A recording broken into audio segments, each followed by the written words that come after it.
Quest presents an unabridged recording of The Neighbours by Daniel Hurst, narrated by Deirdre Whelan and Adam Goodwin.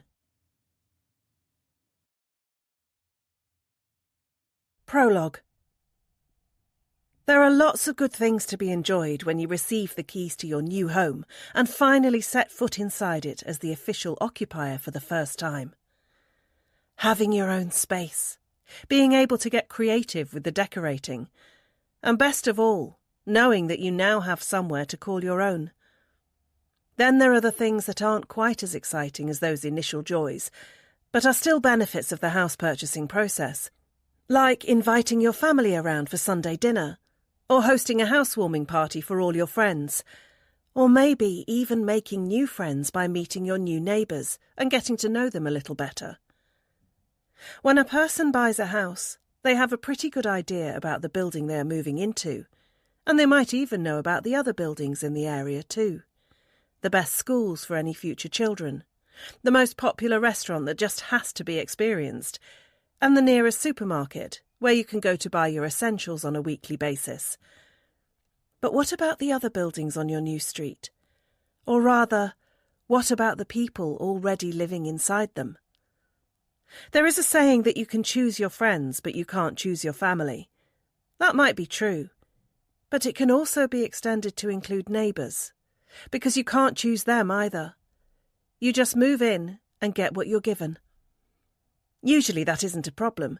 Most neighbours are polite, respectful and cheery enough, even if your relationship with them only ever extends to a quick wave or a 10-second chat on your driveway as you leave or enter your house. But sometimes you can get unlucky with your neighbours. Sometimes they aren't the kind of people that you want to live close to at all. Sometimes they can turn out to be the neighbours from hell. 1. Katie. Staring at the mountain of boxes in front of me isn't going to get them unpacked any quicker. But right now it's all I can do. I'm overwhelmed by the size of the task ahead of me, and my only response to that is to stand here and keep looking at the various cardboard cubes and wonder how I ever came to own this much stuff in my lifetime. Of course, the answer to that is quite a simple one.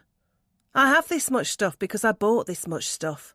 Sales, shopping sprees and spontaneous spending have all led to this situation here, with me standing in the spare bedroom of my new home, scratching my head and wondering just how I'm supposed to fit all of this stuff into the one wardrobe we have in here.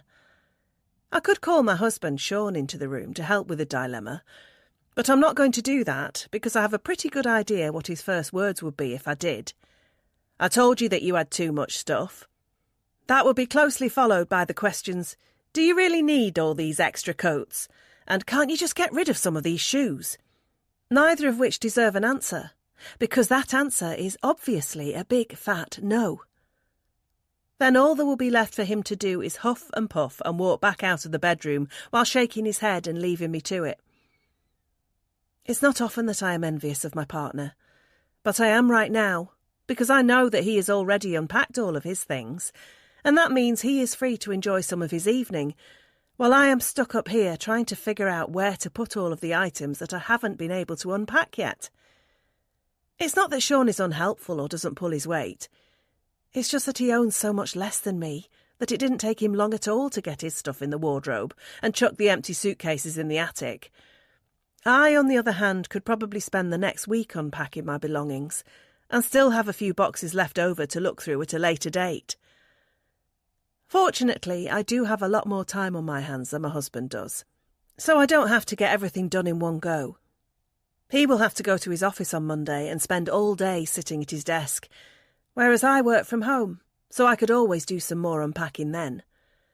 Technically, I should be using that time to work too, but I'm a freelance artist, and that means I can pick and choose my own hours. At least that's the glamorous description of it anyway. The unglamorous version is that I don't have many customers at the moment, so I'm not exactly overwhelmed with the urgency to get my paintbrushes out and create some new art. Painting is my passion, and I'm thrilled that I get to do it full time. But that's only because Sean is paid so well in his job that it doesn't really matter if I have a lean month or two on the art front. But that doesn't mean I slack off. Far from it. I love nothing more than sitting down in front of a blank canvas and creating a new painting. But it would be nice if I was actually able to sell more than the occasional painting to somebody outside of my family or friends. But I'm getting off track. I'm supposed to be thinking about unpacking, not painting. I guess that's my biggest problem. Overthinking. Coming to the grim realisation that these boxes aren't going to magically unpack themselves, I drop to my knees, not in prayer, but because this position will make it easier for me to go through my possessions. As I scour through the first box, which is full of more dresses that I'm not even sure I'll ever wear again, but I can't be too careful, I find myself smiling at the fact that I'm even in this house at all. Sean and I first viewed this property 3 months ago, and we were instantly charmed by its current state as well as its potential. It's a 2-bedroom detached house on a small cul-de-sac, so small that there are only 3 other houses alongside this one. This house was the last one on the street to be built, and is only 5 years old, as opposed to the 3 other homes here, all of which have stood since the 60s. It seems some clever architect was able to squeeze one more property in and make himself a lot of money, at least if the prices around here are anything to go by. It's also the reason why our house number is 2A, while the house next door to our right is just number 2. I don't know why they couldn't just make us number 4 and be done with it, but never mind. But I'm sure the postman gets confused every now and again. It was the relatively new build of the house, coupled with the quiet setting, that made it very appealing to Sean and I when we were house hunting. Not only does a cul-de-sac mean no extra cars driving down the street, but fewer houses means fewer neighbours, and fewer neighbours means fewer cars taking up all the parking spots and leaving us struggling to get our vehicle on and off the driveway every day. Our previous house was a great property, but it was on a very busy street, and we lost track of the number of times we had our driveway blocked or almost got run over by a speeding motorist using our street as a shortcut to get somewhere else. This cul-de-sac certainly appealed to us, and the quietness of it made it seem like the perfect place for Sean and I to start the family we have always dreamed about. But before we can get to the fun part of trying for our first child, we need to get this house in order. We only moved in this morning, with the help of family members and a couple of burly removals men, and that means there is a lot to do around here to get it how we want. But we have a plan. I will tackle the inside of the house, while Sean will deal with the outside. Some of the upstairs rooms need redecorating, while the back garden is a mess of weeds and dead grass, but together we will work hard and transform the parts of this property that aren't quite to our tastes yet. But thankfully there isn't as much to do as there could be. The downstairs is immaculate, and the main selling point is the brand new kitchen that the previous homeowners had installed. With marble surfaces, a large breakfast bar, and beautifully styled cupboards, it's every cook's dream kitchen, and I certainly love to cook. It's a stunning room, and I can't wait to get the full use out of it.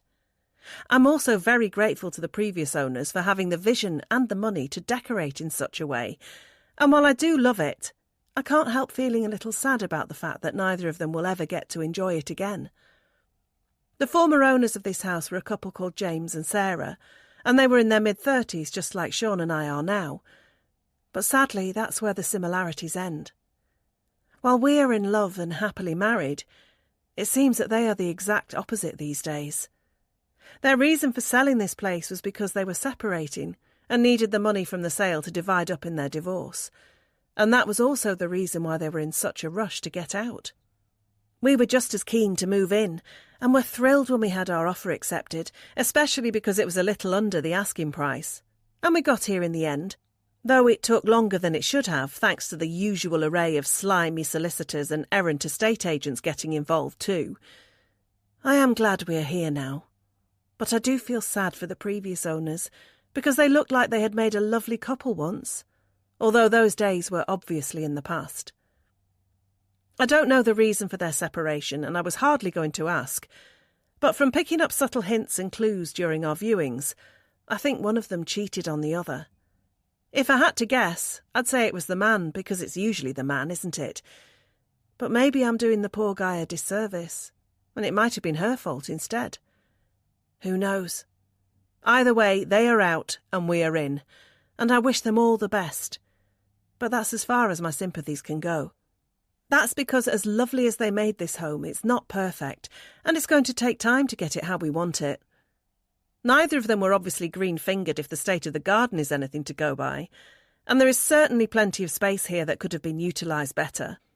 It's all space that I am definitely going to need if I am going to have any chance of fitting all my clothes and shoes into this place. But with one box already unpacked and only 15 more to go, I'm feeling optimistic. I'm happy.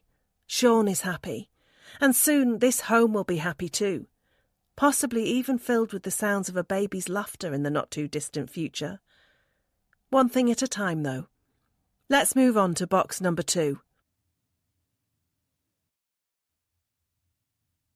2. Sean. Our first night in the house was fun.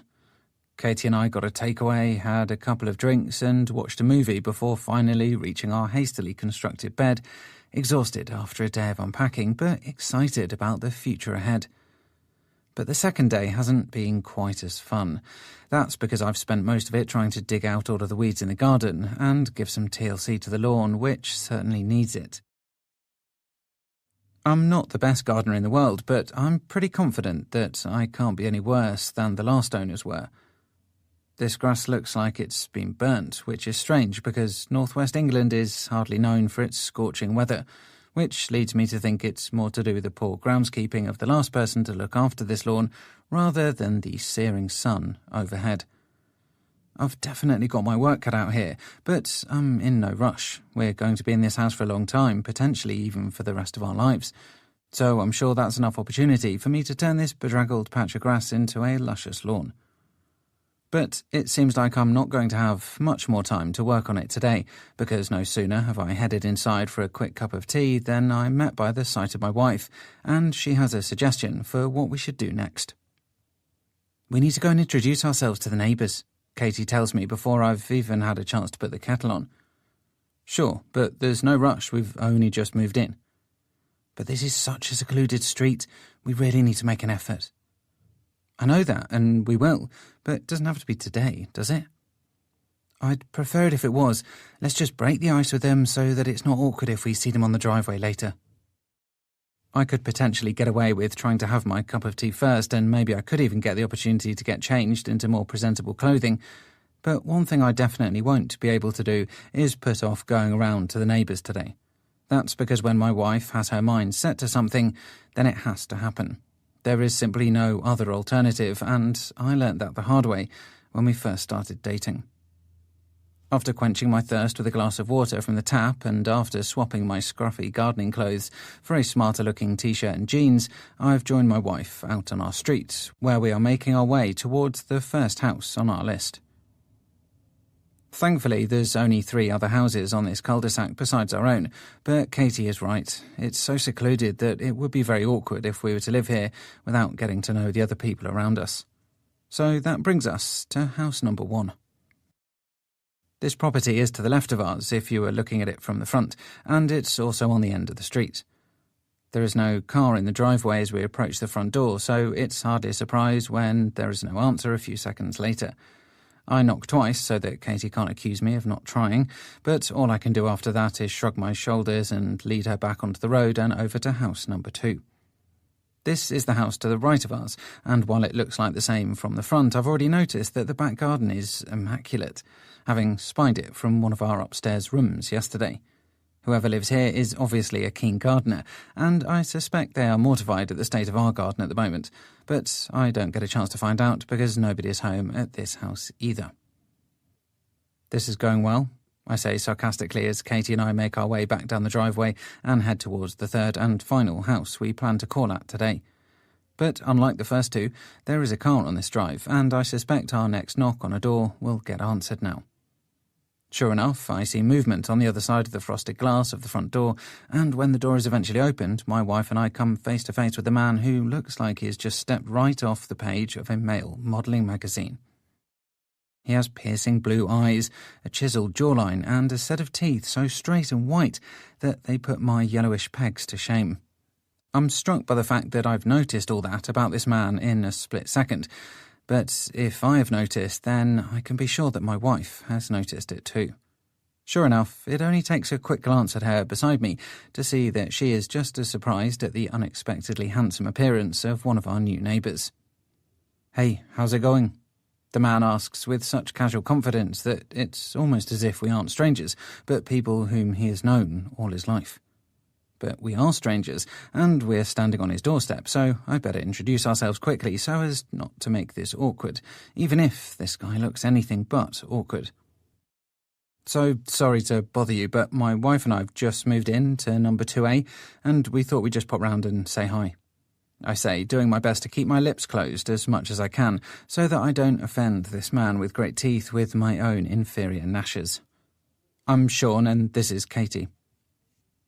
"Oh, of course, I saw the removal truck yesterday and wanted to come over and help, but I was a little tied up here," the man replies, beaming widely. "I'm Chris, pleasure to meet you." He extends a hand out towards Katie first, because he's obviously a gentleman, and they greet each other with a light shake. Then he offers his hand to me, and we engage in a firm handshake, although my vigour is all down to me trying to give off a good impression, while I suspect his is just because he's the kind of man that always gives a strong handshake. "How are you finding the new place? Are you settling in?" "Yeah, it's great," Katie replies enthusiastically. "This is such a lovely street." "It's quiet but cosy. You're going to love it here." Chris is still smiling at both of us, but I'm not a fan of small talk on strangers' doorsteps, so I'm just about to wrap this little meet and greet up when I see movement behind him. There's somebody else in the house, and after quickly clocking the wedding ring on Chris's left hand, I realise who it must be.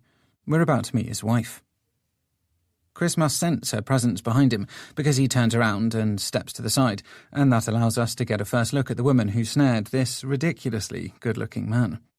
But if Chris's appearance is noteworthy, then the woman he lives with is off the charts. Brunette, brown eyes, and a smile so show-stopping that I wonder if I haven't stepped off my street and onto this set of a Hollywood movie. "This is Abby," Chris says as his wife joins us. "Abby, these are our new neighbours." The woman in the doorway doesn't stop smiling as she greets us both and shakes our hands, and even though I know it's silly, I definitely feel a shiver down my spine when I get my chance to touch her skin. Unlike her husband's handshake, this one is as light as a feather, and I get a glimpse of her red nail varnish before she whisks her hand away and returns it to her slender side. "It's so exciting to have new neighbours. You're going to love it here," Abby says to us, looking at both Katie and I in equal measure. "That's what I just said," Chris cuts in. "This really is a great place to live." They both sure do seem convinced that this is the place to be, and that is good to hear, not that it would have made too much difference for us if not. We like the house and we like the street, so we're not sure that anything could have put us off buying here. But it is always good to get an endorsement from the neighbours, and we certainly seem to have got that.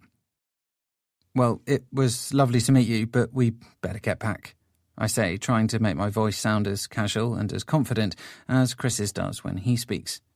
"There's lots to do, I'm sure you understand." "Of course. Do you need a hand with anything?" Chris asks, because that's seemingly the kind of guy that he is.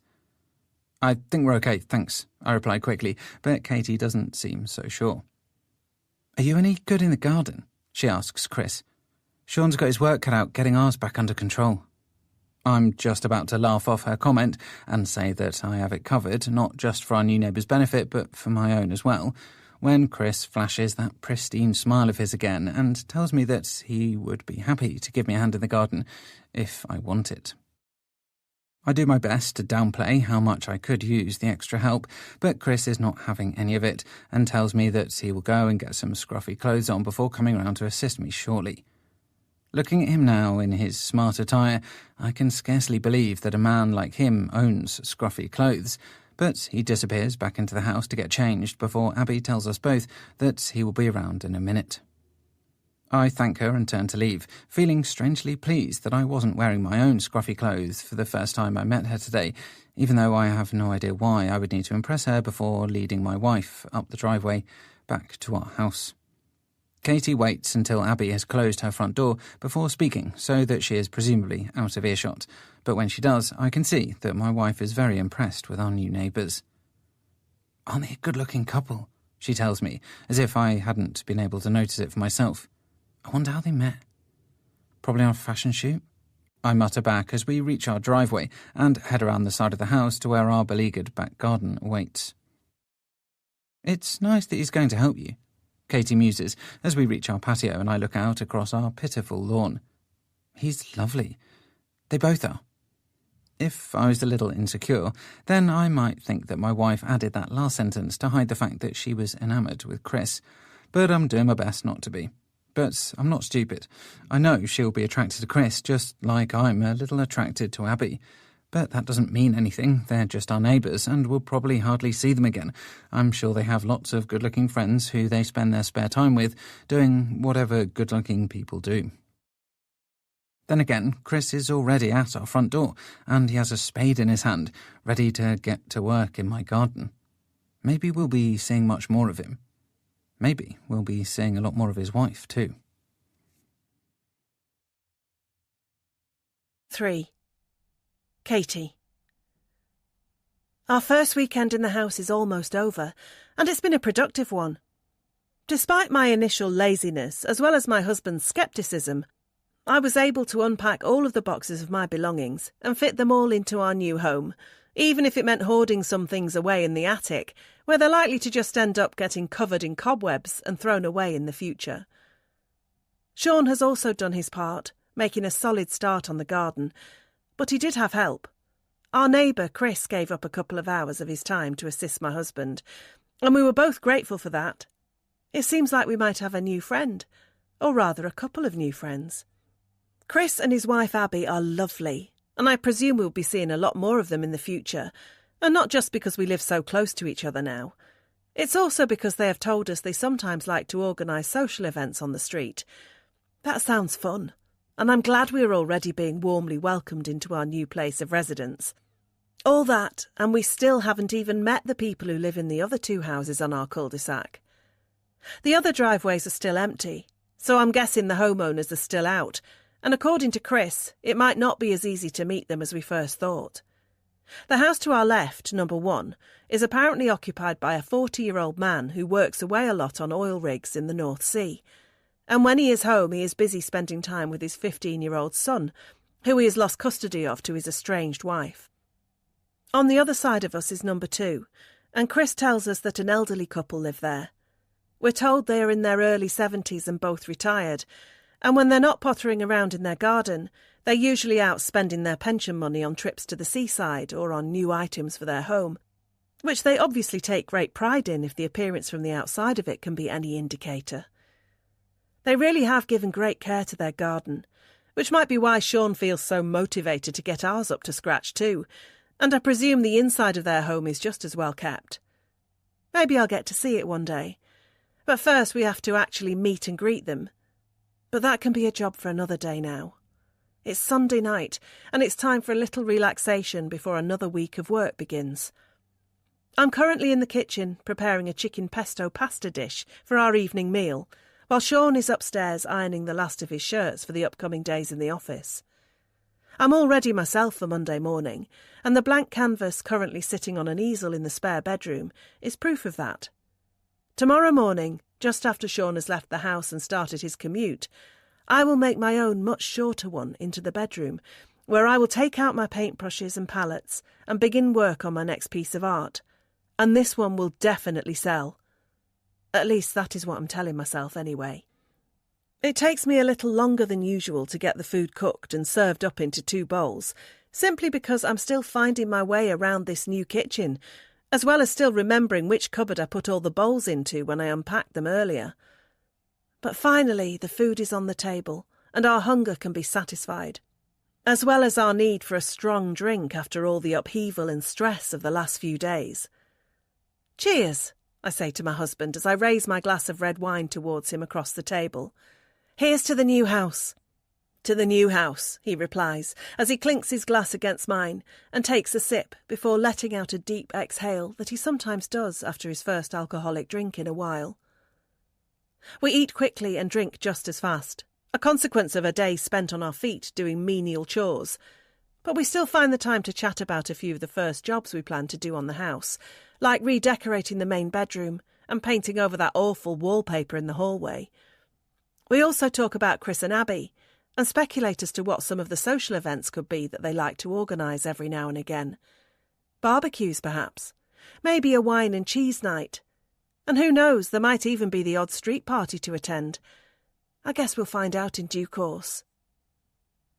By the time our pasta bowls are empty and our wine glasses have been topped up again, Sean and I are feeling full and very satisfied with our current life situation. We're feeling so relaxed that we decide the washing up can wait for the morning and choose instead to go into the living room and put on a movie on our widescreen TV that was one of the first things to be unpacked. As we settle onto the sofa and use the remote control to scroll through the channels for something to watch, I am feeling very contented. With this evening, with this house, and with my partner. Everything is just right. And then we heard somebody tapping on our front door. Sean and I glance at each other as we both hear the knock at the same time, and both of our expressions tell the other one that we have no idea who it could be. But of course one of us has to say it to reinforce our surprise. "Who do you think that could be?" I ask my husband, as I reach over and carefully place my half-full wine glass onto the top of an empty plastic container that I had been hoping Sean was going to put in the garage earlier. "I've no idea. Your parents?" "No, they're coming round later in the week. What about yours?" "It can't be. They wouldn't just turn up without checking we were in first." Then we hear the knocking again.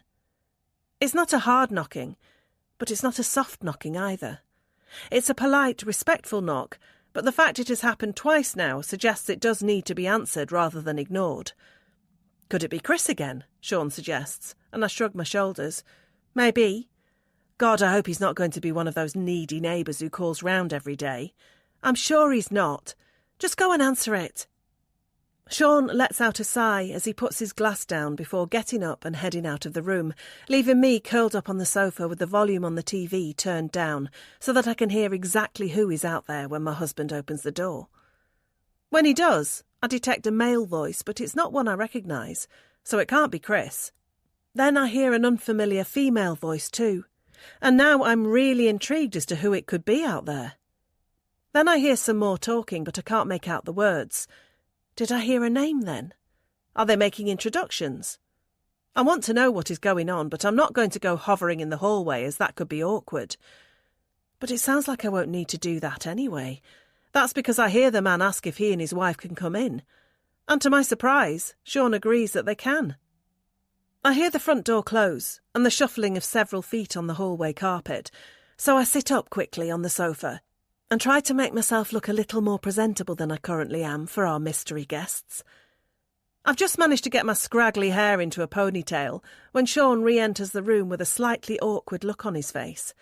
But before I can ask him what's going on, two more people walk into the room behind him. An elderly man and an elderly woman, grey-haired, slightly hunched and smiling. "Hello, dear," the woman says to me as if I'm a cherished relative of hers and not just some person she is meeting for the first time.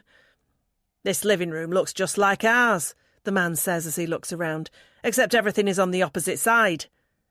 And then it's finally time for Sean to speak. And he is the one who I was really waiting on, because he is the one who can presumably tell me who these two strangers are. "This is Albert and Eileen," my husband tells me, as I continue to inspect the old couple standing beside him.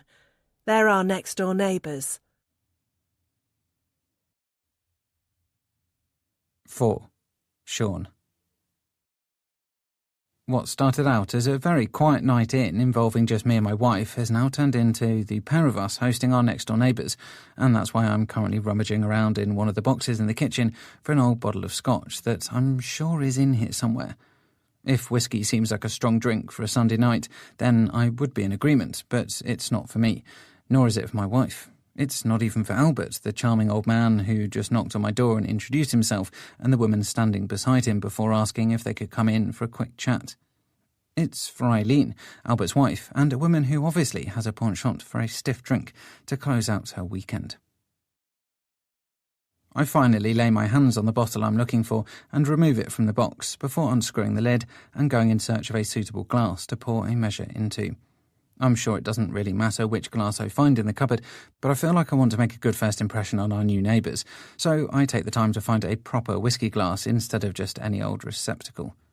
Fortunately, I do have one whiskey glass in my kitchen, so I pour the drink and put the lid back on the bottle, sealing it up for a future date when it will be opened again. But I'm not much of a whiskey drinker. In fact, I'm not much of a drinker at all these days. I tend to limit myself to a couple of glasses of wine every now and again, and that's because I'm starting to be more conscious about my health as I get older.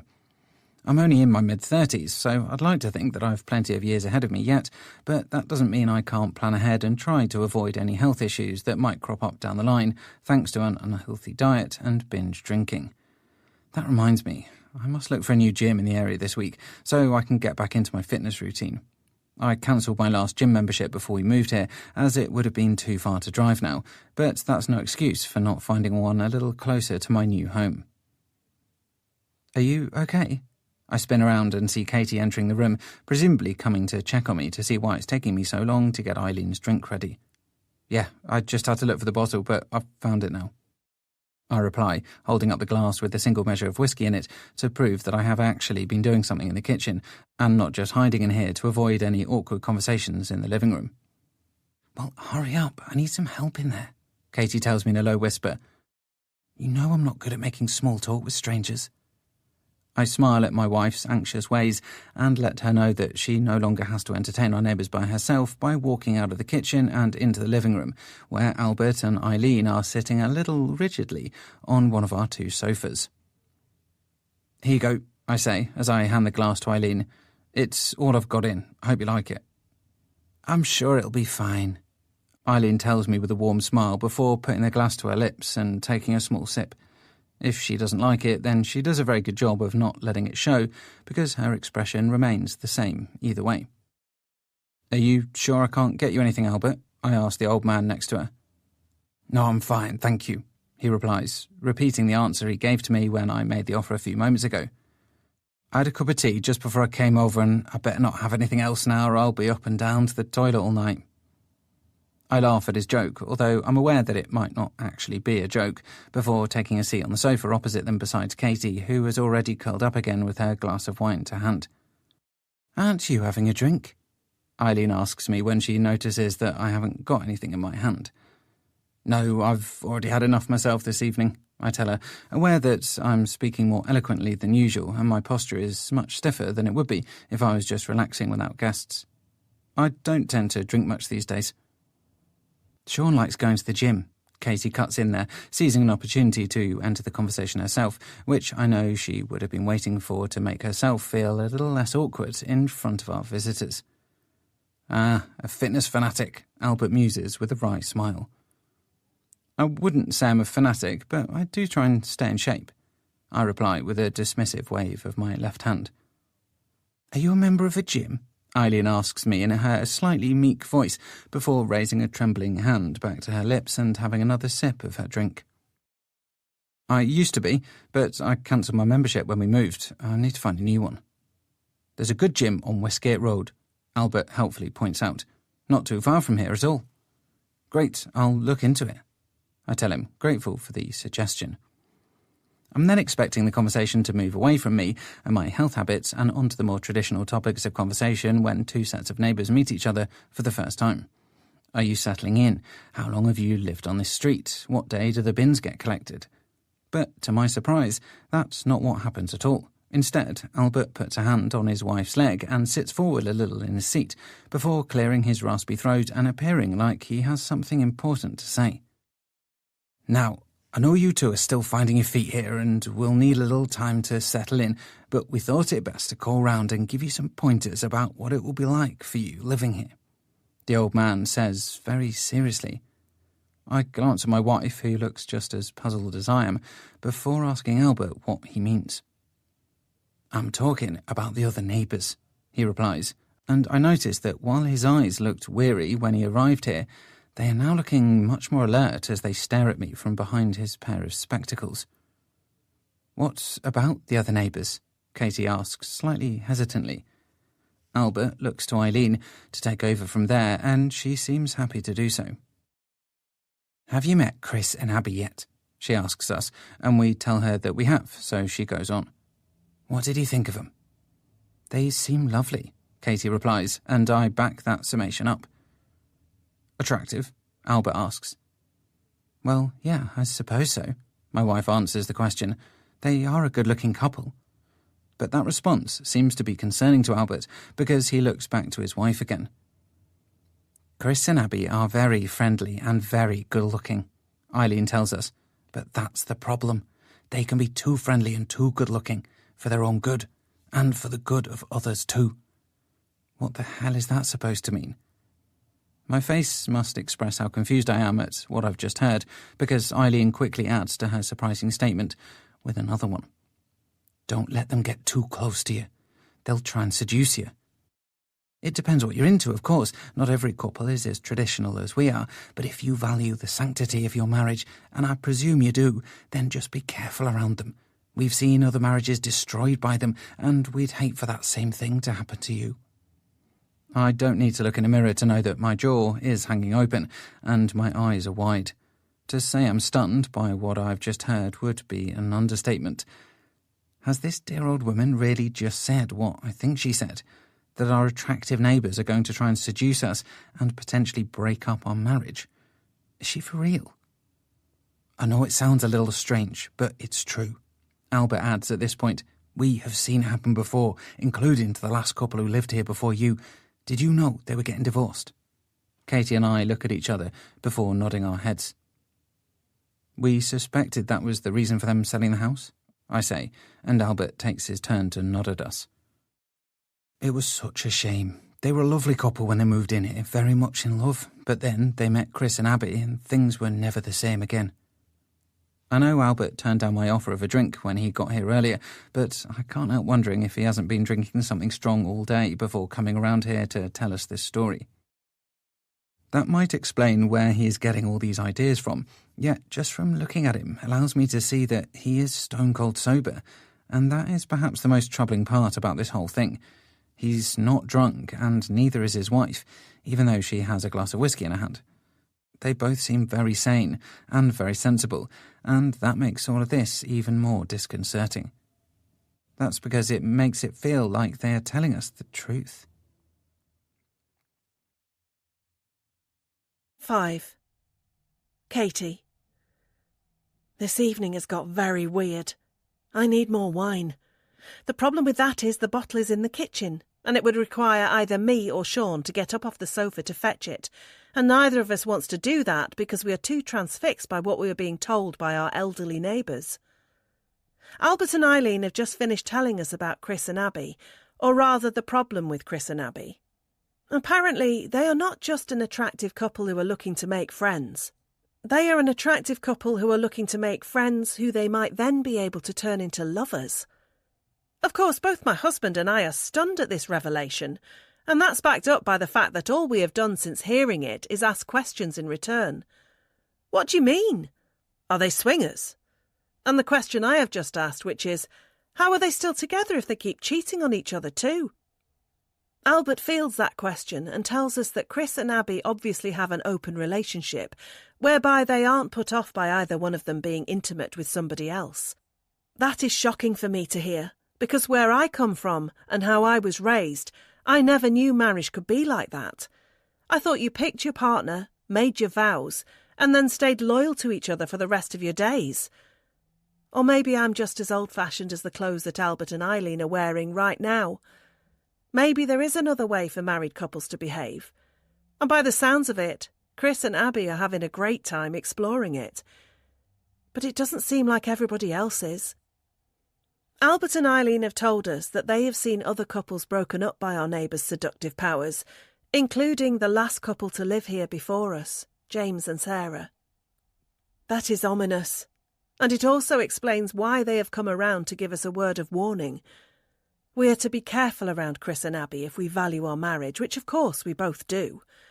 But surely this is a bit much. Surely we don't need a literal warning. This is like something out of a TV show, not real-life suburbia.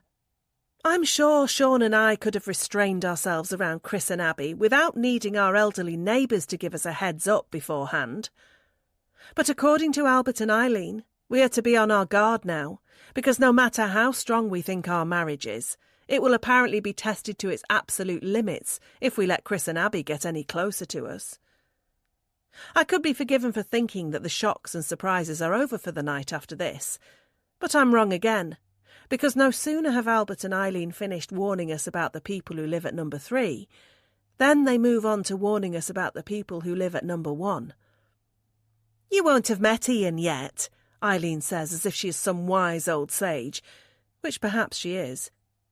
"He works away on the rigs a lot, but he'll be back soon, sometime this week I expect, and he'll have his son with him when he arrives. He's called Jackson, and he's a very spirited young soul." "That's a polite way of putting it," Albert cuts in, and he shakes his head to show an obvious disdain for the 15-year-old son of our next-door neighbour. "Another way would be to call him a nuisance." It's not really fair to talk about somebody's personality before we have met them, and it's certainly not fair to judge them, but I can't help asking for them to elaborate. "He's trouble," Albert says, still shaking his head. "He has no regard for other people's privacy or property. I've seen him in our garden before, and I've even caught him trying to steal something from my garage before, after I left it open by mistake." "Have you spoken to his dad?" Sean asks, because that would seem like the obvious thing to do.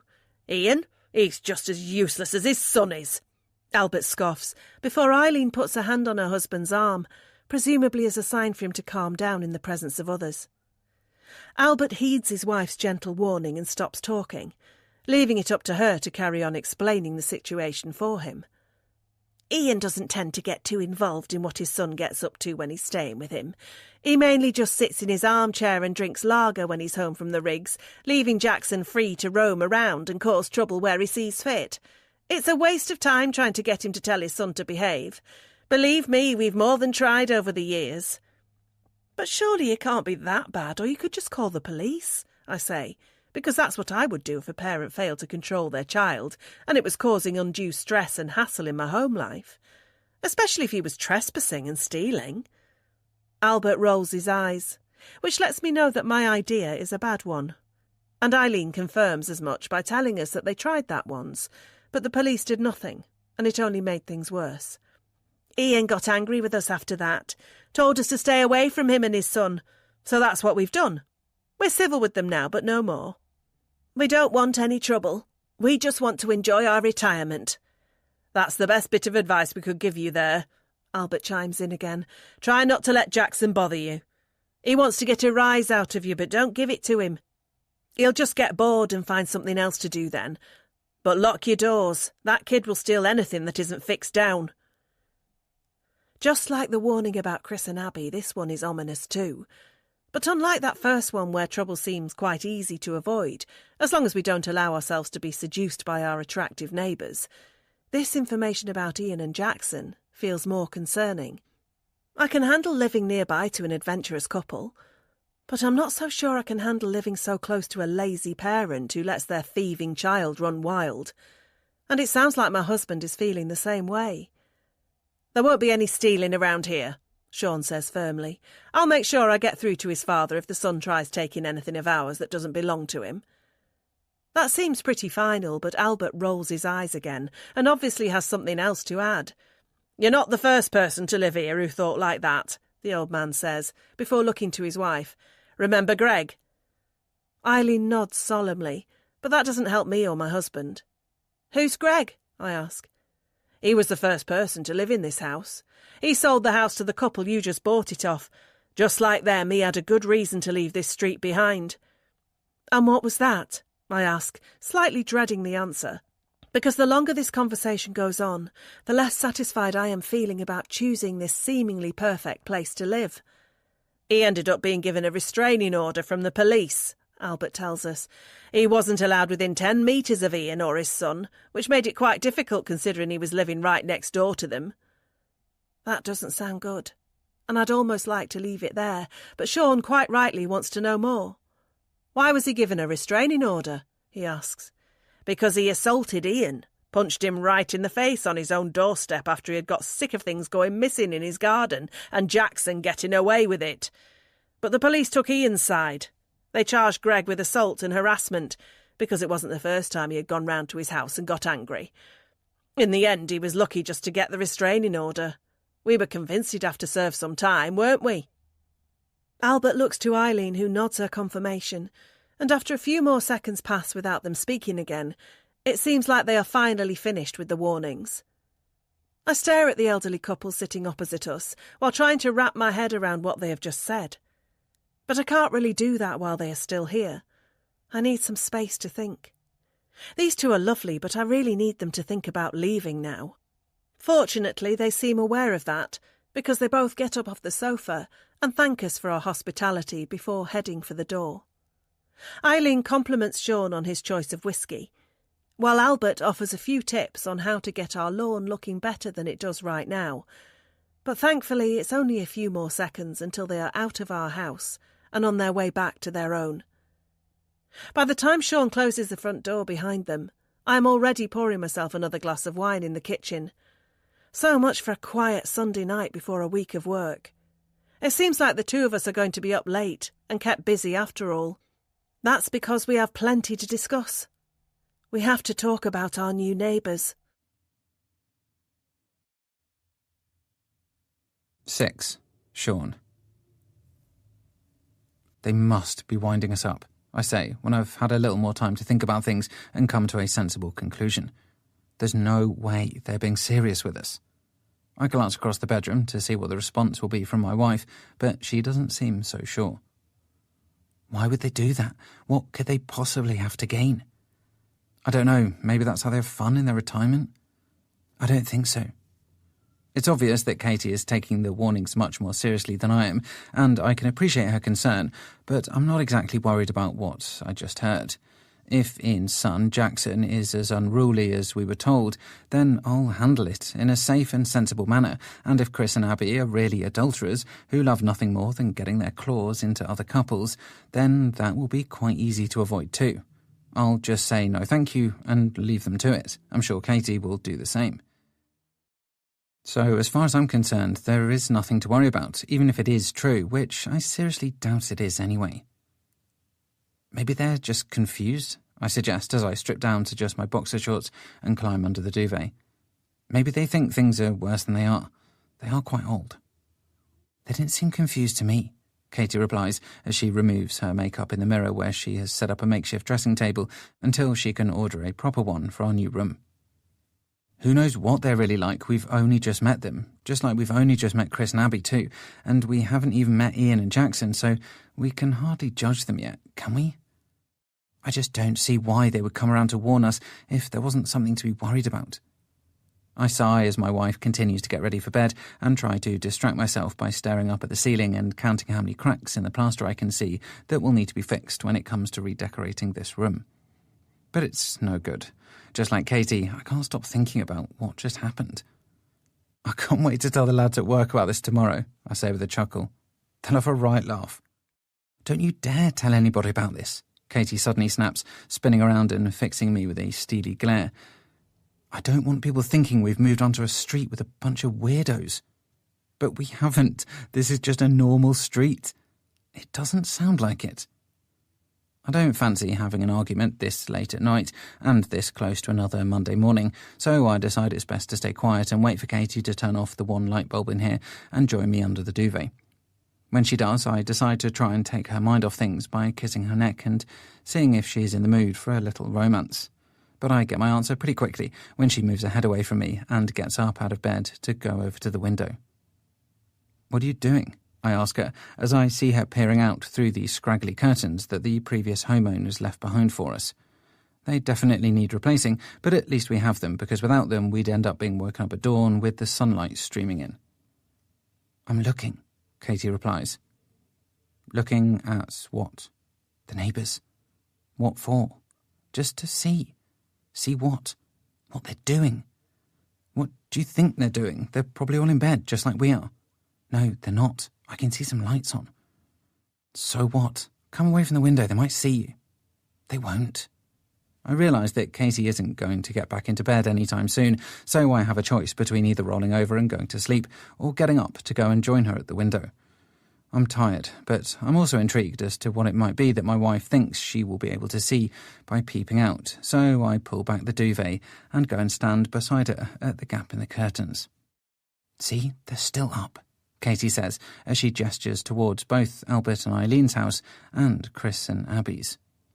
She's right, they are both still up because I can see lights on, but I'm not sure what it's supposed to signify. The only dark house is Ian's, and that is to be expected because apparently neither him or his son are back home until later in the week. So they don't go to bed as early as we do? What does that tell us? I don't know, but we need to find out more about these people so that we know if any of it is true. And we're going to do that by staring out of our bedroom window every night. Just get back into bed. Not without you. I try to tickle my wife and get her to see how silly she's being by hovering at the window to spy on our neighbours when she suddenly lets out a yelp and ducks down below the window pane. "What are you doing?" I ask her as I look down at her crouching by my feet. "Somebody just looked at us," she replies, obviously worried that her snooping has been rumbled. "Who?" I ask as I look back out of the window. "I think it's Chris." I squint my eyes as I try to get a good look at his upstairs window where the light is on, and even though my eyesight has deteriorated somewhat thanks to all my computer use in the office, I can make out the dark figure standing in the window across the street. "What are you doing? Get down, he'll see you." "I think he already has," I reply with a chuckle. "He's waving right at me." "What?" "He's waving," I repeat before lifting up my right hand and returning the gesture to him. "Stop it." "Why?" "Because Albert and Eileen said we were to stay away from them." "And we are doing that. We're all the way across the street." "They said not to be friendly." "I'm only waving, and I'm only doing it because they have caught us spying on them. Or rather, they caught you spying on them."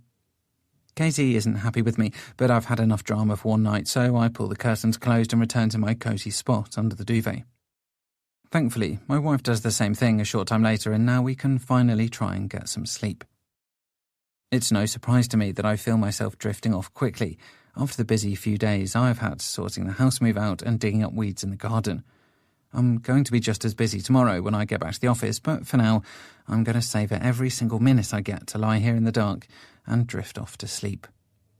I'm not sure what time it was when I woke up again because it was still dark and Katie was still fast asleep beside me, but I am sure about what it was that woke me. I was having a dream, and while it can't be called a nightmare because it was far too enjoyable for that, it's certainly not perfect enough to have prevented me from waking up with a jolt. As I lie there and stare up at the dark ceiling, I think about what it was that I just experienced in my slumber, and I'm glad only I am witness to what it was. If Katie knew, then she would most likely be mad at me, and I could hardly blame her. That's because I just dreamt about myself with another woman, and I'm not sure that any wife wants to hear about that. But this wasn't just any woman. This was someone we both know. It was Abby. I know Albert and Eileen just told us to stay away from her and Chris, and I know Katie seems keen to heed that warning, which means I better heed it too, but I'm not sure what I'm supposed to do if I see them in my dreams. More worryingly is, why am I seeing Abby in my dreams? Does it mean I like her? Hardly. I barely know her after all. It was just a dream. It's silly and it doesn't mean anything, just like what Albert and Eileen told us doesn't mean anything either. At least that's what I tell myself as I close my eyes and try to get back to sleep. But this time it isn't as easy to drift off. This time I find myself starting to feel as anxious as my wife felt when she was standing at the window, looking out at our neighbours. This time I start to worry that there might be some truth in what our elderly neighbours told us. 7. Katie. I didn't get the best night's sleep after the events of yesterday, which explains why I'm feeling so tired now as I sit on my stool in front of a blank canvas with a paintbrush in my hand and an idea in my head of what it is that I want to create. But the tricky part is getting the idea out of my head and onto the canvas. And so far, that hasn't happened for me today. I could blame it on painter's block, which is exactly like writer's block, except substitute pen and paper for paintbrushes and palettes. But I have a feeling that's not what it is at all. Rather, it's because I'm still distracted about what our elderly neighbours told us when they called around to visit yesterday. Albert and Eileen's housewarming present to us was a word of warning about the people we share this cul-de-sac with. And all I can say is that I would have preferred a more traditional gift, like a bottle of wine, or a small potted plant for the kitchen windowsill. Instead, Sean and I got the full rundown on what we can expect from our other neighbours, and it doesn't sound good. Is it enough to make us reconsider where we are living? Of course not. We both love this house, and we have only just got here. But it is certainly enough to make us worry about what might happen in the future, or at least it's enough to make me worry anyway. Sean doesn't seem too bothered about it at all, and he left for work this morning without so much as a word about what happened last night. But then again, he's always been less of a worrier than me. We balance each other out, which is a good thing, but it can also lead to arguments, which is a bad thing. But thinking about all of this isn't going to get me any closer to starting this painting, so I'll reach over and turn the radio on, filling the room with music that will help clear my mind and give me a better chance of being creative. Eventually my paintbrush is moving across the canvas, and I'm feeling a lot better about things now, as I usually do when I'm lost in my work and not thinking about anything else but art. But that blissful state is interrupted by a knock at the front door downstairs. My paintbrush hovers inches away from the canvas as I stop what I am doing and wonder who it could be that has just come to my house. I haven't ordered anything, so it can't be a delivery driver. Maybe it's a door-to-door salesman trying his luck after realising some new people have moved in on his patch. That could be it. Or maybe it's one of my neighbours, and I'm about to get another surprise to go with the one I got yesterday, which was the last time there was a knock on our door. I hear the knock a second time, and that forces me up off my stool and out of the spare bedroom towards the top of the stairs, where I look down and try to get a better idea of who might be out there. We have a small sliver of glass beside our front door, and it gives us the opportunity of seeing who might be out there before we open the door. But in this case, whoever it is not standing near the glass, so I can't see them. Or at least I can't until they move their head right in front of it and look inside, catching sight of me loitering at the top of the stairs. It's Chris, and he has seen me, which means I have to answer the door now or I'll look rude. I wonder what he wants as I head down the stairs, trying to remind myself that he is just a friendly neighbour, but also aware of Albert and Eileen's warning to me yesterday, in which they instructed Sean and I not to get too close to this attractive couple. But there's not much I can do about that when one of them is stood at my front door, so I turn the handle and find myself face to face with Chris again. "Hey, sorry to bother you," Chris says with a trademark flash of his pearly whites. "I was just dropping off this hedge trimmer for Sean. I told him he could borrow it." I look down at the hedge trimmer leaning against the wall and feel myself relaxing instantly, because he is here to do a kind neighbourly duty, not to try and seduce me like Albert and Eileen warned. I feel ridiculous for even thinking that might be what was about to happen, and I let out a nervous laugh, which is a bit silly because Chris will have no idea what I find funny about this situation. "Thanks, that's great. I'll let him know you dropped it round and we'll get it back to you as soon as we can," I say, as I accept the trimmer and prop it up in the hallway behind the door. "So are you one of the work-from-home brigade as well?" Chris asks me with a smile. Yeah, kind of. Me too. Some people hate it, but I love it. I definitely don't miss commuting, that's for sure." "What is it you do for work?" I ask, genuinely curious, although also aware that I'm not exactly heeding my neighbour's warning about staying distant from the couple at number 3. "I'm an IT technician, which basically means I fix other people's computers remotely." "Cool," I reply, but Chris just laughs. "The wage is nice, but the work isn't. Do you have any idea how many times a day I have to ask somebody if they've tried turning it off and on again?" Now it's my turn to laugh. "I imagine it's a lot. You'd be amazed. So, what is it you do from home?" I pause before answering, not because I'm embarrassed about my job, but because painting is such a personal thing to me. I don't talk about it with too many people, and that's mainly because I haven't met many people who know a lot about it. But also because I worry they will ask me how many paintings I have sold, and I'll have to lie to make myself look better. People tend not to be impressed if I'm honest and say I barely sell anything, because I'm not very good at the whole marketing thing. But Chris has asked me, and I should be honest with him, because there's little reason not to be. So I go for it, conscious that I am slightly intrigued about what his reaction will be. I'm an artist, I say, hating how that sounds out loud, because I don't really feel like one on the inside. I'm more of a person who is trying to be an artist, but is actually just lucky I have a supportive partner who is funding me while I try. Seriously? That's amazing, Chris replies with genuine surprise and enthusiasm. What kind of art? Paintings mainly. Wow, I can't believe I live on the same street as a famous artist. I'm hardly famous, I tell him with another laugh. I'm sure you're super talented. You must be to be able to do it full time. So what kind of things do you paint? All sorts, really. Landscapes, objects, sometimes other people. That's so cool. I'm envious. I always wanted to do something creative, but I ended up in IT instead. I'm sure it's not that bad. Yeah, but it's not painting, is it? Seriously, I'm super impressed. Well done for following your dream. I'm flattered that Chris is so enthused about what I do for a living, or at least what I try to do anyway. I'm also intrigued by what he said about him wanting to do something creative with his life. So, do you like art? I ask him, doubtful that he does, but chancing my arm anyway. I love all forms of creative expression, he replies excitedly. Painting, writing, music, you name it. I just love being in the presence of somebody's inner thoughts and feelings expressed in those ways. That's exactly how I feel about things, but I decide not to say that, although I'm not exactly sure why. Maybe it's because I don't want it to seem like we have so much in common, and that is probably because I'm still conscious about what Albert and Eileen said to me last night. Don't let them get too close to you. They will try and seduce you. We've seen other marriages destroyed by them, and we'd hate for the same thing to happen to you. Are you painting something right now? Chris asks me, after I have failed to say something at my turn in the conversation. Yeah, kind of, I reply, thinking about the blank canvas upstairs. When will it be finished? I'd love to see it.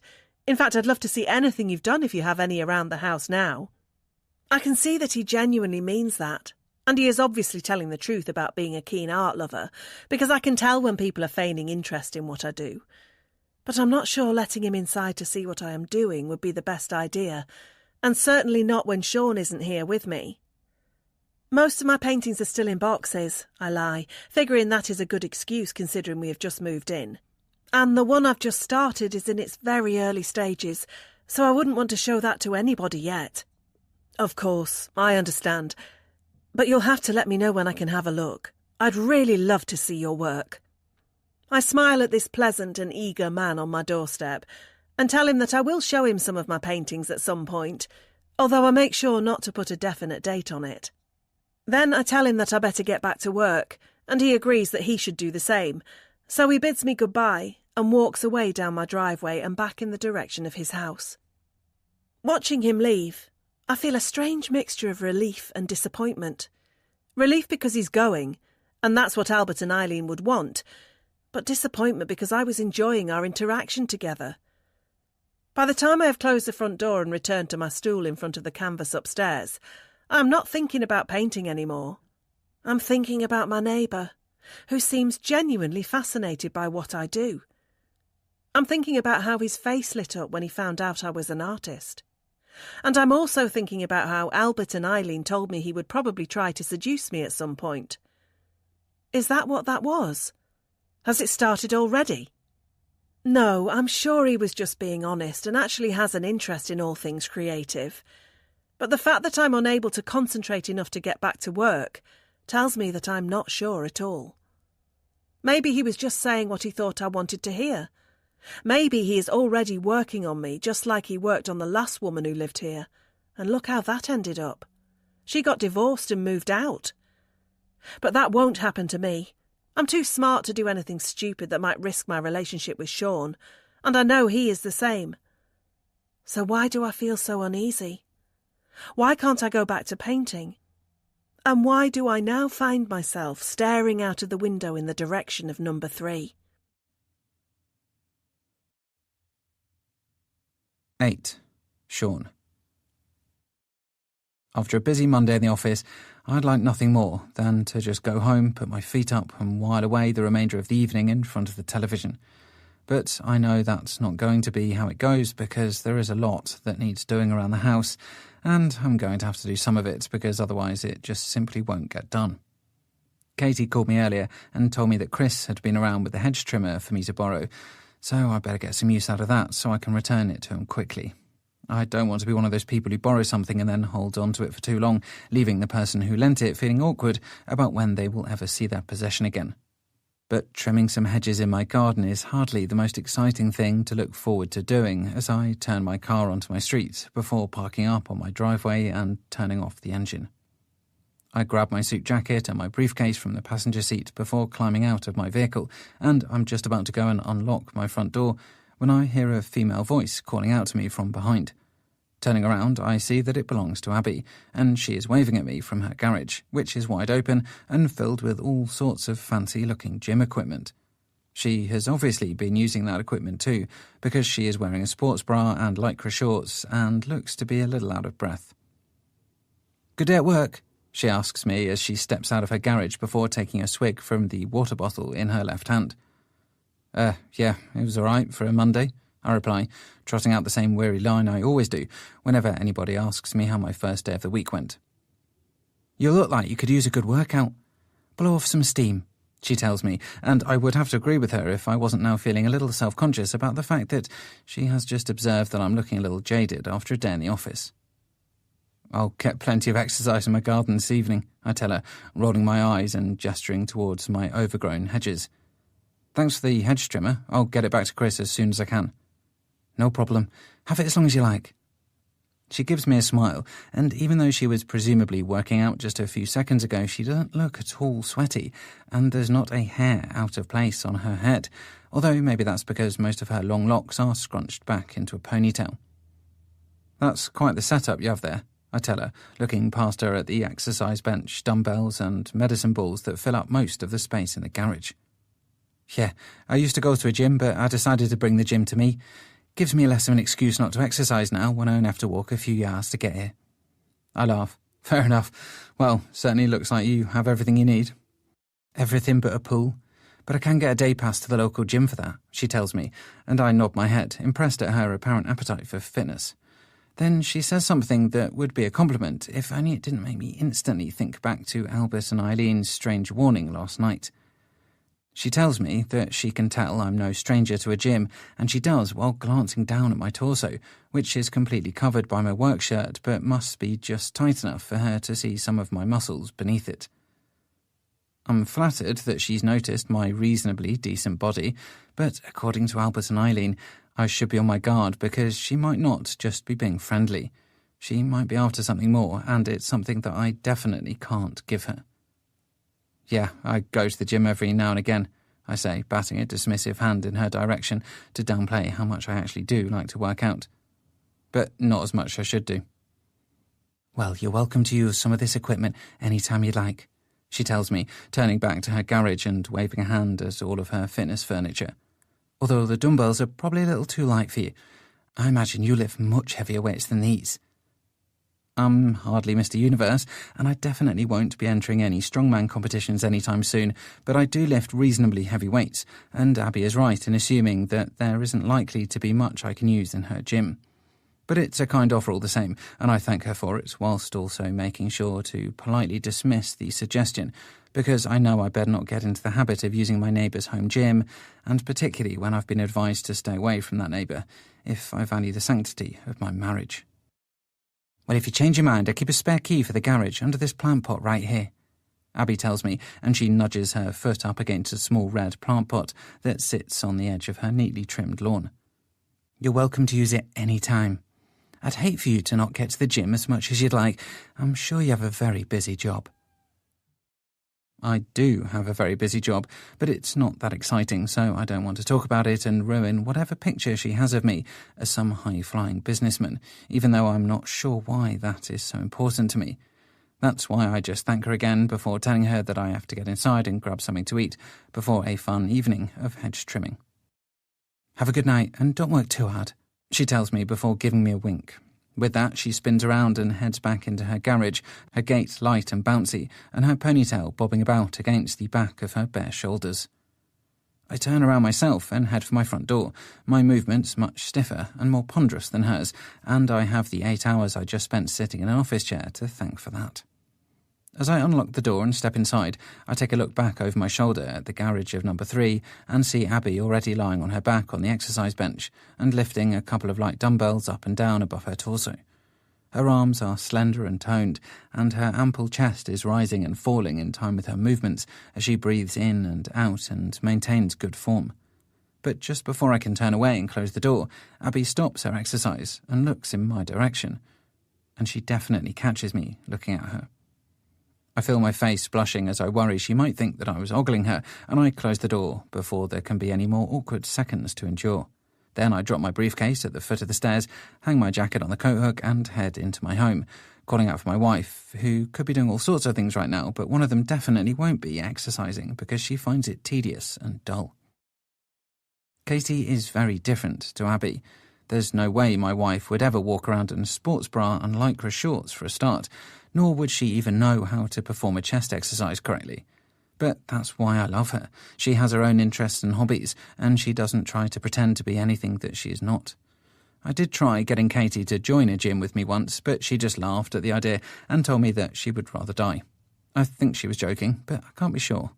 But I guess it's a good thing we have our differences, and they do say opposites attract. I guess that's why I ended up with her, and not someone like Abby. And I guess that's why I still think Albert and Eileen's warning is silly, because even if Abby might be flirty and up for a little mischief, just like her husband apparently is too, that doesn't mean I have to be. I'll just keep to myself, which means I definitely won't be going around to Abby's to use her gym equipment. The only time I'll go over there will be to drop the hedge trimmer off. Then I'll come back to my own house and my own wife, because that's just the normal thing to do. So why do I feel like I need to remind myself of that? 9. Katie. I feel like I'm starting to find my way around the new kitchen now, and to prove it, I have cooked up a feast of Italian food for my husband after his first day back in the office following our house move. Sean is extremely grateful for that too, as he tears off another slice of the homemade garlic bread and drops it onto his plate, beside the meatballs that he has been enjoying ever since I served them up 10 minutes ago. "This is amazing," he tells me with a mouthful of food, and I smile at him while also feeling pleased that it doesn't take much to get in his good graces. Like most men in life, the key to keeping my partner happy lies in his stomach. "This is just what I need before tackling those hedges," he adds, before taking a sip of his water. And that comment makes me think again about telling him about my brief interaction with Chris when he dropped the garden appliance off earlier. "Chris was chatty when he called round," I say as I twirl a meatball around on the end of my fork. "Apparently he's an IT technician and works from home." "Really? I wouldn't have had him down as an IT worker." "What did you think he did?" "Besides male modelling, you mean?" I laugh. "Not every good-looking person has to be a model." "So you think he's good-looking?" "No, well, I guess," I reply, finding myself fumbling over my answer. "It's okay, I'm not jealous. I know you prefer more rugged men anyway," Sean says, giving me a wink, and I laugh because my husband likes to think that not shaving for a couple of days and being very casual with his hairstyle makes him look rugged, whereas some could argue it just makes him seem scruffy. But not me. He's right. I do like my men rugged. He asked me what I do for work too. "Did you tell him?" "Yeah, I had to. It would have been awkward if I didn't." "So what did he say?" "He seemed like he was actually interested in it. Said he always wanted to be creative himself." "Really? Did he then ask you if you wanted to go to bed with him, like Albert and Eileen said he would?" I shake my head and try not to show that my husband's sarcastic comment has amused me. "Don't be silly, he was just being friendly." "Because he wants you." "Stop it," I say, making out like I'm going to flick my meatball sauce at him if he carries on being silly. Sean laughs and says he is only joking, before telling me that he had an encounter with Chris's other half today as well. "She said I could use her home gym whenever I fancied it," he says as he chews another slice of garlic bread. "She even told me where her spare key is kept." Unlike my story, this is a little concerning. "She did what?" I say, stunned that Abby would apparently tell my husband where the spare key to her home was. Never mind the fact that she barely knows him. Giving out information about the location of a spare key to anybody who doesn't live in that home is usually a massive no-no. Don't worry, I made sure to politely decline the offer. Well, good. You can't be letting yourself into someone else's house. That's ridiculous. It would have only been the garage. That's not the point. Don't you think that's very forward of her? I don't know. I think she was just being nice, like Chris was. Or she wants you in her home where she can try and seduce you. Now who's the one being silly? I put down my knife and fork and sit back in my chair, processing the information that Sean has just given me. I was perturbed by what Albert and Eileen said to us last night, and I was still worrying about it when I woke up this morning. But as the day has gone on, I had told myself not to be silly, and that Chris and Abby weren't really some adventurous couple who liked to prey on the new neighbours to spice up their sex lives. I had just started to put the whole thing down to an overreaction on the part of our elderly neighbours, who are most likely a little old-fashioned and reading far too much into things that aren't really there. Maybe one or both of James and Sarah did have an affair with Chris or Abby, and maybe that's why they separated and sold the house. But I highly doubt that happened via some weird strategy that the couple at number 3 employ to any newcomers who arrive on their street.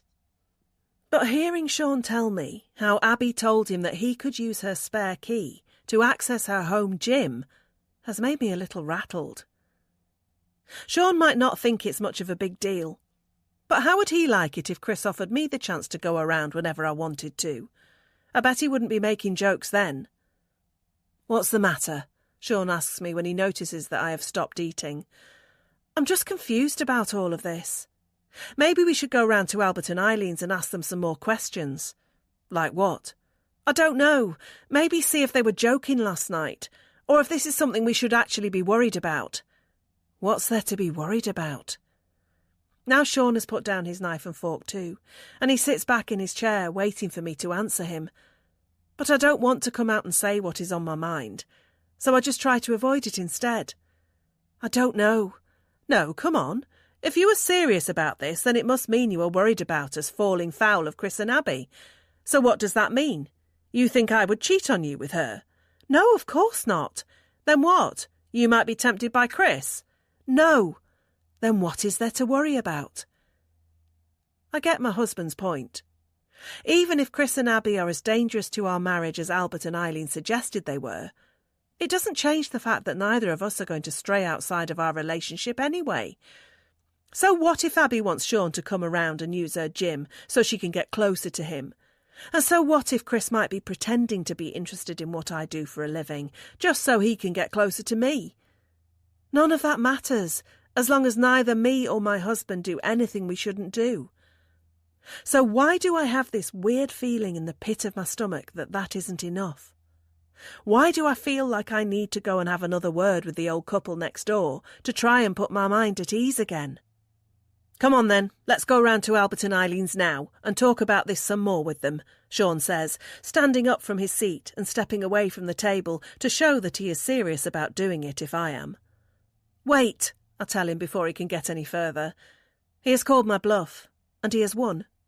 I don't really want to go next door and ask our elderly neighbours to elaborate on what they told us last night. It's silly.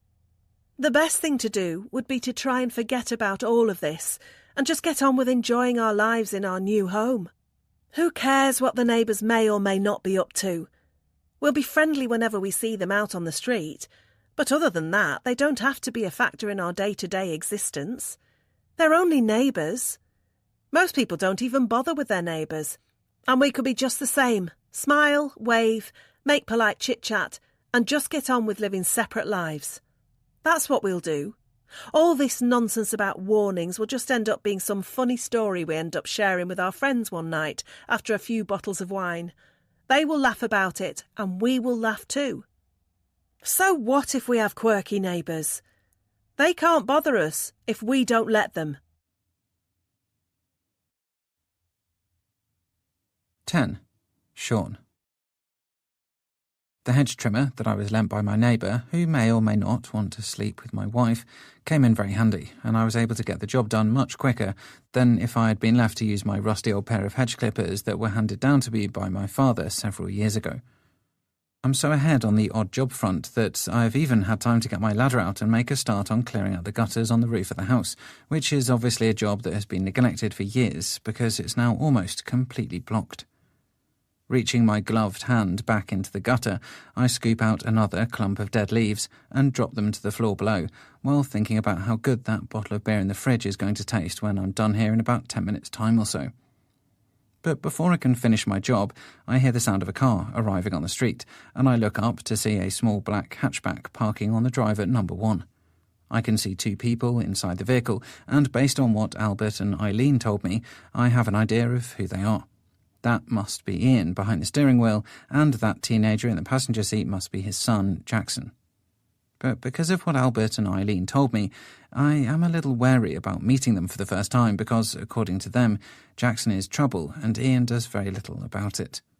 I briefly consider not saying anything and pretending to be busy with the guttering, but there's no way they would have failed to have seen me up this ladder, and they'll know that I will have seen them too. That means I'll seem rude if I don't say hello, and I don't want to get off on the wrong foot with them. That's why I climb down the ladders as the 2 of them get out of the car, and by the time they have, I'm back on the ground and making my way over to them to introduce myself. Hi, we haven't met yet. I'm Sean. My wife and I have just moved into 2A. I make sure to put a warm and friendly smile on my face and keep my body language open as I walk across my lawn in anticipation of shaking Ian's hand in a moment's time. He looks at me as I get closer, but Jackson is already on his way into the house, seemingly not bothered about making a new friend today. Ian, the father mumbles as I reach him and he shakes my hand, although it's not at all like the handshake I received from Chris when I first met him. This one is very limp, and there's not much enthusiasm behind it. Is Ian as rude as Albert and Eileen told me he was? I'd have to say that he's not got off to the best start, but maybe he's just shy. Let's find out. I hear you work on the oil rigs. That must be an interesting job, I say, hoping that I came across as sincere and not as if I'm being sarcastic, because I'm not meaning to be. Who told you that? Ian asks me, and I suddenly worry if I was too forward in letting on that I already knew some things about him. Why didn't I just pretend like I knew nothing about him and let him divulge the information as and when he wanted to? Instead, I've made it seem like I've been talking about him behind his back, which, of course, I have, or rather, the old couple at number 2 have. Oh, I heard it from one of the neighbours, I say, being deliberately vague. They were just telling us a little about who else lives on this cul-de-sac. That's the problem with this place, Ian replies while shaking his head. People are too bothered about other people's business instead of keeping to themselves. Ian didn't say that in a cold manner, rather in one that suggests he is tired of having to have these types of conversations with people like me. I guess this isn't going as well as I hoped it might when I climbed down off my ladder. Maybe I should have stayed up there and kept clearing out the gutter. It was a boring and menial task, but it was better than this awkward chat right here. Is that your son? I ask Ian, gesturing to the teenager who has already disappeared into the house. Of course, I already know that it is, but I've already made the mistake of sounding like I know too much, so I won't be doing that again. Now I'm just going to play dumb and pretend as if Albert and Eileen haven't already told me plenty about this man and his offspring. Yeah, that's Jackson. I have him whenever I'm back from the rigs. I've got shared custody with my ex-wife. I see, I reply, nodding my head and trying to be respectful of his difficult situation with his former partner. I can't imagine what it must be like to not only go through a marriage breakdown and subsequent divorce, but also to have to split caring duties for a child and make do with only seeing them on specific dates. He's a bit grumpy today, Ian goes on, and I presume he said that to explain why Jackson made no attempt to hang around and meet me. Typical teenager, I say with a laugh, but Ian doesn't exactly reciprocate it. He just looks tired and grumpy, just like his son. Well, it's nice to meet you, he says as he locks his car and turns for the door. Enjoy your new house. Thanks, you too, I reply. It was nice to meet you. Not enjoy your new house. It's obviously not your new house, is it? I'm rambling on and making things worse, and Ian looks at me, almost as if he feels sorry for me and my lame attempts at conversation. Then he just gives me a nod and heads into his house, closing the door behind himself and leaving me standing on his driveway, feeling like I've not exactly made the best first impression in the world. As I plod back over my front lawn and return to the foot of the ladders, I shake my head at my feeble social skills. Surely I could have made a better job of that. I'm not usually that awkward when I meet new people, but as I climb back up the ladder, I know exactly what the problem was. I was feeling awkward before I even met the guy, and that was because I'd already been told some things about him that made me go into the interaction with a different edge to me. I almost wish Albus and Eileen hadn't said anything about Ian now, and left me to make up my own mind about them, just like they should have done with Chris and Abby too. Maybe they were trying to do us a favour, or maybe they're losing their marbles, but either way, Katie and I are old enough to make up our own minds about people without having some preconceived notions clouding everything we do from here on out. Back at the top of the ladder, I return to my tedious task, scooping out more dead leaves and dropping them to the ground below.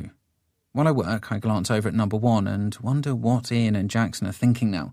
Jackson barely noticed me, so I'm sure he's not thinking much, but Ian will definitely have got an idea about me, and I'm not sure it's the one I wanted him to get. It's most likely now, thinking that I'm somebody he will have to tolerate living besides, rather than someone he might enjoy a beer with every now and again. And to be fair to him, I was thinking the same thing, but that was before I'd even met him, and that was thanks to Albus and Eileen. The more I think about it, the more I really wish they hadn't said anything. From now on, I'm just going to take people as I see them without letting their warnings cloud my judgment. As far as I can tell, Chris and Abby are nothing but polite and friendly, and Ian seems okay too. Jackson was hardly a font of conversation, but then again, he's 15, and what 15-year-old is? So far, everything seems okay, and I'm sure it's going to stay that way too. This is just everyday England, not an episode of EastEnders. Life is boring in the real world, and that's perfectly fine by me. I'll just clean out this gutter, have a shower, and then have a beer. And I won't bother giving my neighbours a second thought, because I sincerely doubt they will be thinking about me either. 11. Katie. It's almost been a week now since we moved into this house, and slowly but surely we are putting our stamp on it. I've got most of the things inside the house where I want them, and Sean has done a great job of sprucing up the outside areas to make them look more presentable. There will be some redecorating to do at a later date, but for now, we're just going to enjoy living here and figuring out what works and what doesn't work with the house as it currently is. But despite things going well on the home front, things haven't been going so well on the job one. Despite having all week to come up with a new painting, I haven't been able to finish anything, starting several but giving up at various stages with them all, because none of them were anywhere near the level that I know I am capable of producing. That's troubling to me, because I've never gone this long without finishing something. Yet here I am now, sitting in front of another blank canvas, and worst of all, it's Friday lunchtime. The working week will be over soon, and I can hardly say I've worked, unlike my husband, who has been slaving away at his office, actually producing some work of merit. I need to get something on this canvas before the weekend comes, just to make myself feel a little better before next Monday rolls around, and I'm back here again. But what? Like so many creative souls who have come before me, I turn to the last resort. I stare out of the window and hope for inspiration to strike. It's pathetic. I should be more professional than this. But I'm desperate. Although I'm not expecting to see much out on the cul-de-sac to get my creative juices flowing. But I'm wrong. I see something almost immediately, and it gives me an idea of what to paint. Chris is on his driveway, and he's working beneath the bonnet of his car, a strong display of domestic masculinity if ever there was one. As someone who likes to paint both landscapes and people, I have the idea of combining both those things. I could paint the landscape of Chris's house, as it appears to me from this vantage point, and I could also put Chris himself in the painting. It might not be the best idea, but for someone who has been starved of an idea for a long time, I have to take the inspiration where I can get it. And besides, I've never painted a car before, so it will be a new challenge. I dab the tip of my paintbrush in the palette beside me, before touching it on the canvas and beginning to make some broad strokes that will lay the foundation of what I hope this picture will eventually turn out to be. As I do, I make sure to keep looking out of the window at my muse outside, taking in all the details of the view so that I can apply them to this painting and make it look as realistic as possible. The car is dark blue, just like the jeans Chris is wearing, while his t-shirt is white, matching the colour of the clean pair of trainers on his feet. The car is stylish, as is the fashion sense of the man currently tinkering with it. And add to that the immaculate garden surrounding them both, and I have plenty of ways to make this picture pretty. I have no idea what Chris is doing under the bonnet of his car, but I'm happy for him to stay out there for as long as possible, because it is giving me more of a chance to really capture his likeness in my painting. By the time I have done that, I'm looking forward to breaking out the more colourful paints in my arsenal to tackle the garden. Greens, yellows and oranges will all be used to capture the grass and flower beds, although it won't be as creatively taxing to paint them as it was to paint the car and its owner just now.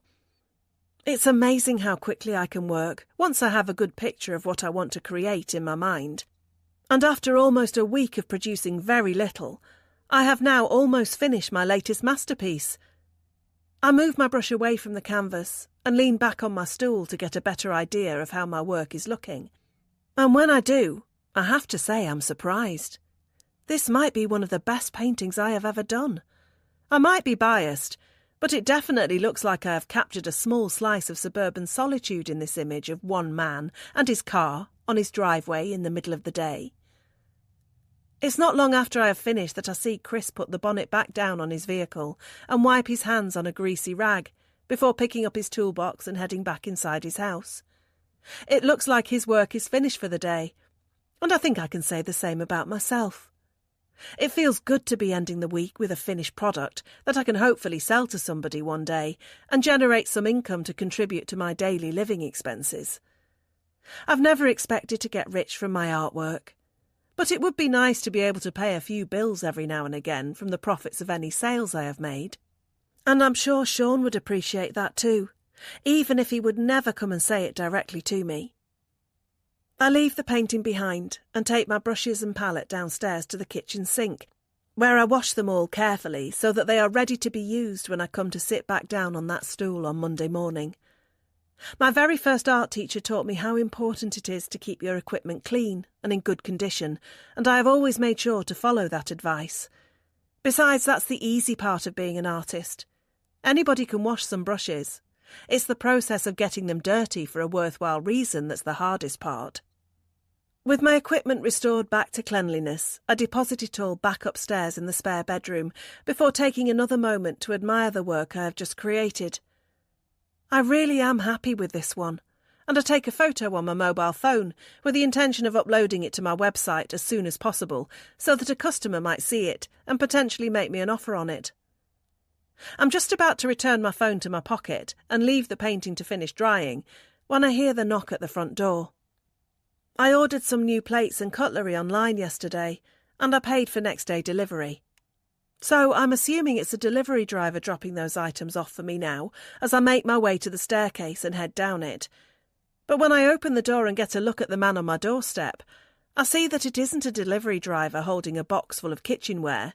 It's Chris, the man I have just spent the last hour painting. "Oh, hi," I say, my surprise apparent in both my voice and I expect the look on my face as well. "Hey, me again. Not a bad time, is it?" "No, it's fine. Is everything okay?" For some reason I entertain the paranoid thought that he has seen me spying on him out of the upstairs window, and now he's coming to ask me what I have been doing. If that is the case, then I will have to tell the truth and say that I was using him for inspiration in my artwork, and then he will most likely ask to see that artwork. That would be very awkward for both of us, I imagine, so I really hope that's not what is about to happen. "Everything's fine. It's Friday and I've had the afternoon off, so I can't complain," Chris replies breezily. "I've just been working on my car. I like to tinker with it when I have the time." "Oh, right, I see," I reply, hoping that I'm doing a good enough job of pretending like I had no idea that he has spent all afternoon underneath his vehicle's bonnet. "But I was just calling round to see if you and Sean would be interested in coming around to ours for a meal tomorrow night. Abby is a great cook, and she suggested we have you guys over for some food and maybe a bottle of wine or two. But only if you guys are free, of course. No worries if not. I was caught off guard by Chris's appearance at my house just now, and I'm just as surprised by his invitation for Sean and me to visit their house as dinner guests. It's a lovely gesture, and we don't have anything planned for tomorrow evening, so in normal circumstances I'd just thank him, say yes, and go and pick out a bottle of red for us to take over tomorrow. But these aren't normal circumstances, and I'm still aware of the warning Albert and Eileen gave to us when we first moved in here. Don't let them get too close to you. It doesn't get much closer than going around to theirs for dinner and drinks on a Saturday night, does it? So I guess I should say no and leave it at that. No pressure.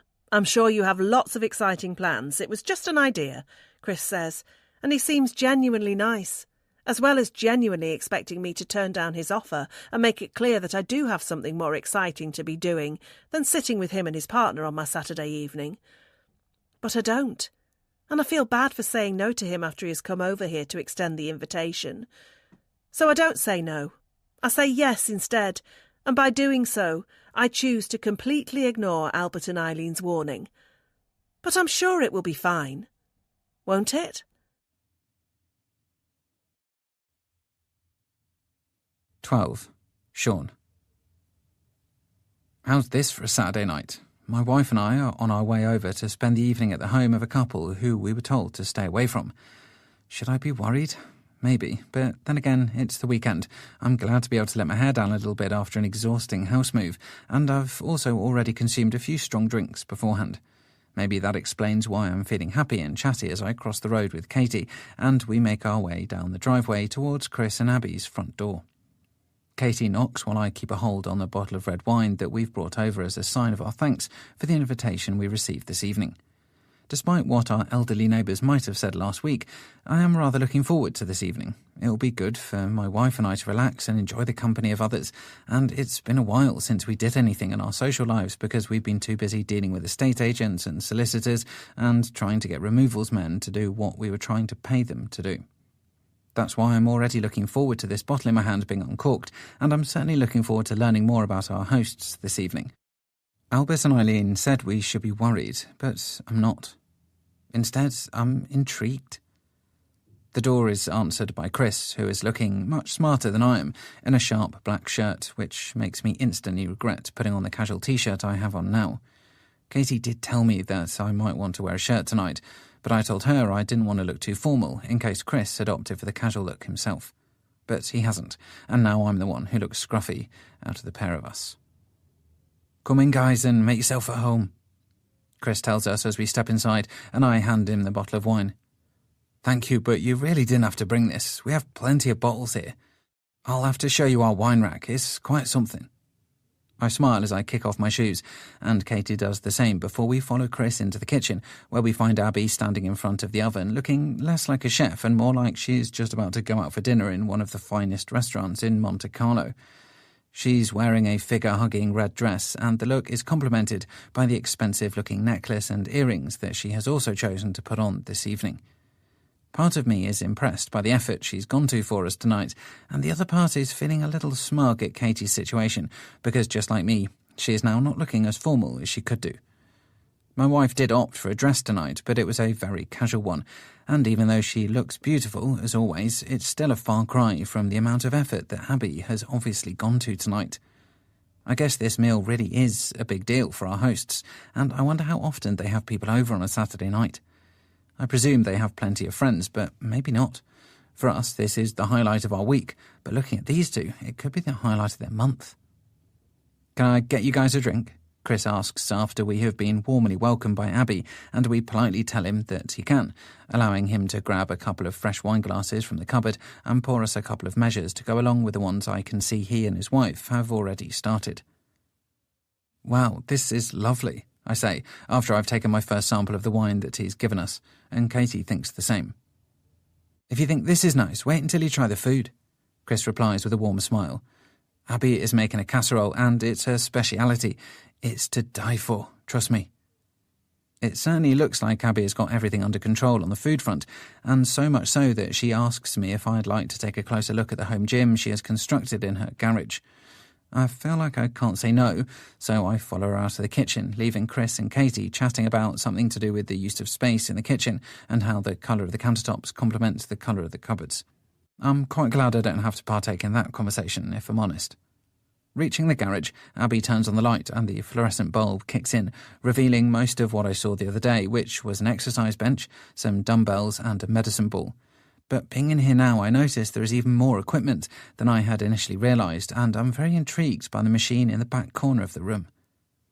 "Oh wow, you have a mountain climber," I say, referring to the tall black contraption against the wall that allows a user to walk up and down its moving steps as if they are walking up a mountain. "Yeah, I use it every day," Abby tells me as she turns it on and allows me to get a look at it in full motion. "It's hard work, but it's great for the glutes, and what woman doesn't want good glutes?" I smile as I watch the steps moving round and around on the machine, but it's pretty familiar to me as I've seen plenty of people using machines just like this one in the gyms that I have been a member of over the years. I've never actually seen a man use it before though, because like Abby said, it's for the glutes, and I'm not sure there are too many men who care about having a perk behind. I know it's definitely way down the list on my priorities when I go to do a workout anyway. "I'd give you a demonstration, but I'm not really wearing the right attire for it," Abby says as she leans over and turns the machine off, and I laugh and tell her that it's fine. She definitely isn't wearing the right clothes to use a machine like this, although I can tell that she does use it a lot. But I quickly avert my eyes away from the back of her dress, as I probably shouldn't be noticing things like that. "Like I said, you're welcome to use some of this equipment anytime you want to," Abby tells me as we look around at the impressive array of kit.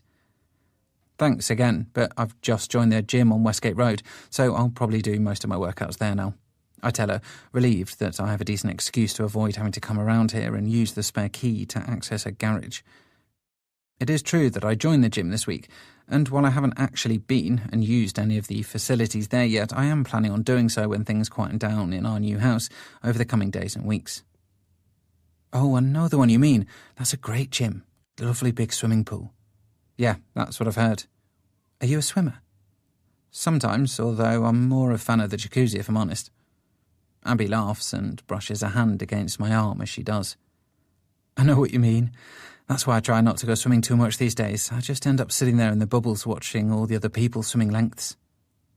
"Well, it looks like you've got everything you need here anyway," I say, looking to wrap things up, because I feel like I probably should be getting back into the house to see how Katie is getting on before either of our conversations start to dry up. But before I can go, Abby turns to me and asks me for my opinion on something. "Do you think I look nice tonight?" I'm surprised by the question, which is why I don't do a very good job of answering it. "I'm sorry, what?" I said, "Do you think I look nice tonight?" I noticed that Abby looks genuinely interested in hearing my opinion on her appearance, and I'm not sure why, although I have a feeling that maybe Albert and Eileen might have an idea now that it's happened. Yeah, of course, you look lovely," I tell her, hoping I'm treading the right line between being polite but not seeming like I'm too enamoured by her looks. "Thank you. This is a new dress, and I wasn't sure if it'd be the right occasion for it, but I'm glad you like it. I think Chris likes it too." "I'm sure he does." "And you look nice too," Abby tells me as her eyes move from my face down to the t-shirt on my torso. "Oh, this old thing. I probably should have put a shirt on," I say, waving a hand dismissively and feeling bad that she is wearing a new dress while I'm wearing something that I've owned for years, and even then it's spent most of that time screwed up in a ball at the back of my wardrobe. "No, I like the casual look. Not everyone can carry it off, but you definitely can." She returns her eyes to my face again, as I start to wonder if she's flirting with me or just being nice. It's hard to tell what's real and what's my imagination running away with itself after what Albert and Eileen said about the people who live in this house. But I don't allow the moment to linger any longer than it should do, so I smile awkwardly before turning towards the door, looking to get back into the house and back in the company of my wife as quickly as I can. Abby follows behind me and turns off the light as we leave, and by the time we make it back into the kitchen, I feel like I'm ready for a second glass of wine. Then I see Chris and Katie sitting at the kitchen counter, laughing away, and it looks like they've already started on theirs. 13. Katie. Chris was right. Abby's casserole is to die for. That explains why I haven't said a whole lot since we sat down at the table and started eating. I'm simply enjoying the food too much. Add on top of that the delicious wine, and my taste buds are getting a real treat this evening. I can tell that Sean is enjoying the dinner too, because he has been uncharacteristically quiet since it began. Instead, he's just chomping away on his casserole and glugging his wine and looking like he hasn't had a meal this good in a long time.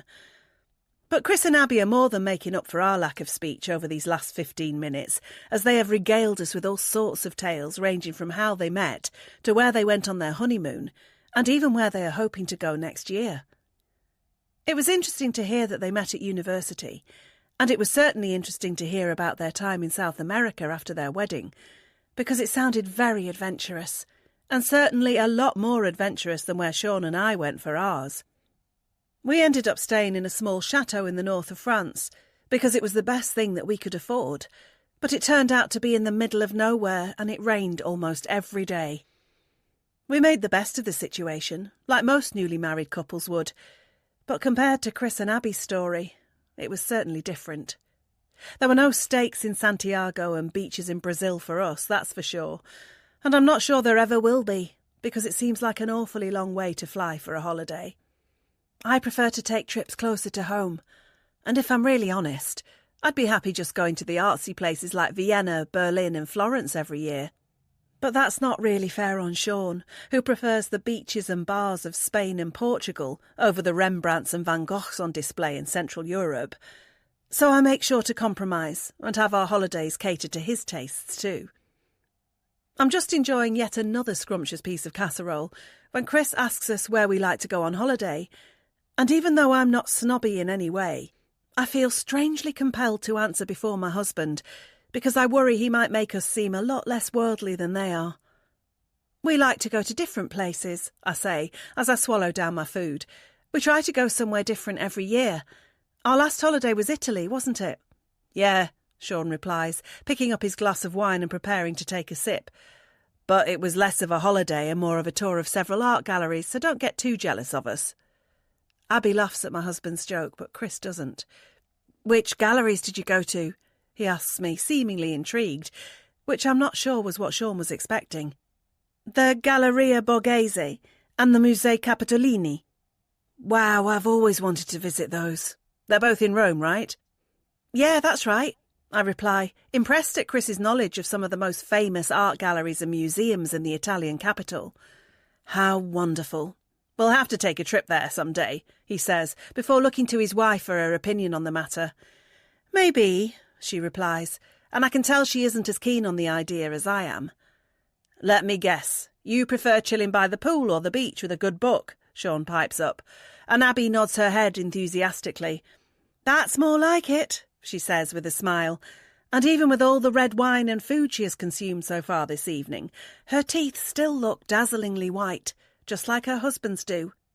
I really must ask them where they had them done, but only once I've got to know them a little better. I think the perfect holiday has just the right balance of relaxation and culture, Chris says, twirling the base of his wine glass over the tablecloth. That's why Rome is perfect. You'd get the weather and the art scene. Exactly, I say, warming up now that I have somebody on my side at the table. There's so much to see in old cities like that. It beats lying on a beach in a tourist trap any day of the week. Well, I'm sold, but I think these two might need a little more convincing, Chris chuckles. And he is referring to Sean and Abby, who don't look enamoured with the idea of using any future holidays to wander the cavernous rooms of a prestigious art gallery. It's lucky my husband doesn't get a say in anything then, I joke, putting my hand on Sean's lap and giving him a cheeky smile, which gets a laugh out of Chris more than it does out of my partner. I can see why people would want some culture, Sean says as he shifts a little awkwardly in his seat, but surely you can see why some other people just want to lie on the sand and soak up the sun when they go away. It's usually the only chance we get at good weather all year, especially if we live in England.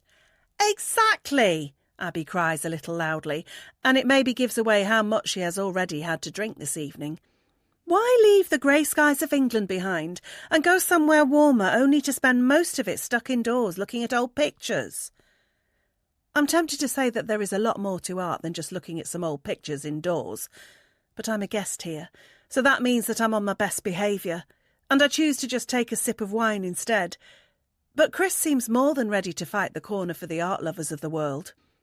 It's an acquired taste, and I understand that it's not for everyone, but to me, spending an afternoon walking around a good art gallery is just as enjoyable as any other leisure pursuit, he says, and I nod my head because I'm very much in agreement with him. But I stop nodding when Abby comes back with her retort.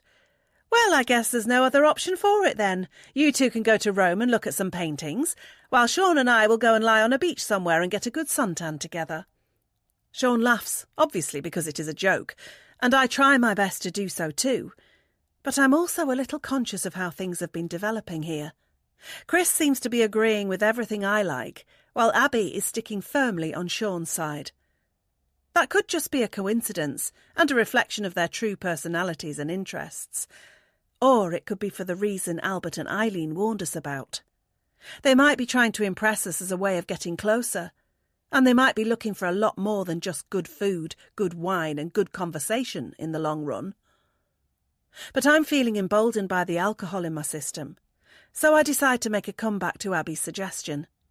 You might think that sounds fun, but try spending more than 10 minutes with Sean abroad. He'll start moaning about sun cream and midges, and probably the price of a beer too. I'm only teasing my husband, but it is also a subtle attempt at making Abby think that Sean isn't as appealing as she might think he is. But I'm not sure it works, because Abby just laughs and tells us that she hates sun cream and midges too, and that she is willing to pay any price for a cold beer when abroad, which certainly makes her sound like she would be good fun on holiday. It's fine, Katie, Chris says as he sits back in his chair and fixes me with a warm stare. We'll leave these two to the sunburn and the overpriced drinks, while we open our minds and feed our creative souls in the presence of some of the best artists who have ever lived. I notice that Chris holds my gaze for a moment or two longer than might be considered normal when he has finished telling me his plan, and I'm the first one to break away from it and lower my eyes back down to the table. There's no doubt that this evening is going well in terms of the rapport that Sean and I have fostered with our hosts, but maybe it's going too well. Sean and Abby obviously have plenty in common, and it's clear Chris and I do too. If everything was normal, then this could be the beginning of a beautiful friendship between us all. But not everything is normal. Albert and Eileen told us that, and no amount of casserole, red wine and holiday chat can make me forget what they did tell us. I wonder if they saw Sean and I come over here tonight for this meal. And I wonder if they are shaking their heads and preparing to say, "I told you so," if things go wrong because of it. 14. Sean. I drop the house keys on my first attempt at getting them in the lock, and I have to carefully bend down and scoop them up off the doorstep before trying again. Katie laughs at my poor try, and I have to admit I find it a little funny too. That's because we're both drunk, and when that's the case, everything seems funnier than usual. I'm able to get my coordination skills working a lot better the second time around, and with the key in the door, I'm able to open it up and get us inside. As I close it behind us, Katie is already making her way down the hallway in the direction of the kitchen, where she's going to get us a couple of glasses of water for our bedside tables. I hold onto the wall beside the staircase for support as I take off my shoes, all the while thinking about the last few hours my wife and I have just experienced and what it might mean going forward. To say the dinner party with Chris and Abby went well would be an understatement. We got on like a house on fire, sharing stories, jokes, and plenty of food and wine, and there was barely an awkward moment of silence to be had once we had got past the initial few minutes. I had a great time, and I'm sure Katie did too, and normally that would be a good thing, but all of the excitement and anticipation of future dinner dates to come is tempered somewhat by the knowledge of the people in the house we had to walk past on our way back home from Chris and Abby's this evening. That was Albert and Eileen's house, and while I didn't say anything to my wife at the time, I'm pretty sure I noticed Albert in an upstairs window looking out at us as we staggered back across the street in the direction of our house. I only noticed the man's shape in the window for a moment before he disappeared back behind the curtain, but I definitely saw him, and he definitely saw me, and it definitely had me thinking again about what he said to us when we first met him. Sorry, old chap, but we've gone against your advice and made friends with Chris and Abby, and I have to say, I'm not sure what all the fuss is about. As far as I can tell, they're a lovely couple who are keen to make new friends, and I'd say exactly the same about us. We're all of a similar age, and we have more than our fair share of things in common. Abby and I share a passion for fitness as well as cocktails on a sandy beach on holiday, while Katie and Chris are more into culture and visiting galleries and museums over pools and bars. But as a collective foursome, we all found common ground over the course of the evening, and all enjoyed each other's company, and that is why we have already decided that we should do it again. Of course, next time it will be our turn to host, and while we haven't set a date for the evening yet, I'm sure we'll get round to it in due course. With my shoes off, I put my feet onto the steps of the staircase and make my way up to the bedroom, bumping into the wall slightly as I go, and it's another reminder of how inebriated I am right now. It's been a while since I had this much to drink, but I can also say it's been a while since I had such a good time, and the two things so often tend to go hand in hand, or at least they do for me anyway. Reaching the bedroom, I pull my t-shirt over my head before making a bigger job out of removing my jeans than I need to. But finally, I'm stripped off and lying on the bed, and all I have to do then is close my eyes, and the room should stop spinning. It works until I have to open them again, when Katie tells me to drink some water before I fall asleep, and I sit up on the bed and take a thirsty gulp from the glass she has just provided me. It won't be enough to stave off the dehydration and the hangover that will be waiting for me when I wake up in the morning, but it's better than nothing, and Katie does the same thing before we place our glasses on our bedside tables and turn off the lights. As we both lie there in the darkness, I know it won't be long until we are both fast asleep. I'll most likely end up snoring because that's what I do when I've overindulged on the alcohol front, but it's okay if Katie has been drinking too, because she'll fall into such a deep sleep that my heavy breathing won't wake her. That's good, because if not, she would wake me up and I'd end up getting a terrible night's rest. But just before we drop off, Katie rolls over to face me and puts a hand on my chest. "We don't have anything to worry about, do we?" she asks me with a hint of concern in her voice. "What do you mean?" "With Chris and Abby, they're just nice people, right? Just friends." "Of course they are." Katie goes quiet for a moment, and I wonder if that is it before we slip into sleep, but it's not. "I know I don't look as good as Abby, but you love me, don't you?" Even though I've had too much to drink, I recognise when my partner is being needy and requires some extra affection, so I make sure to roll over and face her myself before taking her hand and holding onto it as I look at her face in the small amount of moonlight that is seeping through our curtains. "I love you. Stop being silly." I move my head forward from my pillow onto my wife's, and we kiss for a moment. It starts off as a tender, loving kiss, but soon turns into something more passionate and animalistic, and before we know it, we're making out like two hormonal teenagers who have found themselves alone while both sets of their parents are away. Sleep is suddenly off the menu as we become intimate, and our inebriated states do wonders for loosening up our inhibitions and giving us both the excuse to put a little more gusto into our performance than usual. Blame it on the wine, the fact it's Saturday night, or maybe just the fact that we are finally unwinding after a hectic house move, but Katie and I are making love like we were when we first met, and I have to say, I'm enjoying it. By the time we're done, we're both sweaty and out of breath and lying on our backs, looking up at the dark ceiling again. I'm not sure that enthusiastic performance will do as much good for our impending hangovers as the glasses of water beside us will, but it was definitely worth trying, and we both roll over on our pillows feeling even more satisfied with the evening than we were before. I let out a relaxed sigh as I close my eyes and feel my heavy head sinking deeper into my pillow, and I'm almost asleep without a care in the world. Almost. That's because right before I drop off, I get a wave of guilt washing over me, and I know exactly where it's coming from. It's coming from the fact that I wasn't entirely present when I was with my wife just then. I wasn't fully thinking about her in every moment that we were physical together. There were a couple of moments when I was thinking about Abby instead. 15. Katie. I tend to have lots of weird dreams when I go to sleep after drinking too much. They're not nightmares, but they're not exactly pleasant either. All sorts of weird things race through my mind behind my closed eyelids, no doubt a consequence of my brain's attempt to purge itself of the liquid drug that I ingested and indulged in a little excessively.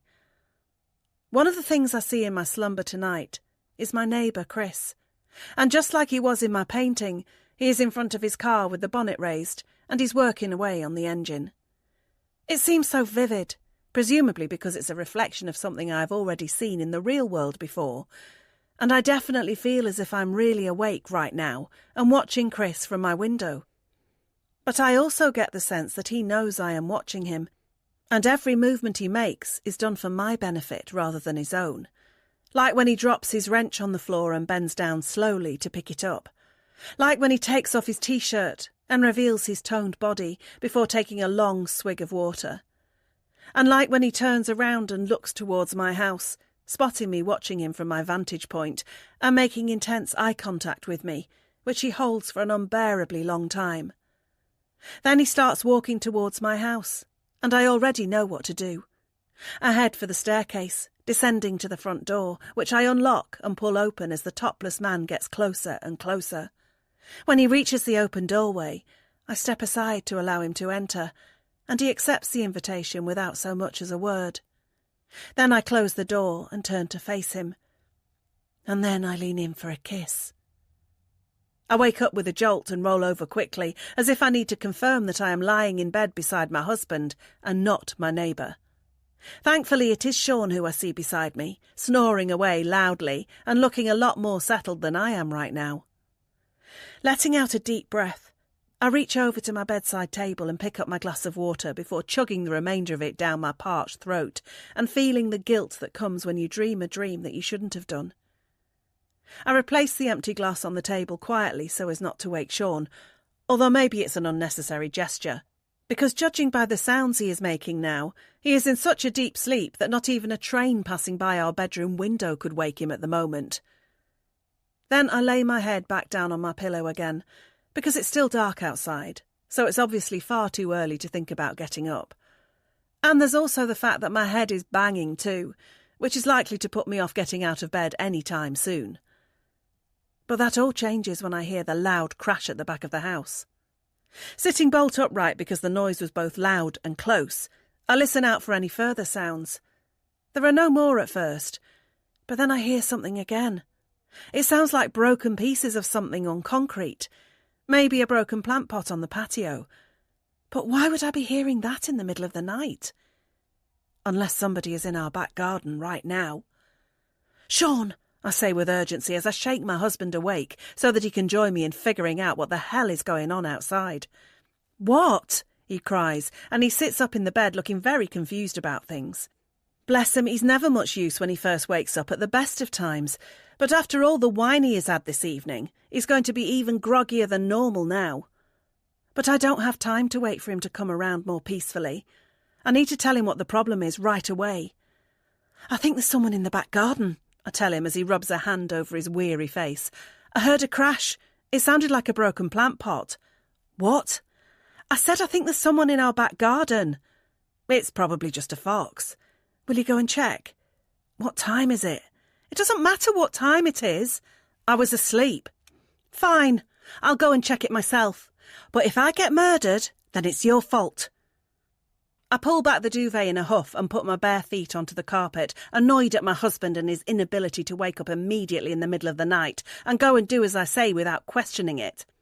In hindsight, I might look back and say I was perhaps a little unfair to demand such a thing of him.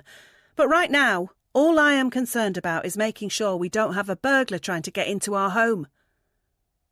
I fumble around for the switch on the bedside lamp before finding it and lighting up the room, causing Sean to moan and cover his bloodshot eyes with his hand. But I don't have time for letting my own eyesight adjust, and I get out of bed and stomp towards the bedroom door to prove it. "Where are you going?" Sean asks me as I open the door. "Where do you think? I'm checking who's in the garden." "I told you, it'll just be a fox. And what if it's not? What if somebody is trying to get in?"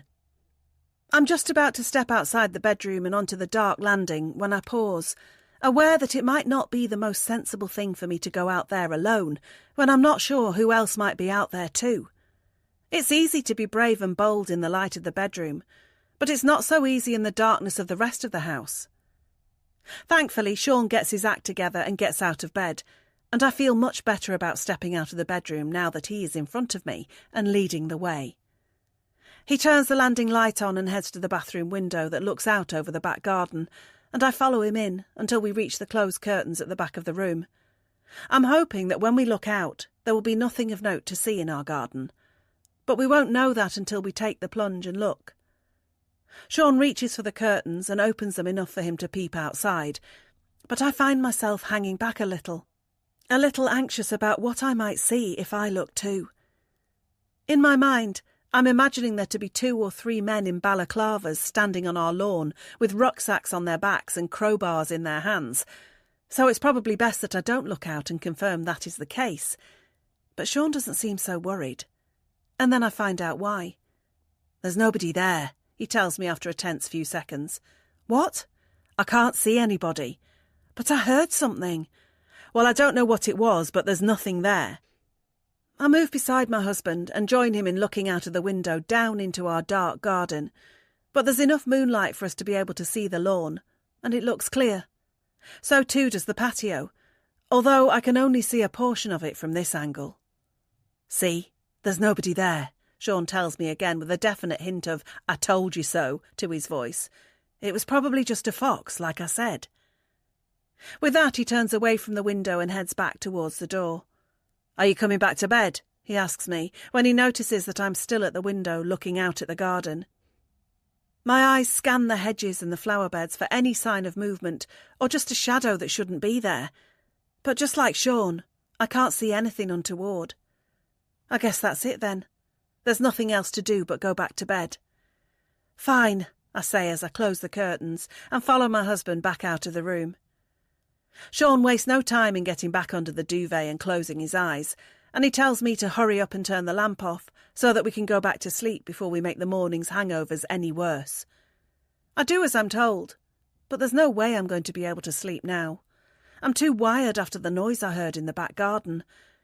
But there's something else causing me to keep my eyes open too. It's because the last time I closed them, I saw myself being intimate with Chris.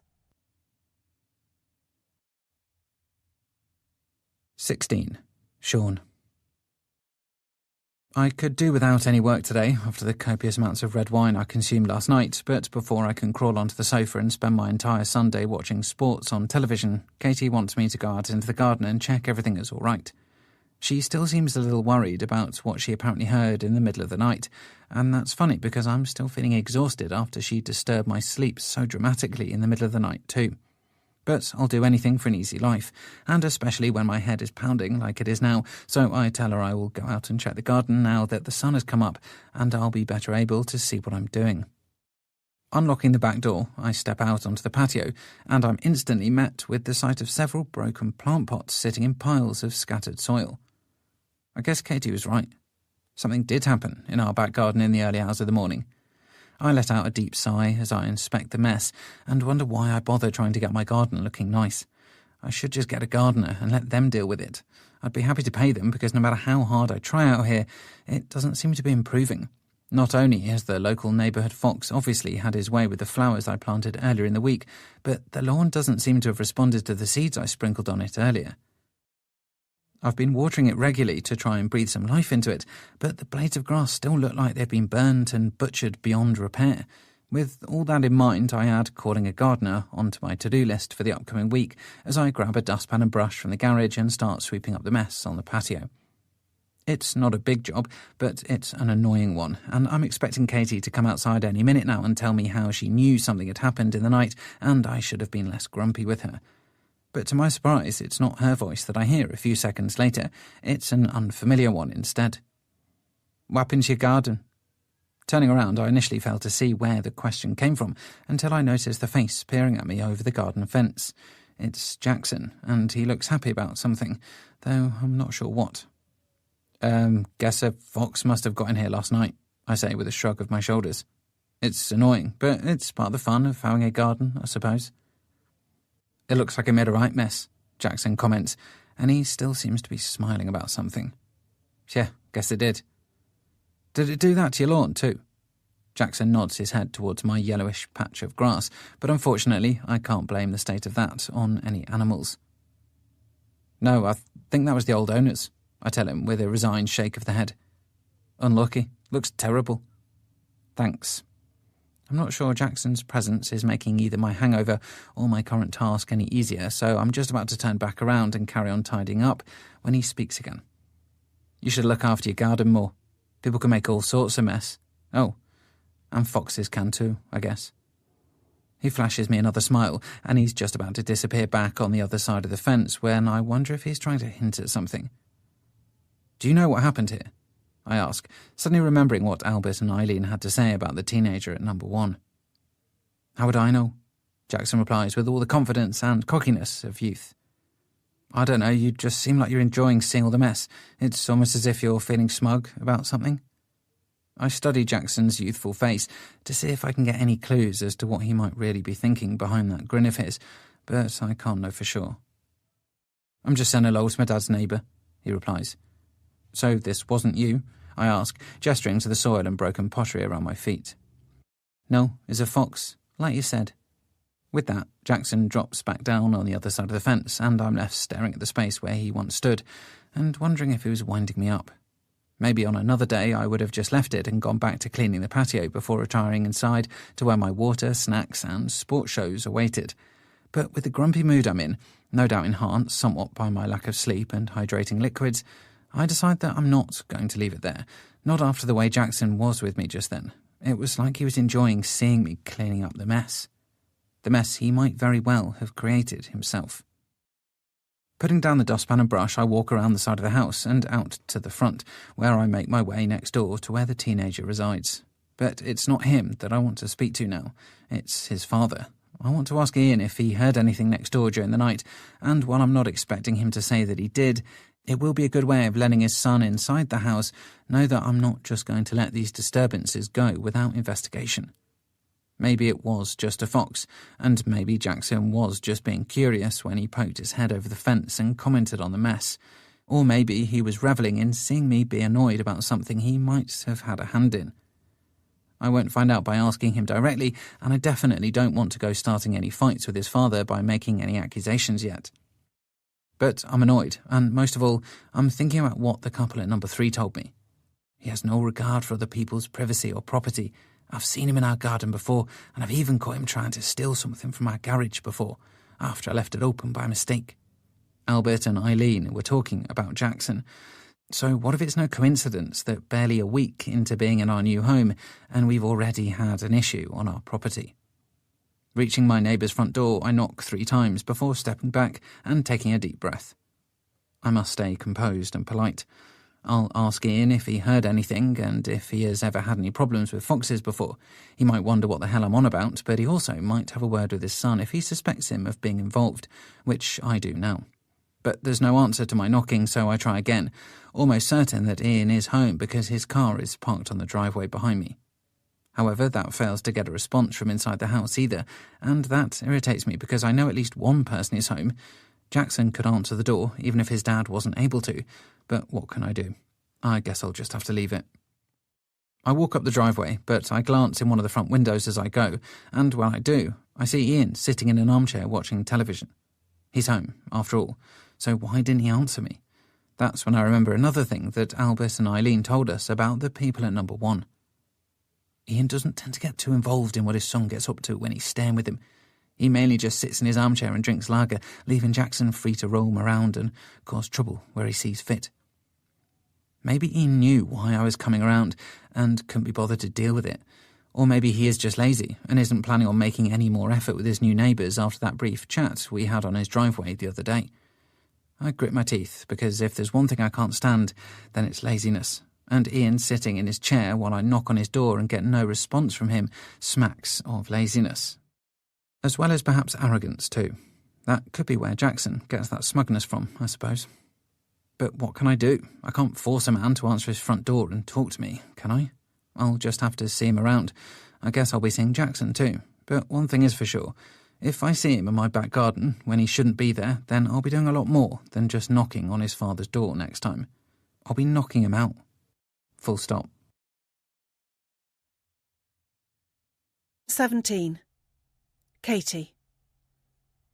The house is quiet on this sunny Monday morning, and the weather is just one of the reasons why I'm feeling a lot better today than I was yesterday.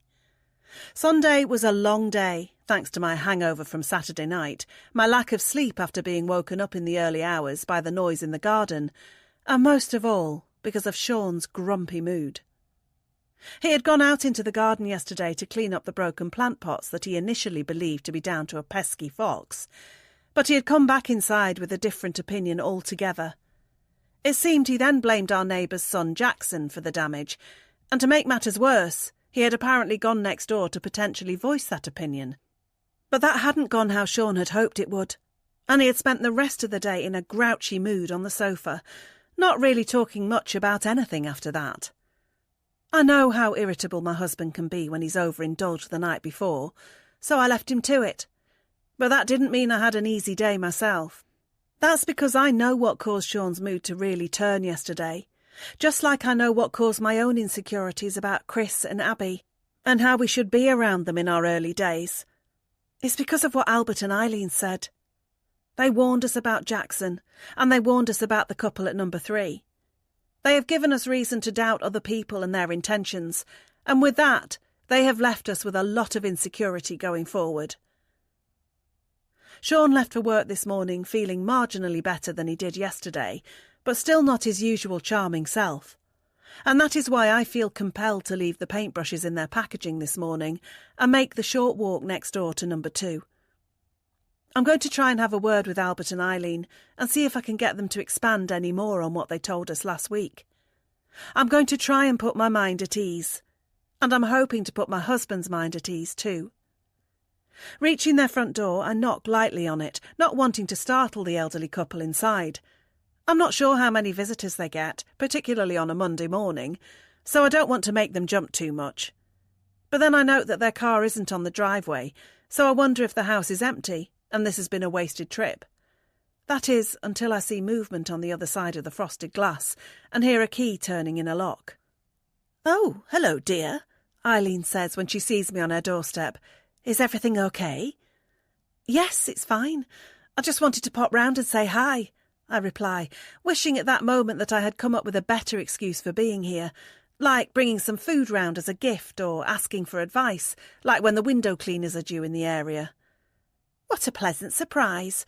I was just about to do some washing up while Albert is out, but this seems like a good excuse for a cup of tea. Come in, dear." Eileen beckons for me to enter her home, and I do, warmed by her welcome, while also feeling a little anxious about being here simply to broach the subject of our other neighbours. "Albert's just popped to the shops, but he'll be gone a while, so we have the place to ourselves," Eileen tells me as I walk in. "Truth be told, I like it when he gets out from under my feet every now and again. I'm the same with Sean," I say with a laugh as I wipe my shoes on her doormat. As I close her front door behind me while she scurries into the kitchen to put the kettle on, I take a look around at the furniture and decor in the hallway. The first thing I notice is how dated it is, although that's not exactly a surprise considering that this home belongs to those in the older generation. The flowery wallpaper and the antique-looking cabinet at the foot of the stairs reminds me of my grandparents' home when I would visit there as a child, and it feels homely, but still very different to what I'm used to.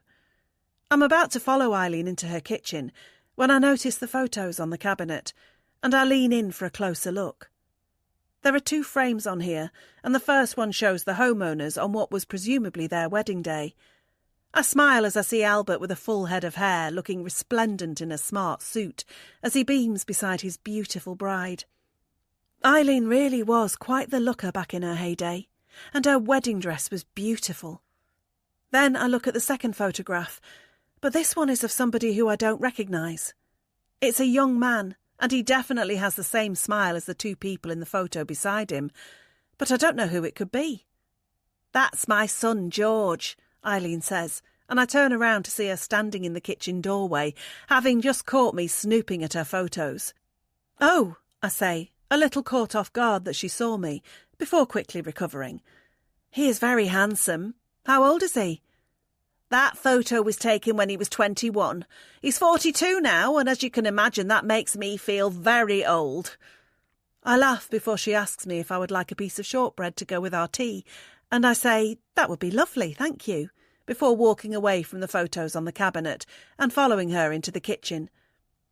As she opens a cupboard and takes out a packet of shortbread biscuits, I look around at the small kitchen table, the garish green tiles on the wall, and the lino covering the floor that looks like it was laid sometime in the 60s. This kitchen looks a lot different to mine, but everybody has different tastes and ideas about how they want their house to look, and I'm sure Eileen is very happy with how hers is. It certainly is homely, if a little tired. Eileen asks me how I take my tea, and I tell her just a dash of milk and 2 sugars before she puts 4 pieces of shortbread onto a plate and asks me if I would like to sit out in the garden as it's such a lovely day out there. I like the sound of that, and we head outside into the sunlight that is bathing her beautiful back garden in its warm rays.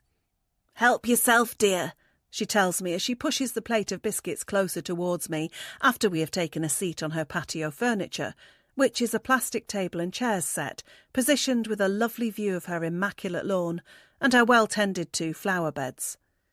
"It's been a while since I had a visitor over," Eileen admits to me after I've taken a bite from my piece of shortbread and washed it down with a perfectly made cup of tea. "Do you have family in the area?" I ask, hoping that she does, because I can't think of anything worse than someone her age feeling lonely, even if she does have her husband around most of the time. "Not as much as I used to. A couple of nieces and nephews, but most of my family moved further out. They like to be closer to the city. It's too quiet for them around here." "I like the quiet," I admit, and Eileen tells me that she does too, before I ask her where George lives now.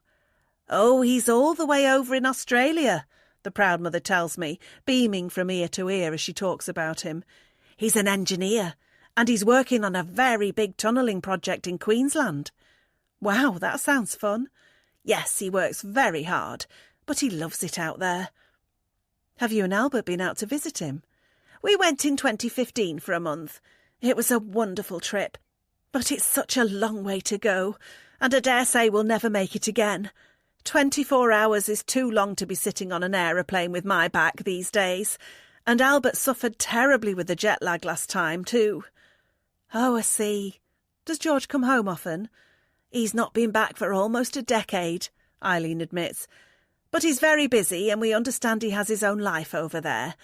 He doesn't need to be coming back to check on his mum and dad all the time." I smile before taking another sip of my tea, and as lovely as this conversation is, I know I came here today to talk about something else entirely. "Is it okay if I ask you a little more about what you said to me and Sean last week?" I ask, approaching the subject cautiously. "What was that, dear?" "About what you told us regarding the other neighbours on the street." "Oh, I see. Yes, of course. What would you like to know?" I fiddle a little awkwardly with my teacup as I watch a beautiful blue butterfly fluttering around at the bottom of the garden before just going for it.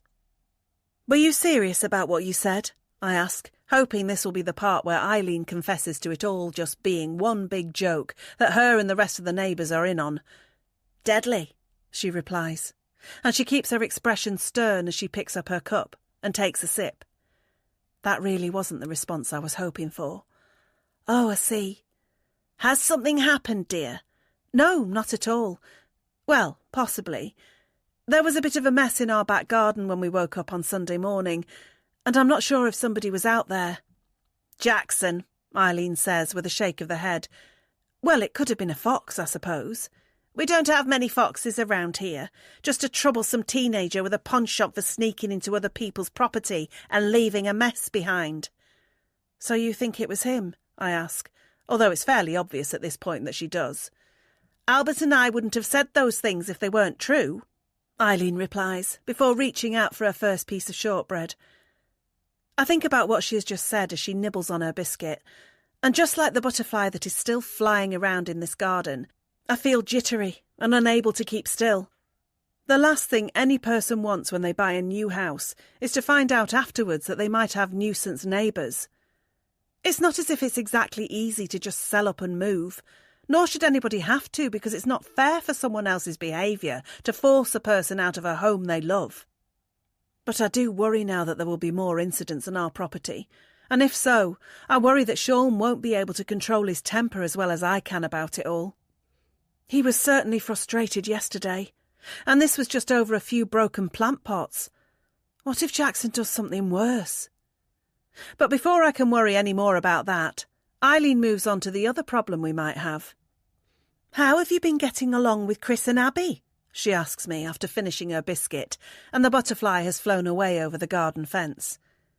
I can tell by the tone in which she asked the question that she is insinuating something, but I decide to be honest and say things as they are. Really well, I admit. They had us over for dinner on Saturday night. I see. It was nice. I'm sure it was. You think we shouldn't have gone? I didn't say that. But you're thinking it.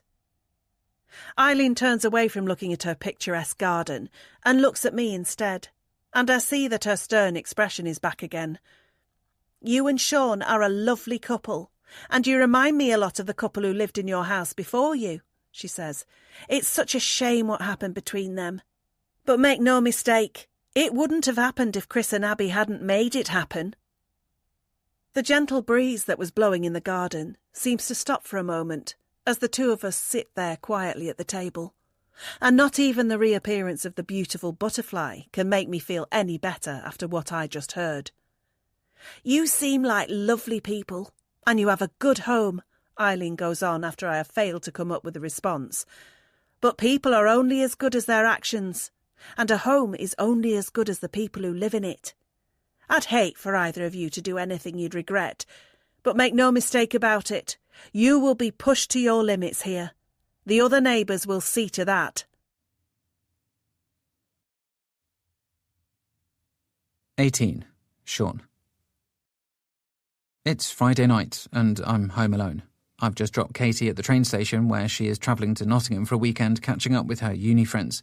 That means that I've got a couple of nights to myself, and while I have plans to catch up with a few mates tomorrow, tonight is going to be a quiet one. Just me, a movie, and a 14-inch pepperoni pizza from the local takeaway. As I tuck into my first delicious slice with no regard for what it might be doing to my arteries, I savour the peace and quiet that one can only get when they have the house to themselves. Katie doesn't go away often, but I like to make the most of these times when she does. I miss my wife when she's gone, but I also miss those carefree times from my single days when I would just lounge around on my own eating junk food and watching whatever I wanted to watch on the TV. So I'll make sure to savour this time now. It won't be long until Katie is back and we'll be eating healthier meals and watching something we've both compromised on, but that's Sunday. Right now, thank God it's Friday. I use the remote control to browse the channels on the hunt for a great movie to go with my great pizza.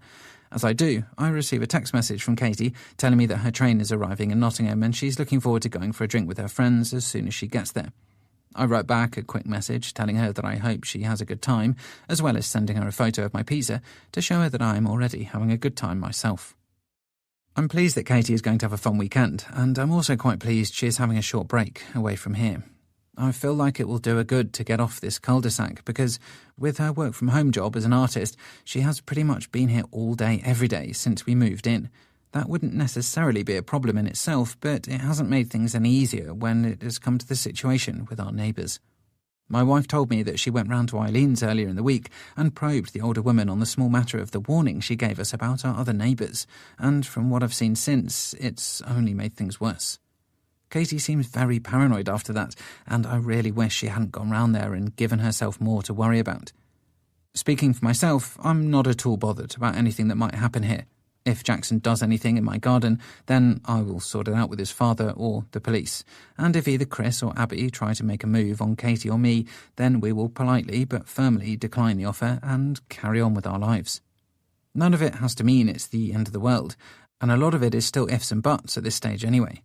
But Katie seems very troubled by the thought of it all, and that's why I'm glad she's gone away for a change of scene this weekend. I'm hoping she'll come back with a fresh perspective on things when she returns from Nottingham and realise that no matter what anyone else on this cul-de-sac might say or do to us in the future, it's only the two of us who can ultimately control our fate. As long as we stick together and don't do anything stupid, then everything will be fine. If anything else does happen at all, and that's a big if. I include myself in that because I know I have the tendency to get a little angry and overreact at times like I did when I stormed around to Ian's house after getting the feeling that his son was revelling in the misfortune of the broken plant pots in my garden. In hindsight, I should have just left it, and I'm quite relieved now that Ian didn't answer the door because it might not have ended up going well if he had, considering the mood I was in. But there will be no repeat of that, even if Jackson gives me any more reason to believe that he might have trespassed on my property and caused damage. If that happens, then I'll just call the police and let them deal with it. Things might be difficult after that between us and the residents at number 1, but sometimes that's just how it is with neighbours. I don't know many people who are best friends with the people who live beside them. People just tolerate their neighbours most of the time rather than become best friends with them, and if that's what we have to do, then so be it. As for Chris and Abby, Katie and I have decided to hold off on inviting them round for a meal to return the favour of when they had us around for dinner. We're not saying we won't do it at some point in the future, but we're not going to be in a rush to do it either. The decision is more for my wife's benefit than my own, because I'm sure we have nothing to worry about when it comes to the couple at number 3, but I'm happy to do whatever will set her mind at ease at this time.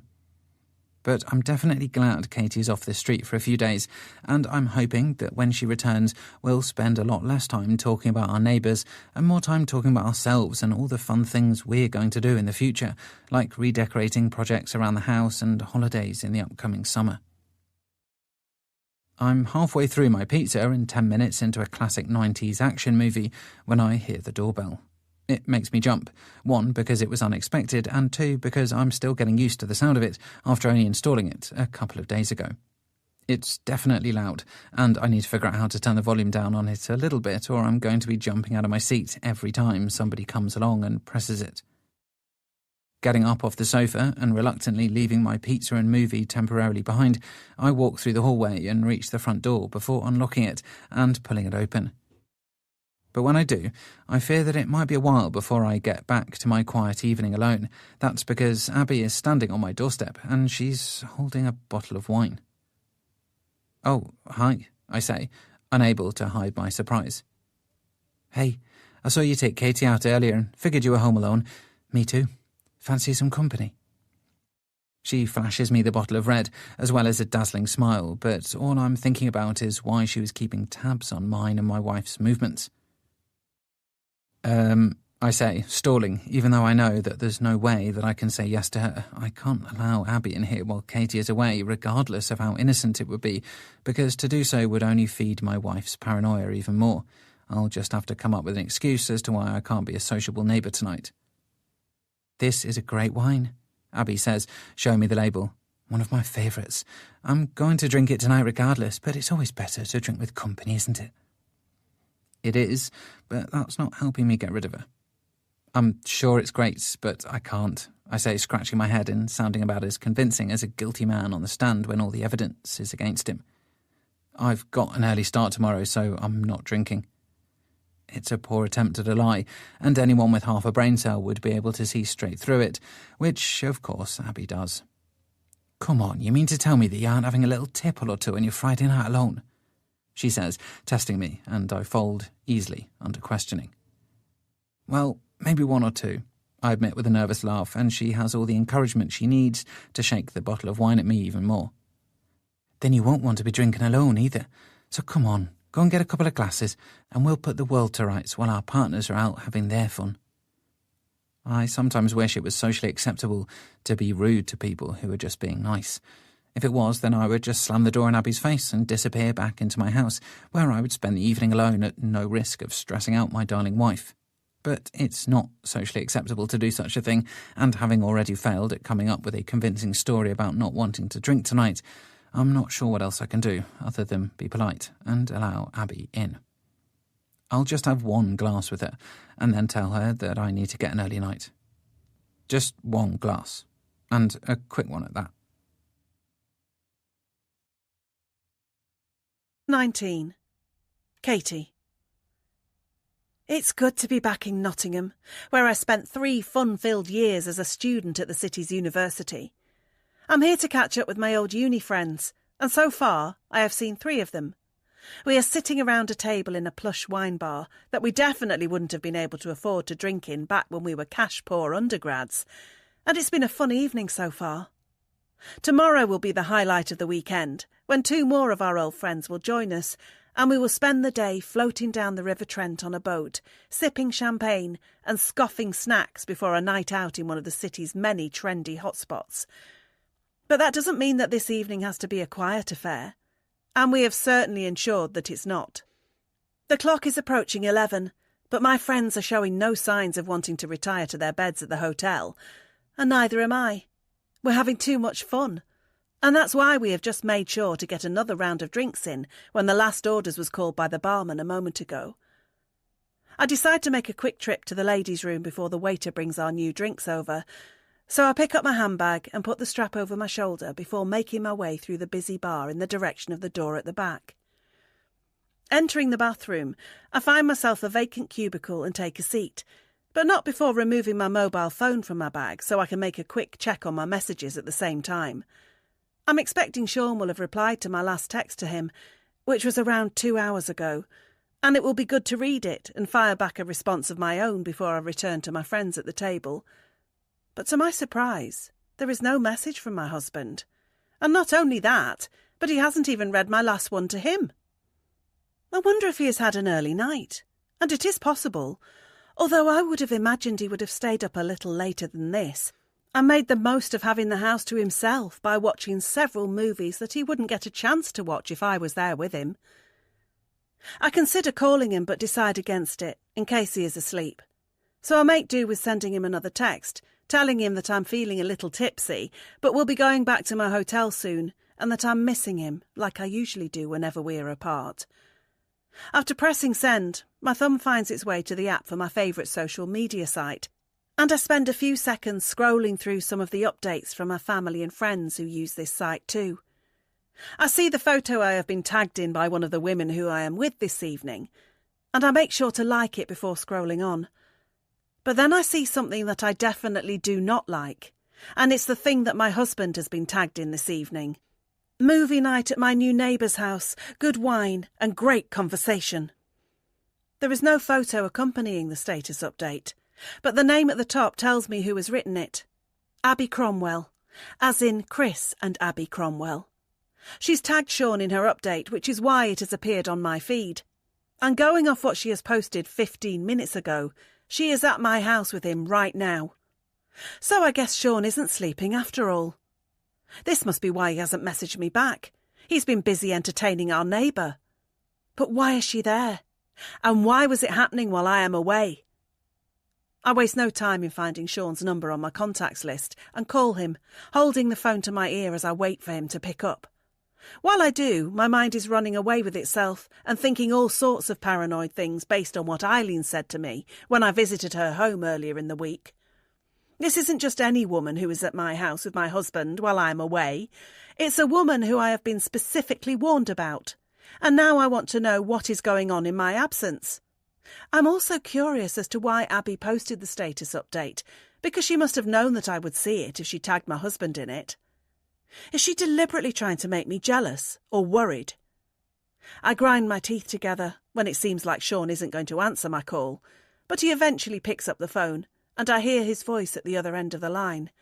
"Hey, are you okay?"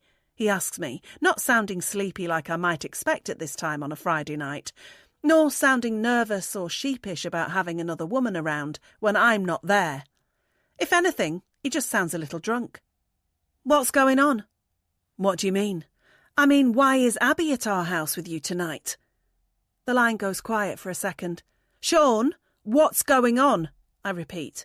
"Hang on a second," he says, and I wonder if he is leaving whichever room he is in to continue this call somewhere more private, out of Abby's earshot. "Sean, tell me what's happening," I plead with him, and I'm sure I'm sounding a little drunk myself. And that is no doubt contributing to my anxiety levels right now. Maybe if I was clearer-minded, then I wouldn't be jumping to conclusions right away.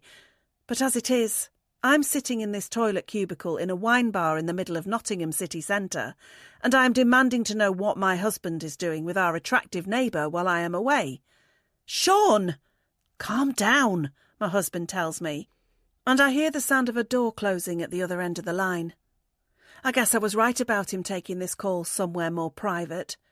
But whereabouts in the house is he now? And more importantly, which room has he just left? The living room?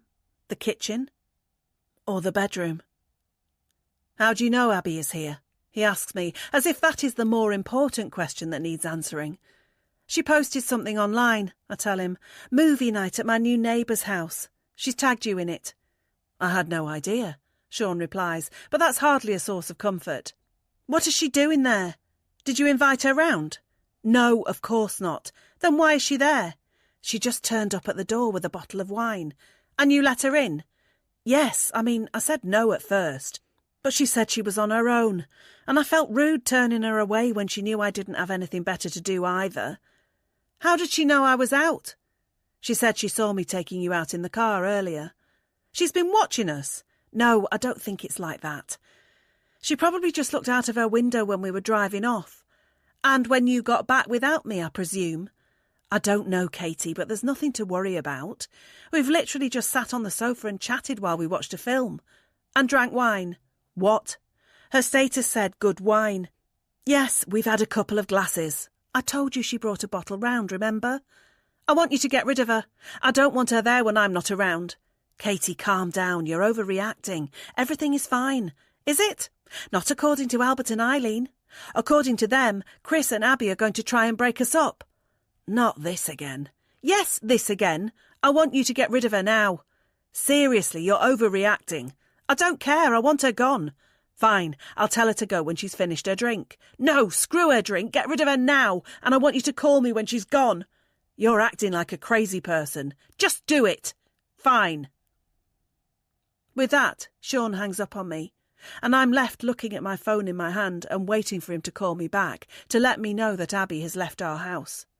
But until he does, my mind will continue to think all sorts of things about Abby and her real intentions for going round to my home this evening to see my husband while I am away. Sean might think that I'm acting irrationally, but I'm sure plenty of other husbands have thought the same things about their wives until suddenly it's too late and things have happened that cannot be undone. I don't want Sean to do anything stupid, and while I feel like I trust him, I don't trust Abby. And that's why I want her out of my house. The only question is, will she go? 20. Sean. I've ended the phone call with my wife in no uncertain terms about what I need to do next. I need to walk back into the living room and ask Abby to leave. Or, as my wife put it so eloquently, get rid of her. That's why I head for the closed door, planning on doing exactly that when it opens and Abby enters the kitchen. Is everything okay? She asks me, and she is concerned enough to put a hand on my arm as I stand in front of her at a close distance. It's fine, I tell her, making sure to take a quick step back to make her remove her hand from my skin and increase that distance between us again. Was that Katie? Yeah. Is she having fun? I think so. That's good. I'm glad we're not the only ones. By the way, I paused the movie when you went out so you didn't miss anything. Oh, thanks, I say, thinking of the thriller film we were about halfway through before we got interrupted by Katie's call. I was enjoying the film, and I have to say, I was enjoying the bits and pieces of conversation that interspersed my viewing of it too, because Abby is good company, and I find her insights on certain things to be fascinating. But unfortunately, this is going to have to be where the fun ends. I'm not going to have any more fun chats this evening with Abby, nor are we going to be able to watch the end of the movie together. That's because I have to ask her to leave now before my wife calls back and gets even more worked up than she already is. I'm really sorry, but we're going to have to call it a night. I tell the woman in my kitchen. I'm feeling pretty tired. I think the busy work week has finally caught up with me. Oh, that's a shame. Are you sure? Yeah, I hope you don't mind. No, not at all. We can finish the film another time. I smile at Abby because she just seems genuinely nice, and it is frustrating that Katie is believing the word of Eileen over me when I say that there is nothing to worry about. But I don't want to incur the wrath of my wife, so I follow Abby out of the kitchen, where she gathers up her belongings in the living room before heading for the front door. Do you want to take your wine with you? There's enough for one more glass in there, I say, picking up the bottle and calling after her. No, it's okay. You have it as a nightcap if you want, Abby tells me as she puts on her shoes. Besides, I feel a G&T coming on instead. She gives me a wink as I stand in the hallway and watch her get ready to go. As I do, I check my mobile phone for any sign of another call from my wife, but there is none yet. Well, I've had a great time, Abby says when she is finally ready to go. We'll have to do this again soon. Yeah, when Katie and Chris are back, I say, before wishing that I hadn't, because I'm worried it might have come across that I didn't enjoy just spending time alone with her, which is definitely not the case. Of course, Abby says as she opens the front door.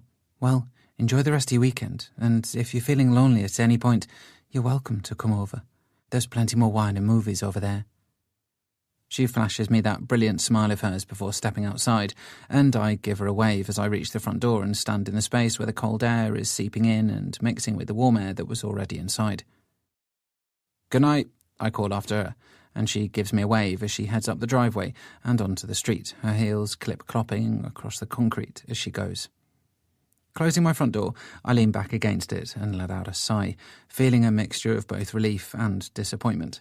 I'm relieved to have been able to execute my wife's wishes so quickly, but disappointed because I was enjoying this evening with Abby, as I feel like I had a right to do. Katie is having fun on her Friday night, and I should be able to do the same. Abby is a friend, it's as simple as that, and why can't I have a glass of wine and a chat with a friend when my wife has gone to Nottingham tonight to do exactly the same thing? But before I have time to think about it anymore, I hear the ringtone from my mobile phone again and see that Katie is calling me back. Has she gone? She asks me as soon as I've answered. Yeah, she's just left. Good. Is it? She wasn't doing anything wrong. We'll talk about it on Sunday. I need to get back to my friends. Yeah, go on. You enjoy your Friday night and I'll just sit here on my own. Don't be like that. You said you were looking forward to having the place to yourself. Yeah, I was, but then our neighbour called round and was nothing but friendly. I wonder why. Don't be sarcastic. I'm not. You heard what Albert and Eileen said, and you know what happened to the last couple who got too close to Chris and Abby. I don't care. We're not those people. We can make our own mind up about things. I really need to get back, but I'll call you when I get back to the hotel later, okay? Whatever, I say, and I hang up after that, which might not have been the best thing to do in the circumstances, but I'm irritated as well as emboldened by the red wine in my system. It's the red wine that I return to now, and I retake my seat on the sofa and pour myself the last dregs from the bottle before picking up the TV remote and pressing play on the film that Abby had kindly paused for me. It's a shame I couldn't watch the rest of this film with her, but never mind. I'm about 10 minutes further into the action on screen when I hear a noise that almost causes me to spill my glass of wine all over the carpet. It was the sound of shattering glass, and it sounded like it came from the kitchen. Putting my glass down and rushing out of the room, I enter the kitchen and look towards the window, or rather where the window used to be. But as I feared, the glass is now broken, and I see why when I look down at the floor. There is a brick lying on the ground on top of the shards of glass. Somebody just threw that straight through the back garden. But who? It might be safer to just stay in the house and call the police, but I'm far too angry to do that after seeing my property damaged, so I rush to the back door and unlock it quickly before pulling it open and peering out into the darkness. Who is that? Who's out here? I call out in the gloomy garden, but I don't see or hear anything in the way of a response. Stepping outside, I can feel my heart hammering in my chest as I stand on the patio and look around for any sign of the vandal. But it's too dark out here, so I turn on the torchlight on my phone and move it around, hoping that will shine some light on this shocking event. But the garden seems empty. There's nobody out here, at least not anymore. But there definitely was, and I know that because I have the broken window and the brick to prove. Feeling tired? Let's take 60 seconds to unwind with a song. This free audiobook is here for your relaxation. Thank you for being here with us.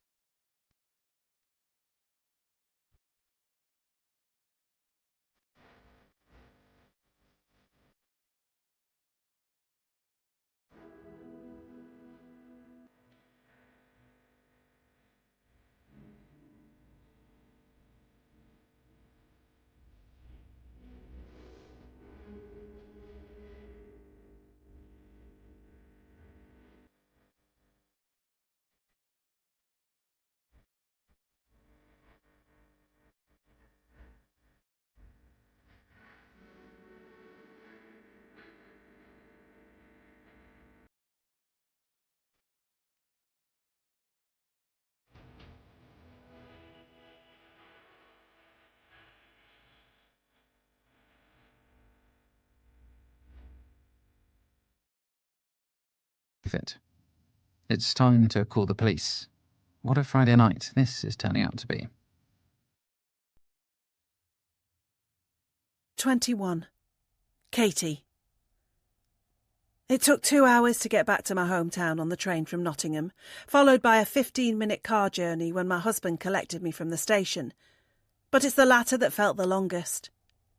As Sean parks up on our driveway and I gather up my belongings, feeling tired after a busy weekend of socialising, I'm glad to be home. But mainly, I'm just glad to be getting out of this car. Things are still obviously awkward between my husband and I since the events on Friday night, when I had a go at him for allowing Abby into the house while I was away, and demanded that he make her leave immediately. We actually hadn't spoken properly to each other since then, until I arrived into the station today and found him waiting for me in the short-stay car park outside. Our communication over the weekend had been reduced to just a few text messages, and they weren't quite as long and chatty as they usually were. How's your weekend going? Fine. You? Yeah, it's okay. Cool. See you Sunday. Like I said, not exactly as long and chatty as they usually were. Now we are back together again in person, it is a chance for us to be a little more expressive with each other and to put to bed any lingering thoughts and feelings that are still residing in us after what happened on Friday. But it's only a chance. And it won't be seized if neither one of us is willing to actually open up and talk about it. As I step into the house and put my weekend bag down onto the hallway floor, I realise that Sean isn't going to be the one to bite the bullet, so that leaves me with little choice but to do it myself. Come here, I say as I approach my husband and open up my arms, inviting him in for a hug. He accepts the gesture, and we embrace for a moment before sharing a quick kiss and a couple of apologies. Then I lead him into the living room, where we take a seat on the sofa, and I decide that honesty will be the best policy going forward.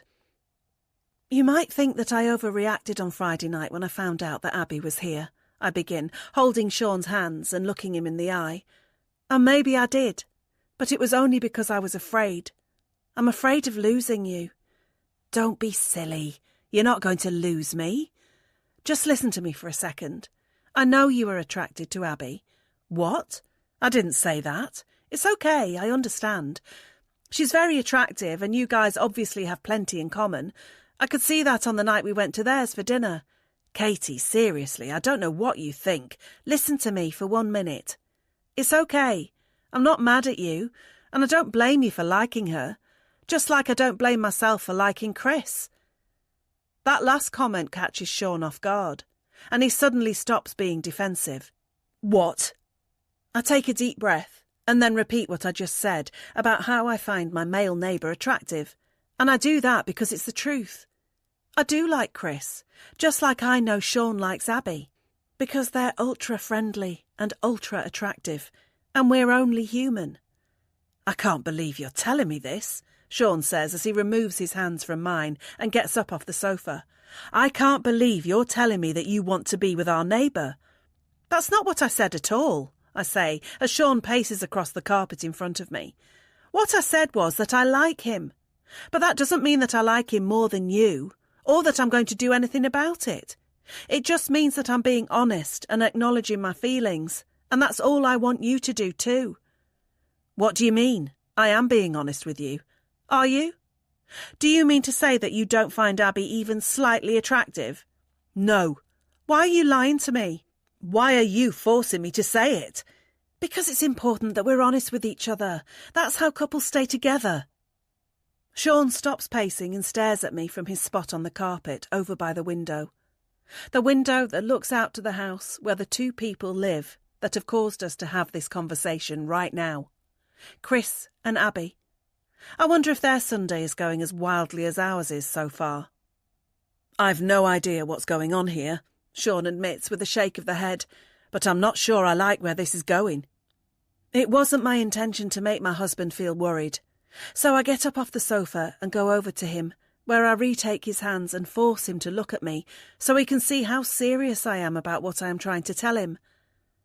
The reason I told you I like Chris is because I want you to know that it's okay if you like Abby too. It doesn't mean anything, and it doesn't mean that I'm going to be unfaithful. It's just me acknowledging my honest feelings with you, so you can do the same. What do you want me to say? That I like her? That I was having fun on Friday night until you called and made her leave, is that it? If that's the truth, then yes, I suppose I do. Fine, I like her, and I was having fun with her. OK, I say, looking into my husband's eyes and keeping hold of his hands. That's absolutely fine. Thanks for being honest. Now do you see why I have to be like this? Not really, no. It's because I know I can trust you, and you can trust me. But we can't trust them. Chris and Abby, I mean. We can't let them come between us and change this amazing thing that we have here together. You understand? But they're not. They're just our neighbours. But they're a temptation. And from how it seems to be going, they will become more of a temptation the longer we're here. Unless we acknowledge it honestly and make a plan to avoid it. What kind of plan? I think it's sensible if we agree not to see them anymore. We'll be polite but firm, cordial but not chatty. Wave, say good morning and good evening, but that's it. No more dinner dates, no more borrowing things off them, and certainly no more being around them when one of us is away. I still think you're overreacting. I don't care. All I care about is making sure that we don't end up like James and Sarah. That's not going to happen. I know it's not. And the reason for that is we are too smart to let it happen to us. OK? I'm being forceful with my husband. But I mean every word I am saying. I don't care about Chris and Abby or Albert and Eileen's warning or the previous couple who lived here and ended up getting divorced.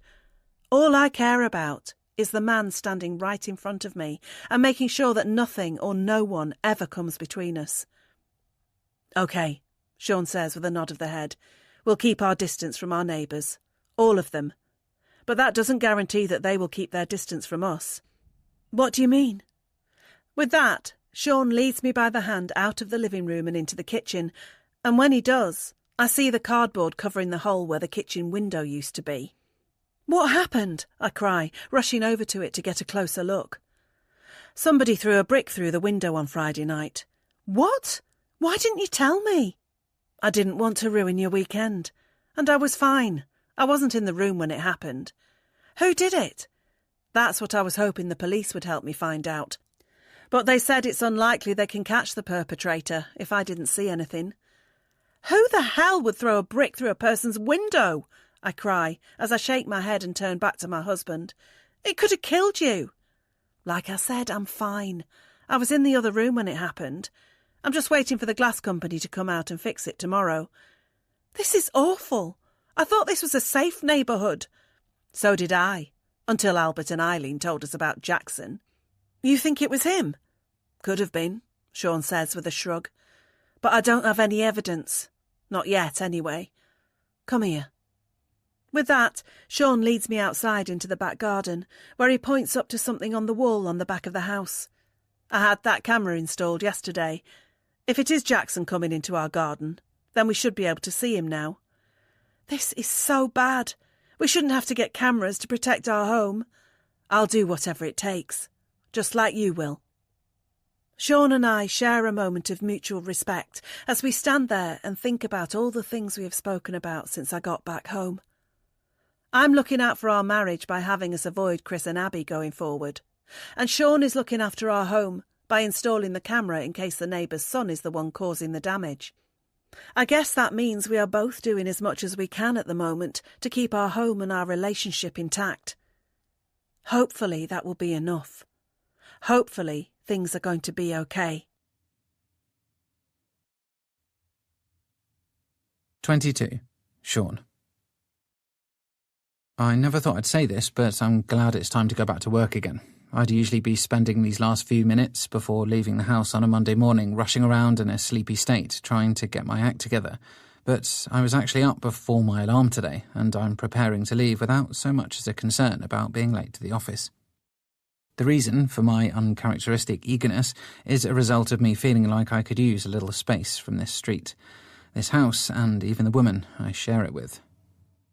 But it's not the brick through the window that has me keen to get away, nor is it the awkwardness of Friday night after Abby's visit ended so abruptly and I incurred my wife's wrath. It's because of what my wife told me when she came home from her weekend away yesterday. She admitted that she liked Chris, as well as saw through my poor attempts at pretending that I didn't like Abby either, and that was unexpected, to say the least. Katie always has been brutally honest, and that's surely a good trait to have, but sometimes she can be too honest, and I feel like yesterday was an example of that. Did she really have to tell me that she was attracted to Chris, and did she really have to call me out about liking Abby too? What's wrong with keeping some things private, even between a husband and wife? It wasn't great to hear that Katie admired our handsome neighbour, but it doesn't really mean anything. I know she admires several Hollywood actors too, because she always drools over them whenever they come on screen during our movie nights together. But it doesn't mean she's going to act on it and leave me for any of them. So why do things have to be different when it comes to Chris? So what if she likes him? And so what if I like Abby? We're married, and that means we can't and won't do anything about it. Doesn't it? I pick up my briefcase and head for the door, calling out a goodbye to my wife upstairs as I go. She calls back to wish me a good day before I open the front door and step out into the early morning drizzle that I'm hoping will be doing wonders for my parched lawn today. Heading to my car, I can't help but glance in the direction of Chris and Abby's home, but I instantly wish I hadn't done when I see Abby leaving her own house at the same time as me. Damn it. We've made eye contact now, and I really hope she doesn't want to chat. I'm supposed to be avoiding her, and for all I know, Katie might be peeping out of the bedroom window right now watching me. Abby offers me a wave, and I wave back, albeit barely before I unlock my car and pull open the door, tossing my briefcase onto the passenger seat and getting in behind the wheel. I'm hoping she will take my rushed behaviour as a sign that I'm running late for work, rather than because I'm trying to avoid conversation. But I guess I won't know. All I can do is start the engine, reverse off the driveway, and get going. As I do, it seems silly that I'm going to have to be this way with a neighbour for presumably the rest of the time we live here, but that's what Katie has said we need to do, and the fact that she was so honest and raw yesterday tells me that she really thinks it is for the best. Of course, much of that has to do with what Albert and Eileen told us about the couple at number 3 being on the prowl for new couples to sink their teeth into, but it is what it is. This cul-de-sac is obviously full of characters, and it seems that Katie and I are best served not tempting fate and just keeping to ourselves. But it's not easy to keep to yourself when someone on a bicycle rides out right in front of your car, and that's exactly what happens to me before I can drive off this street. Slamming on my brakes, I narrowly avoid hitting the bike and its rider, but then I see who it is, and maybe it wouldn't have been a bad thing if I had hit them. It's Jackson, and he looks annoyed that I almost ran him off the road. "Hey, watch where you're going," he shouts at me when I wind down my window beside where he has come to a stop. "You came out right in front of me." "Whatever," Jackson replies in a grumpy tone, and he looks like he's ready to pedal away, but just before he does, he pauses and looks back at me. "Why were the police at your house the other night?" he asks. I study his face as the drizzle continues to fall around him and my car to see if he is asking from a place of genuine curiosity or because he knows full well why and just wants to revel in my misfortune. But I can't read him or his mood. Damn teenagers. Someone threw a brick through my kitchen window, I tell him, while making sure to keep eye contact with him to see if he looks away nervously, but he doesn't. He just looks towards my house and then shrugs. "No, who did it?" "I have my suspicions," I reply, testing the teen on the bike to see if he crumbles, but he doesn't. He's as annoying as this light rain. "Well, good luck catching him, whoever it was," he tells me before putting his feet back on his pedals and racing away down the road. I watch him round the bend and disappear and wonder where he is off to. School, perhaps, but he wasn't dressed for it. But he must be going there if he's only 15. Who knows? Not me, that's for sure. Before I drive off, I glance at Jackson's home, or rather his father's home, and wonder when Ian will be going away on the rigs again. According to Albert and Eileen, he is away quite a lot, and he's been back a while now, so he should be due to leave any day. That will mean Jackson will be gone too, back to his mother's house, wherever that is, and it will certainly be interesting to see if there are any further disruptions in my garden while he is gone. If so, then I guess it wasn't him causing the trouble, but if not, then maybe he is the person I should have told the police to look into. As I drive away, I slightly regret not mentioning to the police my suspicions of the teenager next door when it came to the brick through the window. I was close to doing so, but without any actual evidence, I thought it was pointless, and all it would do would either make me look stupid or cause Ian to get angry with me for accusing his son. But with the camera on the wall now, I'm hoping there will be some hard evidence in place should anything else happen in the future. Considering I was supposed to be avoiding my neighbours, I've managed to spend the first 2 minutes outside of my house waving at Abby and having a chat with Jackson. That's not the best start to mine and Katie's plan, so I better get moving. Leaving the street, I drive through the rain in the direction of my office, strangely feeling more relieved the further I go from home. Surely it's supposed to be the opposite way around, but whatever. Right now, I'll take any good feeling I can get, however it comes, and at least I have the chance to get off the cul-de-sac whenever I need it. Katie will be working from home all day again, so she's stuck there in our house with that view and those neighbours. There have been plenty of times during our relationship where I've envied my wife's more peaceful working situation when compared to my own. Getting to work from home is surely better than fighting through rush-hour traffic in the rain to go and sit at a desk in a stuffy office all day. But not today. Today, I feel like I'm the lucky one. 23. Katie. Despite the distractions of the weekend, my mind is surprisingly clear as I sit in front of my easel and paint.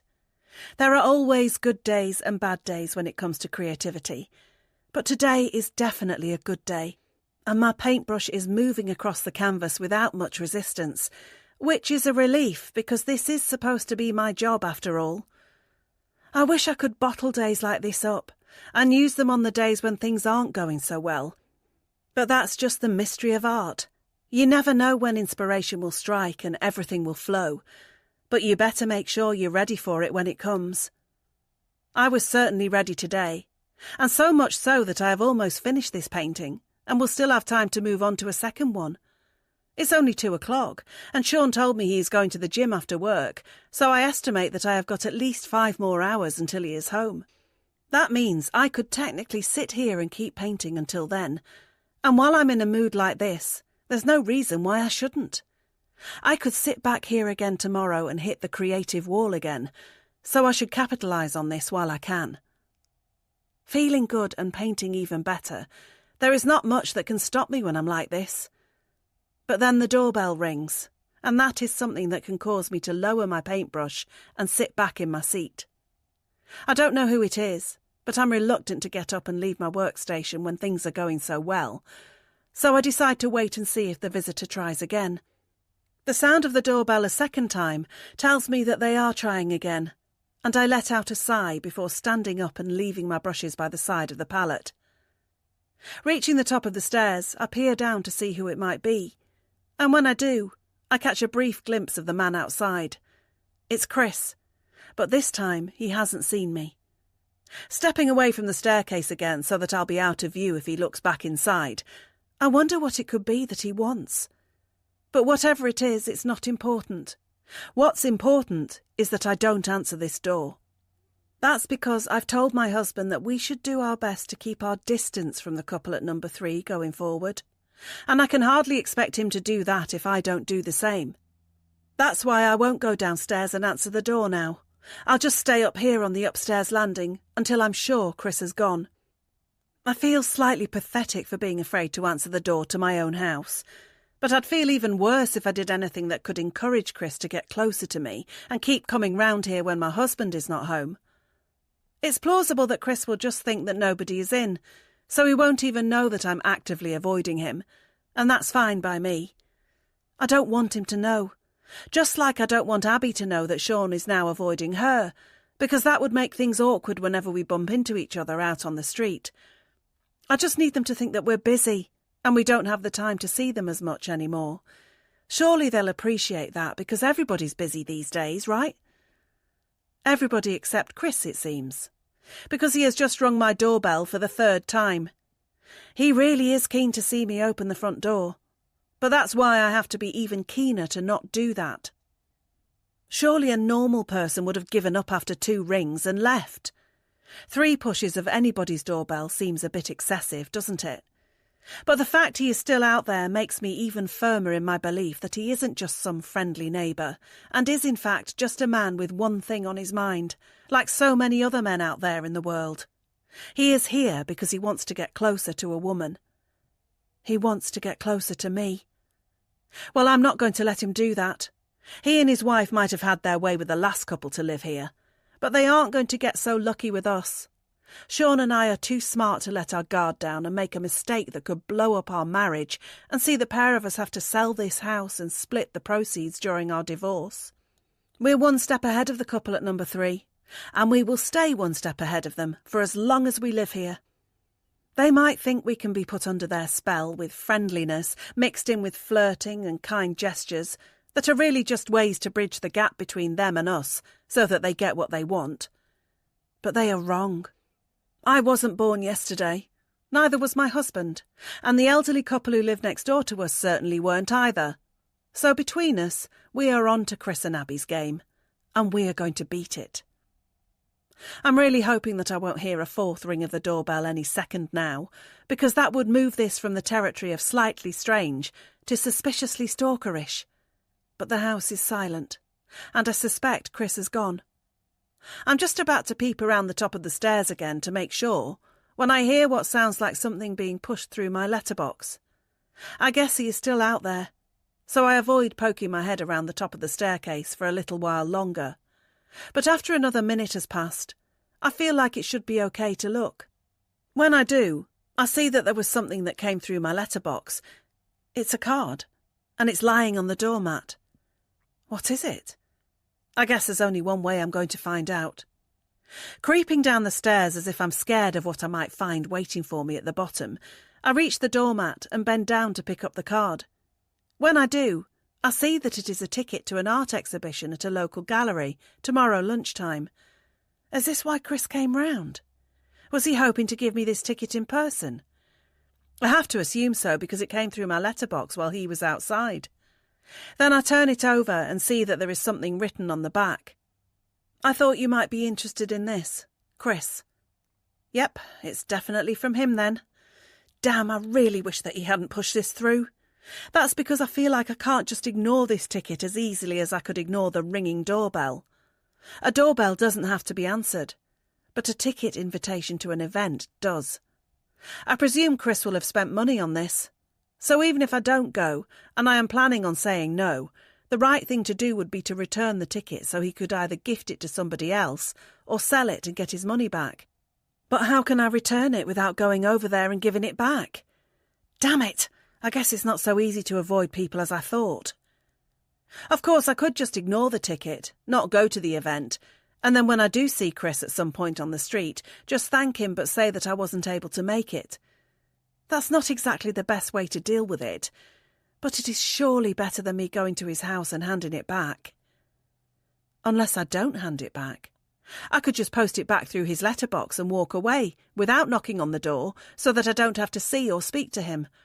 That will mean he won't have the chance to change my mind, nor will he have the chance to flash me that smile, engage in some gentle flirting, and seize the opportunity to get to know me any more than he already does. That's what I will do. I will just go round to his and push this through his letterbox with a small note on the back saying thank you, but I'm unable to attend. But I can't do it now because 1, I know he is in now, and 2, I am supposed to be out, considering I failed to answer my doorbell.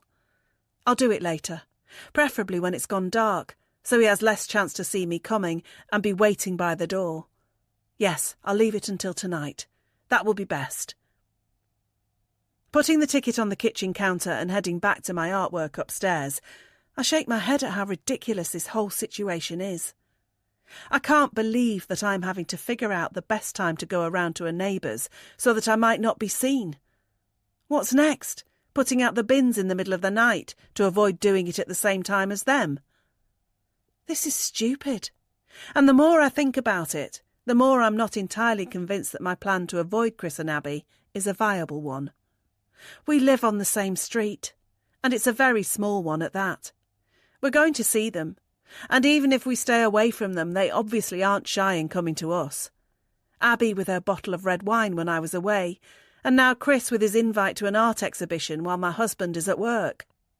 They seem to want to spend more time with us than they do with each other. But Sean and I just have to make sure that no matter what we do, we spend more time with each other than we do with them. That will be easy enough to do, right?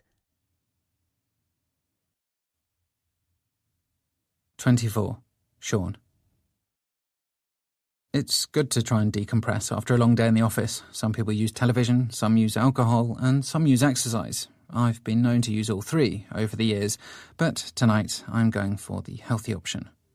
Walking into the changing room at my local gym, I'm instantly met with the sight of at least half a dozen naked men standing around in front of their lockers, drying themselves off with a towel, putting on their gym gear, or just standing around and seemingly basking in the attention that their tanned torsos are getting from the other gym users. I love coming here and working out 3 to 4 times a week, but it does have its downsides, and no doubt the worst one of all is the fact that I have to see so many male appendages flapping about before me. Reaching my locker after doing my best to keep my head down and avoiding eye contact with any of the nude men around me, I enter the combination on my padlock and open the door to take out my rucksack inside. Rummaging through it, I remove the towel, swim gear and pair of goggles from within and proceed to remove my clothing, joining the rest of the other men in this room in a state of undress. I've just completed a 30-minute exercise circuit in the main gym area, but my workout isn't over yet. I'm going to go for a quick swim now, and I'm very much looking forward to getting in the water for some front crawl action. It's been a while since I went swimming, but this gym is supposedly well known in the area for its impressive pool facilities, so it's high time that I sampled them for myself. Having changed out of my sweaty t-shirt and shorts into my soon-to-be soaking Speedos, I relock my locker and throw my towel over my left shoulder before walking barefoot through the changing rooms and out to the pool area. I'm relieved to see that the 4 swimming lanes here are not too busy, but there are just enough people using the pool this evening to warrant me having to share one of the lanes with another swimmer. But that's okay. Like most pools, this one operates with a clockwise system, meaning that even if 2 people are swimming in the same lane together, they will be able to easily avoid getting in each other's way during their respective exercise. I hang my towel on a spare peg and stretch my arms above my head to get loose before slipping into the water and beginning the next part of my workout. The water is warm, and it feels good to be gliding through it as I pick up the pace and head for the other side. I presume this pool is the same size as the one in my old gym, so I know that I should be able to get around 25 lengths in without too much bother over the course of the next half an hour or so. Not that I'm in any rush or anything. The big clock on the wall tells me that it is approaching 7, but I should be home by past, and I'm sure Katie won't mind me being a little later than I predicted I was going to be. It's not as if we have any big plans for this Monday evening, other than having dinner and getting ready for another day of doing the same thing tomorrow. I was on length 5 when I saw the other person in my lane climb out of the pool, and I enjoyed having it all to myself right up until I was on length 12. That was when I saw somebody else climbing in, and I knew I would have to go back to sticking to the clockwise system so we wouldn't bump into each other at some point. With my goggles on and my head under the water half the time, I didn't really get a good look at the woman who I was now sharing this lane with when we first passed each other. But gradually, over the course of the workout, I was aware that she was swimming faster than me and was starting to catch me up. I wasn't going slow, it was more that she seemed to be going really fast. I guess I wasn't as fit as I thought I was, but I wasn't going to let pride get in my way. Rather than try and speed up myself and risk giving myself a stitch, or worse, a heart attack, I decided to slow down a little more, so it would be easy for the rapid swimmer to overtake me on the next length. It was a minute or so later when I could hear her moving through the water behind me, and I fully expected to see her passing me on my left-hand side any second then. Sure enough, I saw a flash of an arm in my peripheral vision before a white swimming cap and a pair of goggles came next, covering most of the hair and face of the person wearing them. I was impressed at the way the athletic body cut through the water so effortlessly, and it was a far cry from how I imagined I looked as I swam up and down this pool, trying to execute my front crawl technique efficiently, but really just slapping each arm in and out of the water as my weary legs kicked through the churning water in my wake. But as the swimmer passed me, she turned to look at me and gave me a smile, and it instantly threw me off my stroke. That's because it was a smile that I recognised. It was the one that belonged to Abby. She slowed down her own stroke as she came alongside me, to the point where I stopped entirely and put out my hand to hold onto the lane divider that was floating on the water beside me. It was too deep in this part of the pool to touch the bottom with my feet, so I would need to use the divider for support. But Abby didn't seem to need it. She just bobbed beside me, treading water easily and demonstrating just how fit she really was. "Hey, fancy seeing you here," she cries as she lifts her goggles up to get a better look at me. "Oh, hey," I reply, lifting my own goggles up, but managing to get some chlorine-filled water in my eyes as I do, forcing me to squint as my vision stings briefly. Are you enjoying your swim? Yeah, it's my first time using the pool. Oh, I'm sure it won't be your last. It's a great pool, definitely the best in the area. Yeah, that's what I've heard. I'm doing my best to hang on to the lane divider and keep my head above water as my tired legs kick beneath me, all the while wondering what the odds were on me ending up swimming in the same lane as the neighbour I was trying to avoid. I thought you did your workouts at home, I ask as Abby continues to bob gracefully in the deep water beside me without so much as a sinew of effort on her face. Yeah, but I sometimes come here and buy a pass for the pool, she replies. I thought I told you that. Now she mentions it, I do recall her saying something like that, and I realise how foolish I was in thinking that it would be so easy to avoid Abby by coming to the gym. Just because she exercises in her garage, it doesn't mean that she doesn't use the local facilities from time to time, and for a woman as fit as her, I should have known there might be a chance I would end up seeing her down here at some point. But that's not much help to me now that we're beside each other in the pool. So much for my promise to my wife that I would avoid Abby. Now here we are, our half-naked bodies only inches apart from each other. How many lengths are you doing? Abby asks me, and before I answer, my brain seems to tell me to make up a bigger number than the one that would be the truth. But I don't do that. Instead, I just try to extricate myself from this situation as quickly as possible. I don't actually keep count, I lie. But I've finished now. I was just about to get out.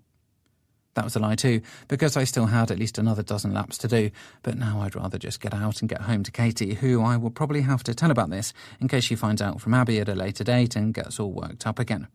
But before I can swim away, Abby wipes her wet face with a hand and looks a little serious all of a sudden. Is everything okay between us? She asks me. What? Of course it is, I say, probably trying too hard to convince her. I hope I didn't cause any trouble when I came round on Friday night. You seemed a little stressed when you asked me to leave. Is everything okay with Katie? Yeah, it's fine. I wasn't stressed, I was just tired. Oh, I see. Well, as long as everything's okay. Yeah, it is. I hate lying, and I'm sure Abby can see right through my awkward demeanour, but whatever. At least she looks like she's about to swim away herself. That's okay then. I'll see you around, she tells me, and I nod my head like some stupid sea lion as I prepare to watch her turn and swim off. But just before she does, she turns back to look at me one more time. Look, I know not everyone is as open and friendly as Chris and I are, she says. But if we're not yours or your wife's cup of tea, you can just let us know. We won't be offended, and we'll keep to ourselves. I feel instantly awful after what I've just heard. Abby has obviously picked up on the tension between us and has mistaken it for me not liking her, which isn't the case. She couldn't be nicer. Neither could Chris. It's just, how the hell am I supposed to say the truth? No, are you joking? We love you guys, I tell her, saying what I can to make her feel better about herself. Sorry if we've come across as impolite.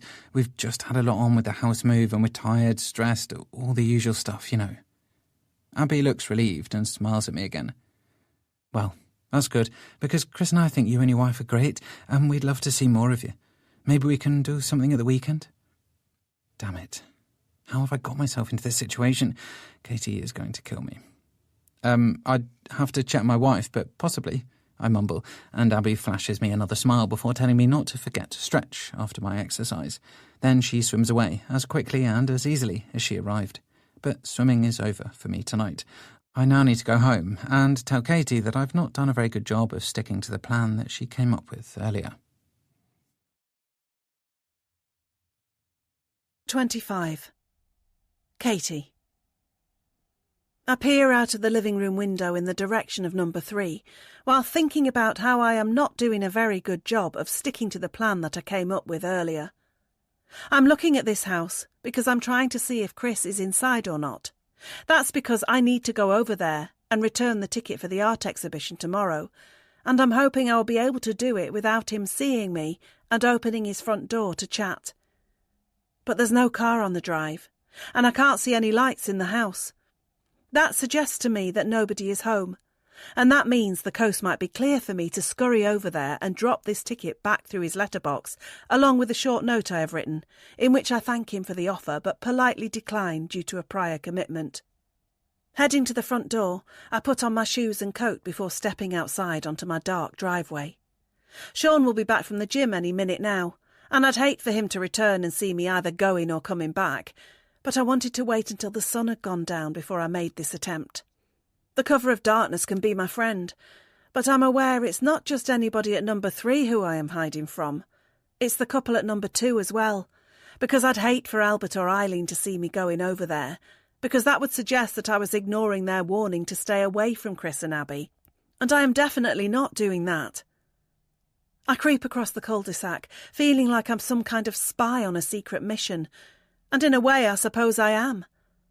I'm trying to stay in the shadows, as if some enemy sniper is out there looking to pick me off, and I'm doing my best to stay quiet, as if Chris, Abby or indeed Sean have supersonic hearing and know where I am going. But in reality it's less mission impossible to get across the street unseen, and more mission accomplished, because I reach the front door, take out the ticket and note from my pocket, and push them both through the letterbox before turning to leave.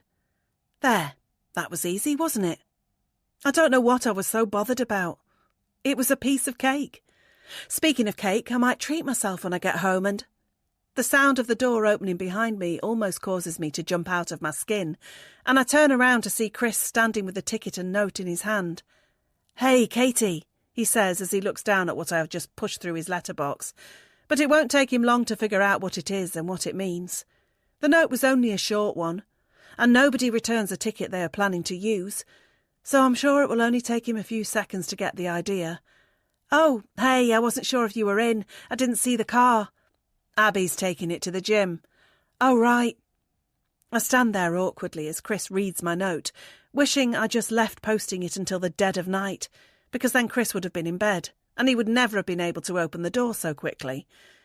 Come to think of it, how was he able to open the door so fast? I'd barely let go of the ticket and note before he popped up.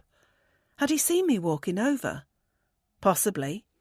And it could have just been bad luck on my part that he happened to glance out of his window as I was making my way over here. Or he could have been watching me, knowing exactly what I was doing, and lying in wait for when I got closer. Oh, hello, paranoid thoughts again. "You can't make it tomorrow?" Chris asks me as he looks up from the note. "No, unfortunately not, I'm really sorry. But it was a lovely offer though, so thank you for that." "No worries. Another time, maybe?" "Yeah, another time," I say, halfway up his driveway and just itching to get home. The part of my brain that always fears the worst is currently telling me that there are going to be car headlights arriving on this street any second now, and they will belong to my husband's vehicle.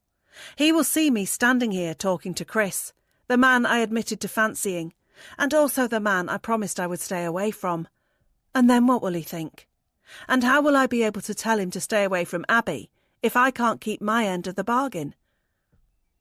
Glancing over my shoulder to nervously check the entrance to the cul-de-sac, I fail to see any car arriving, and that is a relief. But I really do need to get going and stop tempting fate. But before I can, Chris speaks again. "While you're here, you couldn't do me a favour, could you?" Chris asks me. "What kind of favour?" "I've just been making something for Abby, and would like your creative opinion on it, if you don't mind." "Oh, I really should be getting back," I say, without expanding at all on what it is that I should be getting back for, because of course there is nothing. "It'll only take a second, please. You'd be doing me a huge favour." "I'd love to, but like I said, I have to get back." I feel bad, but I expect that to be it, so I turn around to walk back home. "Katie?" I can't walk away after he's just said my name, because that would be plain rude, as well as plain obvious that I am trying to avoid him now. So I turn around again and face him. "Yeah?" "I'm not sure what you think Abby and I are like, but I can assure you that we're good people." Damn, can he tell that I'm feeling awkward around him and his wife? "Sorry, I don't know what you mean." "Have Albert and Eileen been talking about us to you?" "What?" I doubt I'm doing a very good job of playing dumb, but I'm going to keep trying anyway. "Is this about what happened with James and Sarah?" I can't play dumb there because I know exactly who he is talking about. They are the couple whom Sean and I bought 2A from. They are also the couple who split up after apparently breaking their marital vows with the couple at number 3. "I'm not sure what you mean," I try, but it's a poor attempt because I know my face is giving away my true thoughts. Look, I'm not proud of the part Abby and I played in the breakdown of their marriage, but we're not bad people, and we didn't make either of them do anything that they didn't want to do. And Abby and I have suffered too. I'm not sure if you could tell, but we're not as close as we could be after what happened. I'm tempted to say that's probably to be expected when married couples stray, but I don't, deciding instead that I'll stick with my fairly useless tactic of still trying to play dumb. But I am surprised by Chris's honest admission, and I am even more surprised by what he says next. I bet Albert and Eileen warned you about us, didn't they? Chris asks me, and I'm not sure how I'm going to be able to get away with not answering that one. I begin, but Chris obviously knows, and he nods his head. I'm not surprised. They got on well with James and Sarah, and they blamed us for them splitting up and moving out. They even came around here and had a go at us both. Albert and Eileen did. Yeah, they're such busybodies, always sticking their noses in other people's business. I tend to stay away from them as much as I can these days, but it's not easy to avoid people on a street as small as this one. I know exactly what he means. Look, I just want you to know that you have nothing to worry about. Abby and I are no threat to you and Sean. I can see how much you guys love each other, and I'm sure nothing would ever get in the way of that. I didn't need Chris to give an endorsement of my relationship, but I appreciate it nonetheless. I also feel bad about the way I have been lying and being closed off with him, in trying to avoid him and declining the exhibition invite, now that he has just been so open and honest with me. Maybe he is right. Maybe Albert and Eileen should stick to their own business and not worry about other people's. You said you had something you wanted to show me, I say, figuring this might be a good way to show that I'm not just taking the word of my elderly neighbours over the words he has just said to me right here on his driveway. Chris's face lights up when he realises that I am offering to do him that favour he just asked of me, and he beckons me inside quickly, because apparently he needs to show me this thing and put it away again before his wife gets back from the gym. Having followed him into his house and into the kitchen, I see what it is that he wanted to show me.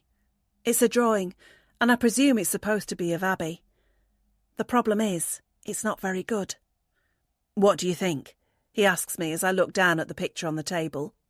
I've been doing a drawing class online, and I'm trying to have a picture ready for her birthday next week. Is it any good? It's a decent attempt, I almost say, but I'm not sure I'd call it good. I think it's got potential, I offer, but I guess that doesn't cover up my real thoughts. I knew it was rubbish. I should never have bothered. No, I didn't say that. But you're thinking it, I can tell. You're a terrible liar. I knew that the second you told me nothing was wrong earlier. I see the wry smile on Chris's face and I can't help but laugh, because he has rumbled me. But it's enough to ease the awkward tension between us after what we have discussed tonight, and so much so that I tell him that I will help him out and have a go at painting Abby, and if it goes well, he could give that to her as a birthday present instead. Chris is thrilled at my suggestion, and accepts the offer before I tell him that I really must get going. Then I leave his house and feel relieved not to see Sean's car on our driveway yet, as I do. I make it home and close my front door before kicking off my shoes and hanging my coat on the hook. Then I think about what just happened. Chris was vulnerable with me and admitted to his past mistake. He also suggested I shouldn't listen to Albert and Eileen because they liked the last couple who lived here and therefore blame Chris and Abby for them leaving. So what does all this mean? Are Chris and Abby really as dangerous as we were told? Or could they just be our friends after all? And should I tell Sean about what has just happened? I guess I should. No secrets, remember. But maybe I'll edit the story a little. Maybe I'll tell him everything except the part where Chris admitted his and Abby's mistake with James and Sarah, as if it was a regret and something that would never happen again. That's because I'm not sure I want Sean to know that. If he does, he might think it's okay to be friendly with Abby again, and despite how I have just been with Chris, I still feel jealous when it comes to his wife. I guess I don't see Chris as a threat anymore, but for some reason I still see Abby as one. Call it female intuition, or perhaps just plain paranoid envy, but I'll still ask him to stay away from her to be on the safe side. But as for Chris and I, would it do any harm if we were friends? I have just offered to paint a picture for him, so I guess that's a friendly thing to do. I'll have to think about that one. I can think about it while I'm painting his wife. 26. Sean. I'm really not happy about having to come home from a busy Wednesday in the office to get the ladders out of the garage and climb up to check on the guttering again. But that's what I'm going to have to do because Katie has told me that there seems to be another blockage up there again after she noticed problems during the heavy rainfall today. I thought I'd got all the dead leaves and rubbish out of there last week, but I guess not. So here I am again, looking to do yet another repair job on this house that is slowly but surely testing my will. If it's not the blocked gutters, then it's the burnt lawn, and if it's not the burnt lawn, then it's the broken window and the smashed pot plants. Propping up the ladders against the side of my house, I decide to climb up and make a quick check on the guttering before I get any tools out of the shed because, hopefully, I might not need any and it will be a few minutes' work with just my hands. I'm about halfway up the ladder when I look to my left at where my newly installed camera is supposed to be positioned and pointing at the garden. But to my shock, the camera is not there. All that remains of it is the wire coming out from the brickwork. It's as if the camera's been ripped off the wall completely. What the hell? I say, as I lean over and inspect the situation, but there really isn't that much to see, just a wire hanging uselessly where there was once a fairly expensive piece of equipment instead. I don't believe this, I say, as I shake my head and grit my teeth. This has to be Jackson. He must have seen me put the camera up and thought he would take the opportunity to come around and take it back down again.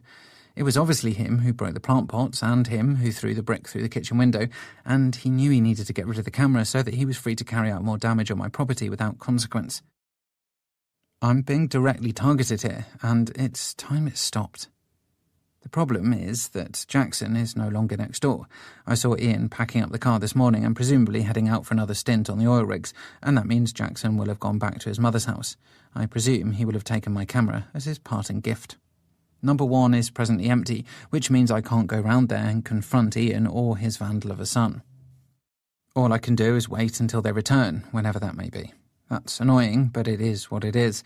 At least things should calm down around here. I seriously doubt anything else will happen now until Jackson is back, and at least that's something. Realising that there isn't much I can do about the camera now, I carry on with the task at hand by climbing up the final few rungs of the ladder and looking into the guttering. But it seems I'm due a little good news because there is nothing up here that suggests a blockage. I'm not sure what Katie saw earlier, but it must just have been excess water running off the end of the house during the storm, rather than an issue with the gutters again.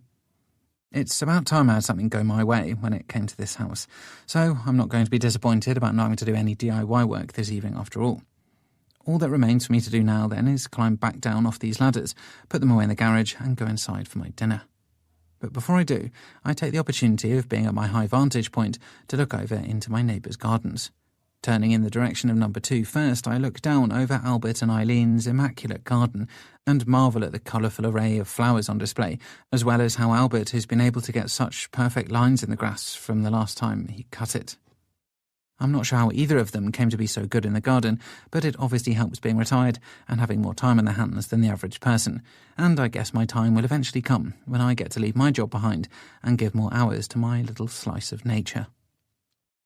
As well as the pristine flowers and grass, I see the table and chair set on the patio, and that must be where Katie sat when she was next door for a cup of tea and some shortbread last week.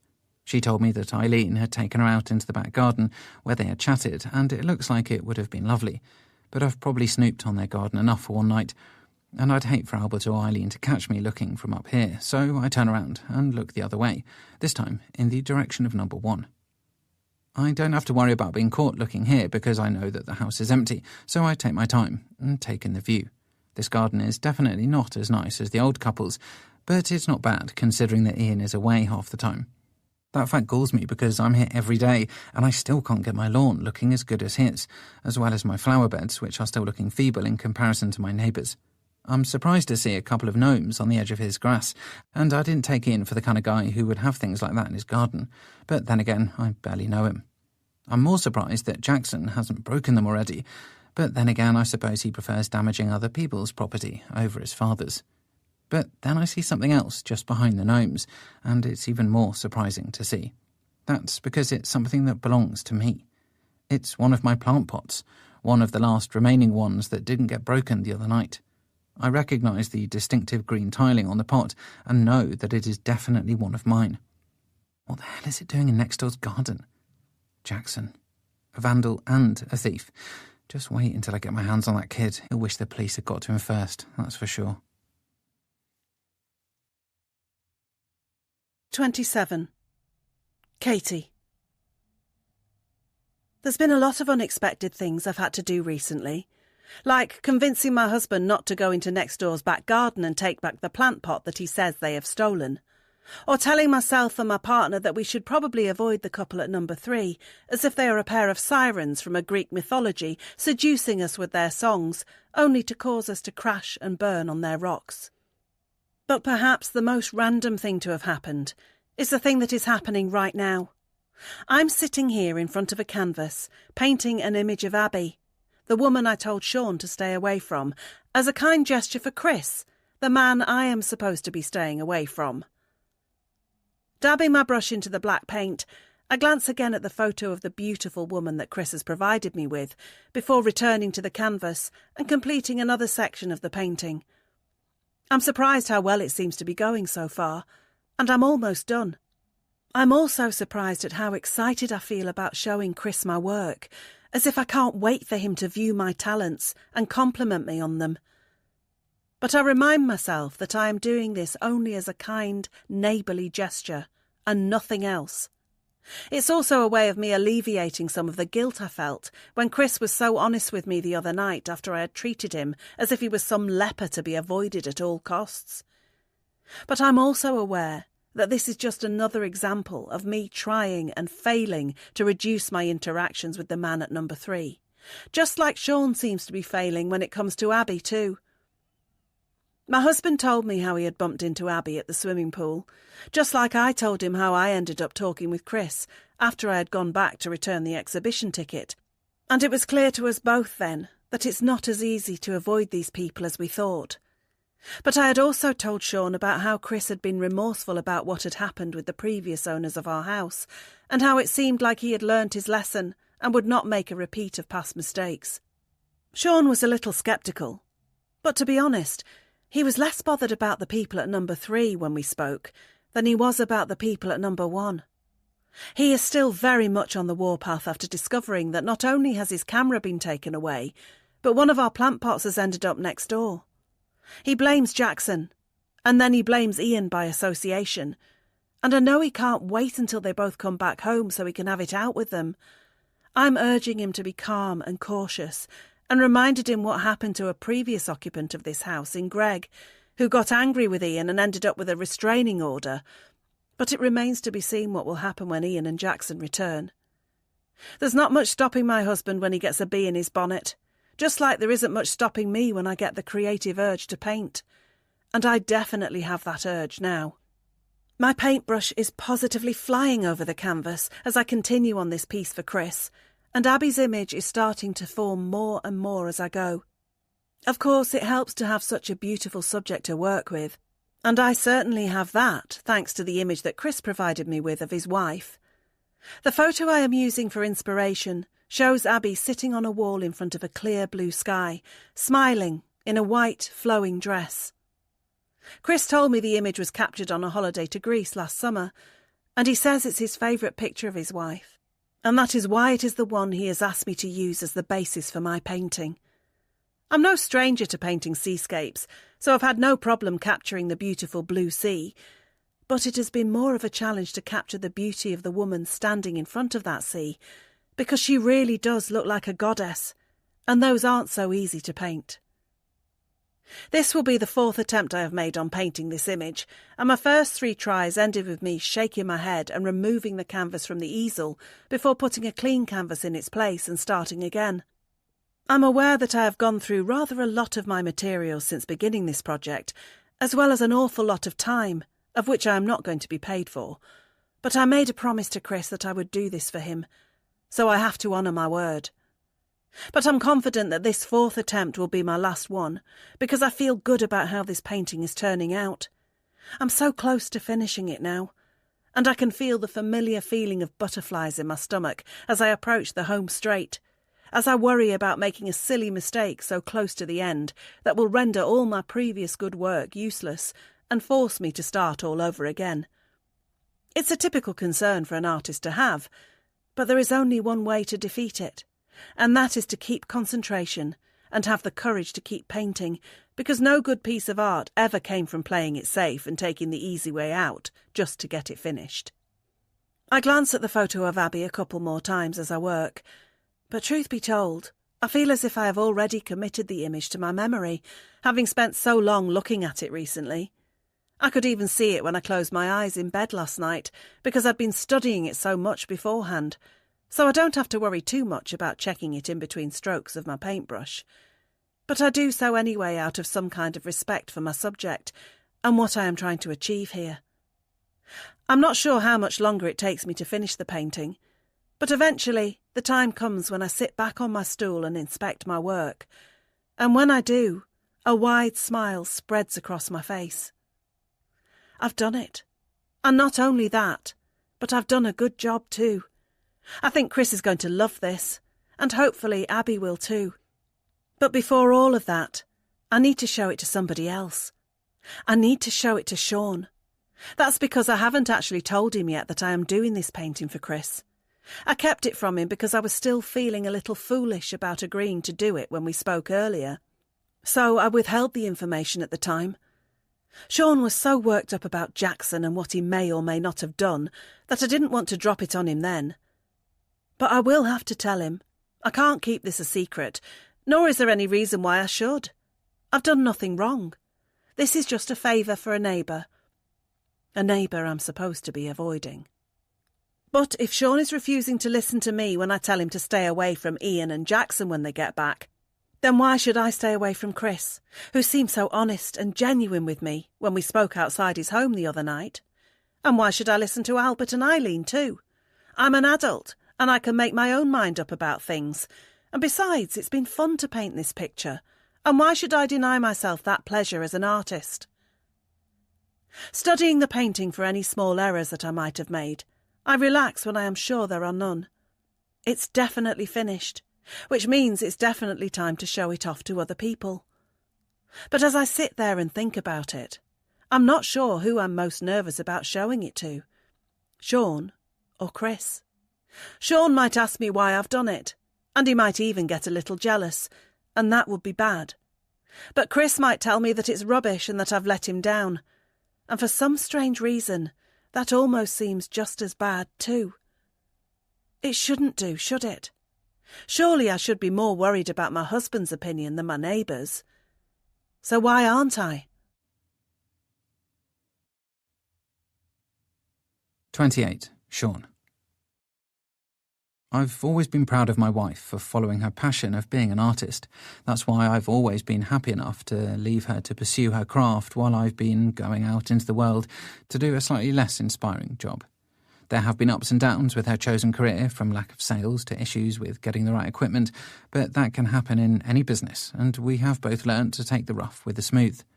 But in all the time that she has been painting professionally, one thing has always stayed the same. She has always been shy in showing me her work. No matter how much I show an interest and ask her to see what she's been up to, she very rarely lets me into her workspace to show me what she's been doing. So much so that it's been a long time since I even asked to see any of her paintings. I just assumed she'd say no anyway. That's why it was a surprise to come home from work this evening and hear Katie tell me that she had a painting she'd like to show me. I'm in shock, I say, as I follow her up the staircase. I can't remember the last time you showed me one of your paintings. Katie laughs, a little nervously, I note, but says nothing as we reach the upstairs landing and head for the spare bedroom, a room in which I have barely set foot in since we moved in here and my wife claimed it as her studio. I presume the nervous laughter is because she's anxious about showing me the fruits of her labour, and I can understand that because I assume most creatives are very precious about their work and are constantly living in fear of what other people might think of it. But she has nothing to worry about, because I'm sure that I'm going to love whatever it is she's painted. And even if I don't, I'll just be a good husband and say I love it anyway. Katie opens the door to the spare bedroom slowly, as if having doubts about letting me in here to see her work after all. And I wish she'd hurry up because I'm starving, and the sooner we're done here, then the sooner we can get started on making dinner. But then I see what it is that she's showing me this evening, and when I do, all thoughts of food go out of my mind and are replaced instead by a mixture of awe and surprise. "What do you think?" she asks me as she stands beside her painting of a beautiful brunette woman sitting on a wall in front of a clear blue sea. "Wow. It's stunning, I say, and I mean every word. I knew my wife was talented, but this is something else. Really, you think so? Are you kidding? It's amazing. Katie seems relieved by my seal of approval, but I'm being serious. This really is amazing work, and I'm not only proud, but also a little curious as to how much she might be able to sell this piece for. I never thought my wife's earnings from her art might one day allow me to take early retirement, but if she can produce content like this, then who knows? I step a little closer to the painting to get an even better look at it, and I'm still in awe of how such a beautiful thing could have been produced by my wife. But the more I look at it, the more the woman in the painting seems familiar somehow. It's like I know her, but I'm not sure where from. But maybe that's what a good artist can do. They can make you feel things about a painting, and I guess this one makes me feel like I know the subject captured within it. That is until Katie speaks again and explains why exactly it is that the woman seems so familiar. It's Abby, she tells me unexpectedly. What? This woman in the painting, it's Abby. I look away from the perfect portrait and back at my wife beside me. Why have you painted her? Because Chris asked me to. What? When? The other day, when I went round to return the ticket. You didn't mention anything about a painting. I know, and I should have done, but I wasn't sure if I was definitely going to do it then or how it would turn out. I didn't expect it to end up being my best ever painting. It's your best ever? By a mile? I look back at the painting, and now that I know it's Abby, I can definitely see her in it, her posture, her confidence, her smile. I don't understand. I thought we were meant to be keeping our distance from them. Now you're painting them. I know, it's stupid, and I shouldn't have done it, but I told you how Chris seemed sorry about what had happened with James and Sarah, and I felt bad for him. Then he showed me a picture of Abby he had drawn for her birthday, but bless him, it wasn't very good, so I offered to help. I'm not really sure if I'm supposed to be annoyed at my wife or not. She has broken the rule about us staying away from Chris and Abby, yet it was her rule to begin with. I never put much stock in Albert and Eileen's warning, or at least not their one about the couple at number 3 anyway. I've been more bothered about Ian and Jackson and the damage being caused on my property, but maybe this is the bigger problem. So what are we saying now, that we can see Chris and Abby again? I don't know, I'll just give him the painting and see how it goes, but maybe they're not as bad as we think. Fine, whatever, I say with a shrug before turning and heading out of the bedroom. What's wrong? Katie calls after me. Nothing, I'm just hungry, I reply, and at least that's my excuse for leaving the bedroom anyway. Really, it's because I'd rather not look at that painting of Abby anymore. That's because I feel strangely drawn to it, as if it's somehow making her seem even more beautiful than she does in real life. I'll be glad when it's out of this house and in theirs. Is everything okay? Katie asks me before I can make it all the way downstairs. Yeah, it's fine. Why wouldn't it be? I don't know. I thought you might be mad at me for what I've done. I'm not. Promise? Yeah. I smile at my wife, and I guess I mean it. It's just a painting, and it's just a favour for Chris. It's not that big a deal. My wife is a great artist, and she should be proud of her work, as should I, and I am. I just wish I could get that image of Abby on that sea wall out of my head. It feels like it's stuck in my head now. Just like the image of her at the pool the other day is too. 29. Katie. I knock on Chris's front door with a mixture of excitement and dread. I'm excited because I get to show him the painting I've done for his wife, but I'm also dreading what will happen if he tells me that he doesn't like it and that I've wasted my time. He probably has this idea of me in his head, of being some super talented artist who lives across the street. But after this, he might just think that I'm some hack who needs to get a proper job. I guess I'll find out soon enough. I came around here when I saw Abby leaving in the car a moment ago, seizing my chance to drop the painting off while she was out, so that it can be kept a surprise for her ahead of her birthday in a few days. That's assuming Chris still wants to give it to her for her present. And I guess I'll find out if that is the case when he opens the door and lays his eyes on the painting. The front door is suddenly unlocked, and Chris appears before me, his top half looking smart in a black shirt, while his bottom half looks decidedly more casual considering he is wearing a pair of green shorts and no socks or shoes. Wow, that's quite the outfit, I tell him with a laugh, and he looks a little embarrassed to have been caught looking like this. Oh, yeah, I had a video call with the office, so I put a shirt on. But I guess I didn't quite make as much effort with the part of me that wasn't on camera, he admits with a sheepish grin. Well, I like it. I had no idea you were so fashionable. Chris laughs at my teasing, before looking down at the large canvas I am holding under my left arm. But he won't be able to see the whole painting yet, because I've covered it in a protective coat, which will be unzipped when the picture is somewhere safer than out here on the street. So I've finished the painting, I tell him, trying to stay positive, even though I'm feeling more and more nervous about his reaction to it by the second. Oh, wow, that was quick. It didn't feel quick to me, considering how many attempts I made at it, but I don't disagree with him. So, do you want me to show you? Or I can just leave it with you? No, come in, please, Chris offers, and I take the invite, stepping into his home and following him into the kitchen. Sorry about the mess, he tells me, as I see the laptop and paperwork on the kitchen table. Busy day today. Don't apologise. You should see the state of my spare bedroom where I work, I tell him with a laugh. How about I set it down over here? I nod towards the large kitchen counter as a good place to put the painting when I reveal it, and Chris agrees that's as good a spot as any. With the painting on the counter, I put a hand on each zipper of the protective coat and prepare to reveal my picture to its potential new owner. In a couple of seconds, I will be able to tell whether he likes it or not. And really, it is he and his wife who will be the most important critics. I know Sean told me that he thought I had done a great job of this portrait, but he's not the one who will have to live with it. Presumably it will hang on a wall somewhere in this house, so it's more important that Chris and Abby like it more than my husband does. I guess it's time to find out. Pulling on the zippers, I peel back the coat and pull the painting out until all of it is on show for Chris to inspect. He takes a step closer towards it as he gets his first look at it, and I find myself holding my breath as I try and gauge his first reaction. It's only when I see the smile spreading across his face that I find myself exhaling again. "This is wonderful," he cries as he runs a hand over the image on the canvas. "It's perfect." It's an extremely positive reaction, just like I got from Sean, and I guess I don't need to worry anymore. I really have done a good job. "Thank you so much for this. Abby is going to love it," Chris tells me. "I can't wait to give it to her." "You're welcome," I say, feeling all the tension leaving my body and being replaced by relief. "I have to pay you for this," Chris suddenly says, walking away from the counter and going over to his wallet on the kitchen table. "No, don't be silly. I told you it was a present." "But you've gone to a lot of trouble, and it's your job, so you should get paid." "No, seriously, it was my pleasure. I had fun, and I didn't expect anything for it."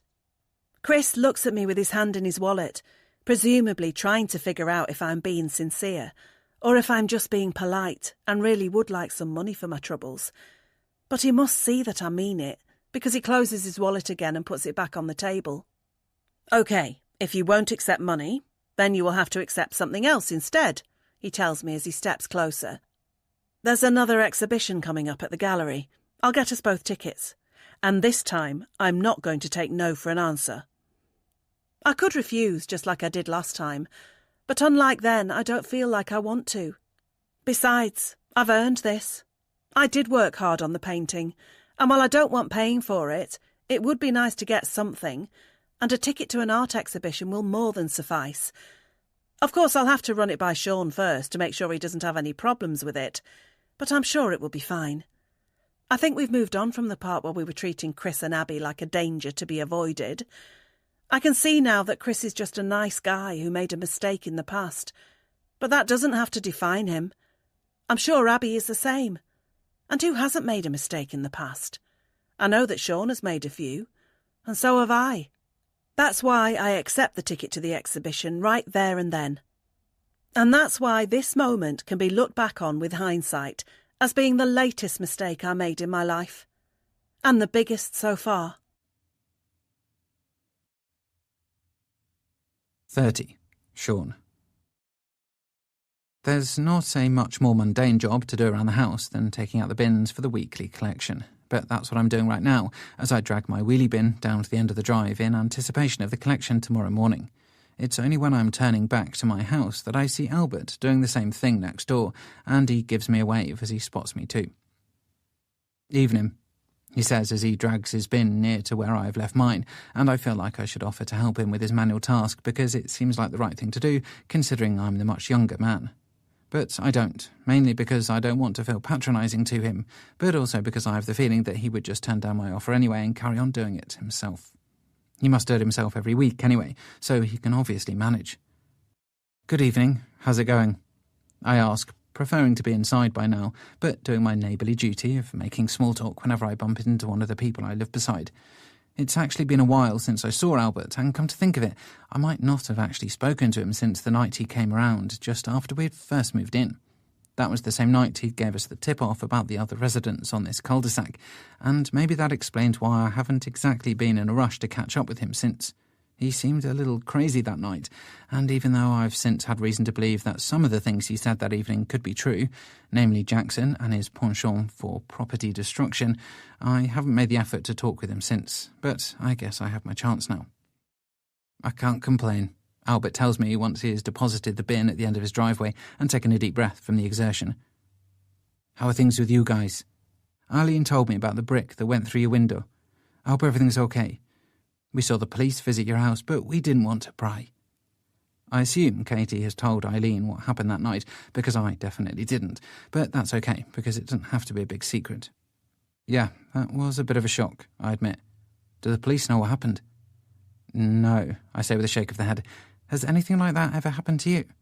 I'm probing because I want to see if Albert is going to suspect Jackson of throwing the brick, just like I do. "I can't say it has, but like I told you before, we have had trouble in our back garden. Broken furniture, things going missing. And you know who caused all that trouble?" "Jackson." Albert nods. "I mentioned my suspicions to the police that night," I tell him, "but they said I couldn't make accusations without any evidence, so they didn't look into it." "Yeah, evidence is the thing that has always stopped us from getting anywhere too." I did try and get some, I confess, and Albert looks intrigued, so I go on. "I put a camera up a while ago in the hope of catching him, but that got broken. I have to assume he spotted it and threw something at it to bring it down." Albert raises his eyebrows before shaking his head. "He's a nuisance, but he's not dumb. Yeah, I'm just waiting for his dad to get back from the rigs again, so he's round again, but surprise, surprise, there's been no trouble in our garden since Jackson went away." Albert nods his head as if this is something he already knew, and I guess it is. I might be fairly new to this situation with Jackson, but he's been putting up with it for years. "How are things with our other neighbours?" Albert asks me, changing the subject from the people at number 1 to the people at number 3. I know what he'll be trying to get at here, which is to find out if we are following his advice of staying away from Chris and Abby as much as possible, but I'm not sure what I can say there. How do I tell him that instead of following his advice, I've instead been swimming with Abby while my wife has painted a portrait of her as a gift for Chris? Not to mention the dinner date we had with them, or the time Abby came round and shared a bottle of wine with me while Katie was out of town. Things are going okay, I say, hoping to just leave it at that. But Albert is old enough and smart enough to know when somebody is holding back on him, and he furrows his brow before speaking again. "Look, feel free to tell me and Arlene to mind her own business if you want to, but before you do, I'll tell you this. You're playing with fire if you get close to that couple. And what happens when you play with fire?" I know the answer is that you get burnt, but I don't say it because it doesn't need to be said. I just stare at Albert until he says goodnight and shuffles away back up his driveway. I keep watching him until he goes inside and closes his front door before making a move myself, but before I re-enter my home, I glance over at number 3 across the street. The lights are on inside and the car is on the driveway, presumably meaning that both Chris and Abby are home. Then I look at number 1 and see the empty driveway and the dark windows with the curtains closed and know that Ian and Jackson are gone. 4 different neighbours posing 2 very different problems. I really didn't expect this cul-de-sac to be as interesting as this. Closing the front door and finding my wife in the kitchen putting the finishing touches on our evening meal, I give her a kiss before telling her about my little chat with Albert a moment ago. I'm expecting Katie to have an opinion on it, but she doesn't. Instead, she tells me that Chris has offered her a ticket to an exhibition tomorrow and that she has accepted it. Wait a minute, let me get this straight. You had a go at me for being alone with Abby, but it's okay now for you to be alone with Chris. We'll be in a busy gallery in the middle of the day. That's a little different to being alone together in a house on a Friday night with a bottle of wine. That's not the point. One minute you're telling me we need to stay away from Chris and Abby, the next you're painting them a picture and going to events. So what does this mean? I can hang out with Abby again now? I didn't say that. So it's one rule for you and another for me. No, that's not what I mean. Well, what do you mean? Katie looks like she has something she wants to say, but she holds back on delivering it. What is it? I ask, pressing her on it. Come on, what do you want to say? Katie tries stalling again by pretending to be busy with the boiling saucepan of pasta, but I tell her to leave it and ask her again about what is really going on here. Why is it okay for you to be around Chris, but it's not okay for me to be around Abby? I didn't say that. But you're making it clear that that's the case, so why is it? I don't know. Yes, you do. Come on, spit it out. Because I'm worried about her. What do you mean? I'm worried that I can't trust her around you. But I'm supposed to trust Chris around you, aren't I? He feels bad for what he did to James and Sarah. But he still did it. At least he's shown some remorse. I don't know if Abby has. What does it matter what they do anyway? As long as we don't do anything, then it's okay, isn't it? That's when the penny drops, and I realise what my wife is really trying to say here. It's not just Abby whom she doesn't trust. It's me as well. You think I might be tempted? I say, shaking my head. You think that you can control yourself around Chris, but I might not be able to around her. That's it, isn't it? No, I didn't say that. But it's what you're thinking, and it's the only thing that makes sense. You feel like you and Chris could be friends, but that Abby and I can't because something might happen. I don't believe this. I storm out of the room, ignoring my wife's calls to come back into the kitchen, but I'm too angry about this to stay and hear what she has to say. Not once have I done anything to give my wife reason to worry about my loyalty to her, yet she thinks I'm the risky one out of the two of us. How dare she? I'm not the one painting pictures for presents and accepting tickets to events, but you know what? If Abby invites me somewhere, then I'm going to go. I don't care what Katie says. She can trust me or not, but it won't change who I am and what I can do in my own free time.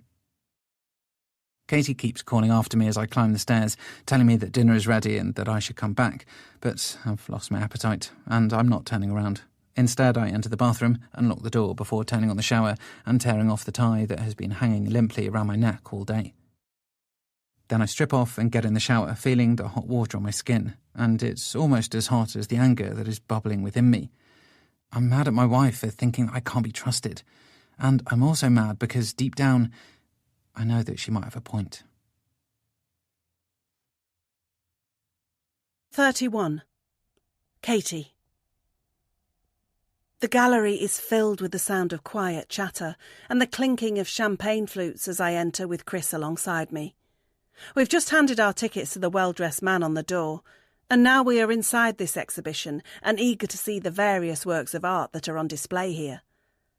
I knew I should have worn a tie, Chris confesses to me as he notices most of the other men in attendance here this afternoon are wearing one themselves. Don't be silly, you look fine, I tell him, and he does. Then I make a quick check on the other women in the room to make sure that I look just as acceptable. Thankfully, I feel like I do, because while I haven't made quite as much effort as some of the ladies here today, I am more than passable in this red dress that I pulled out from the back of my wardrobe, especially for this fairly exclusive occasion. I haven't worn this dress in years, more from a lack of having a suitable event to wear it to rather than anything else, so it feels a little strange to be sporting it now. But it still fits me well, and I know that because I spent half an hour looking in the mirror earlier, making sure it did. And it certainly feels good to be dressed up again. Being a work-from-home artist means I very rarely have the need to get changed into anything more flattering than an old t-shirt and a pair of jogging bottoms. But this is a nice change of pace. It definitely felt a little weird glancing in the mirror and seeing myself looking so good.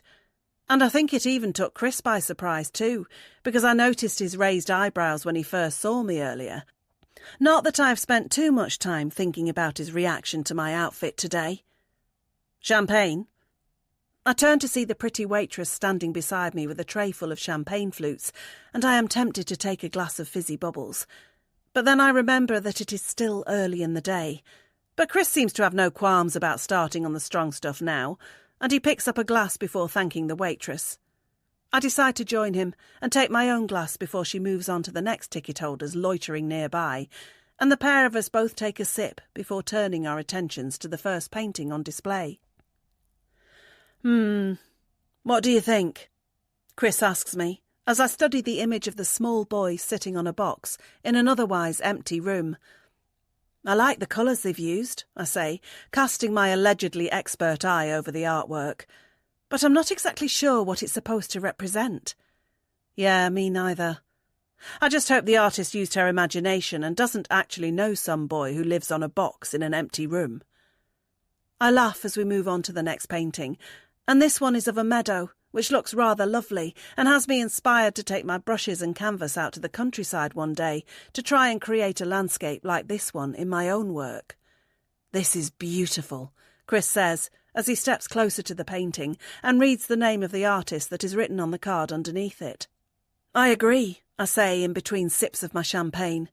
"Whoever painted this is very talented." I expect Chris to perhaps nod before we move on to the next painting, but he doesn't. Instead, he turns to me and asks me why I haven't entered any of my work in exhibitions like this. "You're just as talented as these artists are, if not more," he tells me, seemingly being sincere. "That painting you did of Abby could easily be hanging in here today for people's enjoyment." "Oh, please, I'm not that good," I say, but Chris doesn't seem to agree. "You shouldn't put yourself down. You have a gift, and I think you should be doing much more with that gift than what you are currently doing." "What do you mean?" "I mean that an artist like you shouldn't be sitting at home all day painting out of your spare bedroom. You should have a proper studio, and your work should be displayed for the public to see more often, instead of on some website that nobody is ever going to find." He's being quite blunt with me, but I don't tell him to stop. "You have so much potential, and you need to capitalise on it. You know what your problem is?" I shake my head.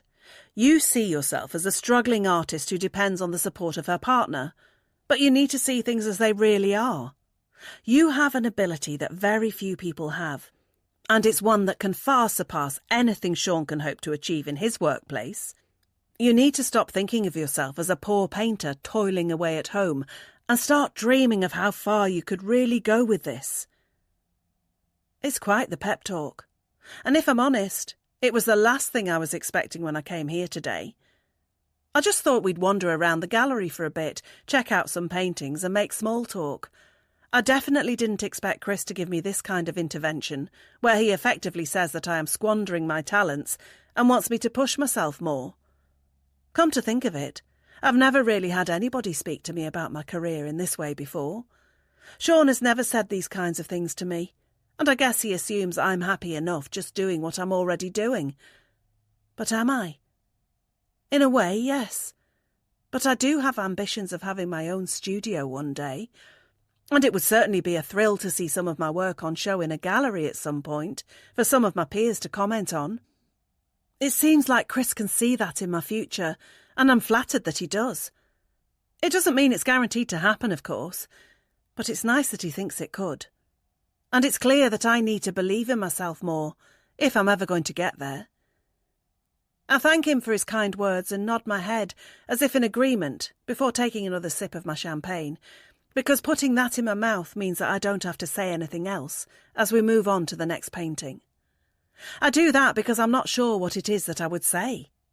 I'm still thinking about what Chris has said to me, and the more I do, the more I see that he is right. I am limiting myself by just sitting in my spare bedroom and keeping most of my paintings to myself. Maybe it is time to expand. But that will take money, and that means it will involve risk. I wonder what Sean will think about that. The rest of our time at the exhibition is mainly spent with me giving Chris information about some of the artists on display here, because as much as he is making an effort, it's clear that he doesn't know that much about art. Certainly not as much as I do anyway. But he is obviously doing this today more for me than for him, and it's a thank you to me for the painting of Abby that I did for free. I'm grateful for that, because I have a wonderful time. And so much so that I am surprised when I hear the event organiser inform us all that the exhibition will be ending in 5 minutes' time. I had been rather hoping to see the last couple of paintings that I hadn't got to yet, as well as perhaps have one more cheeky glass of champagne, but I guess we better start making a move for the door. They say time flies when you're having fun, and this has certainly been fun. But just as I think it's coming to an end, Chris grabs us both another glass of champagne each and tells me to down it. I think he's joking until he drinks his own. And then I see that he's actually up for some mischief. And then he proves it when he suggests finding a bar to go to for another drink in. 32. Sean. It's not often my boss tells me and my fellow employees that we can take the rest of the day off and go home early, but that's what's happened today, and it's why I have a spring in my step as I walk towards my front door at the early time of 3:30 in the afternoon. I was surprised to get the offer from my employer, and I'm sure Katie will be surprised too when I walk through the door and let her know that I'm home. I know she was attending the art exhibition with Chris at lunchtime today, but she should have been back hours ago, so I expect she's upstairs in the spare bedroom painting again. I've done my best to not show how annoyed I am about the whole situation with Chris and Abby since the little argument I had with my wife about it, because nothing good can come from it. Instead, I've decided to let Katie do whatever she wants, and that way I'll be free to do whatever I want to. It's her jealousy of Abby that caused her to want me to stay away from her, but I'm not going to act jealous about Chris and make her stay away from him. That way, she can't make me stay away from Abby in future either, should I wish to spend time with her at any point. Of course, the logical solution to all of this is that the four of us organise things when we're all present, so that way there will be no opportunity for anybody to start getting jealous. And that's why I've had the idea of suggesting to Katie that we finally get around to inviting Chris and Abby over for dinner soon. I'll bring it up with her right now, just as soon as I get inside. As I put my key in the lock, I make sure to glance over at number 1 to double-check that the house is still empty, and sure enough, it is. Ian and Jackson aren't back yet, so I will have to wait a little longer to resolve my problem there.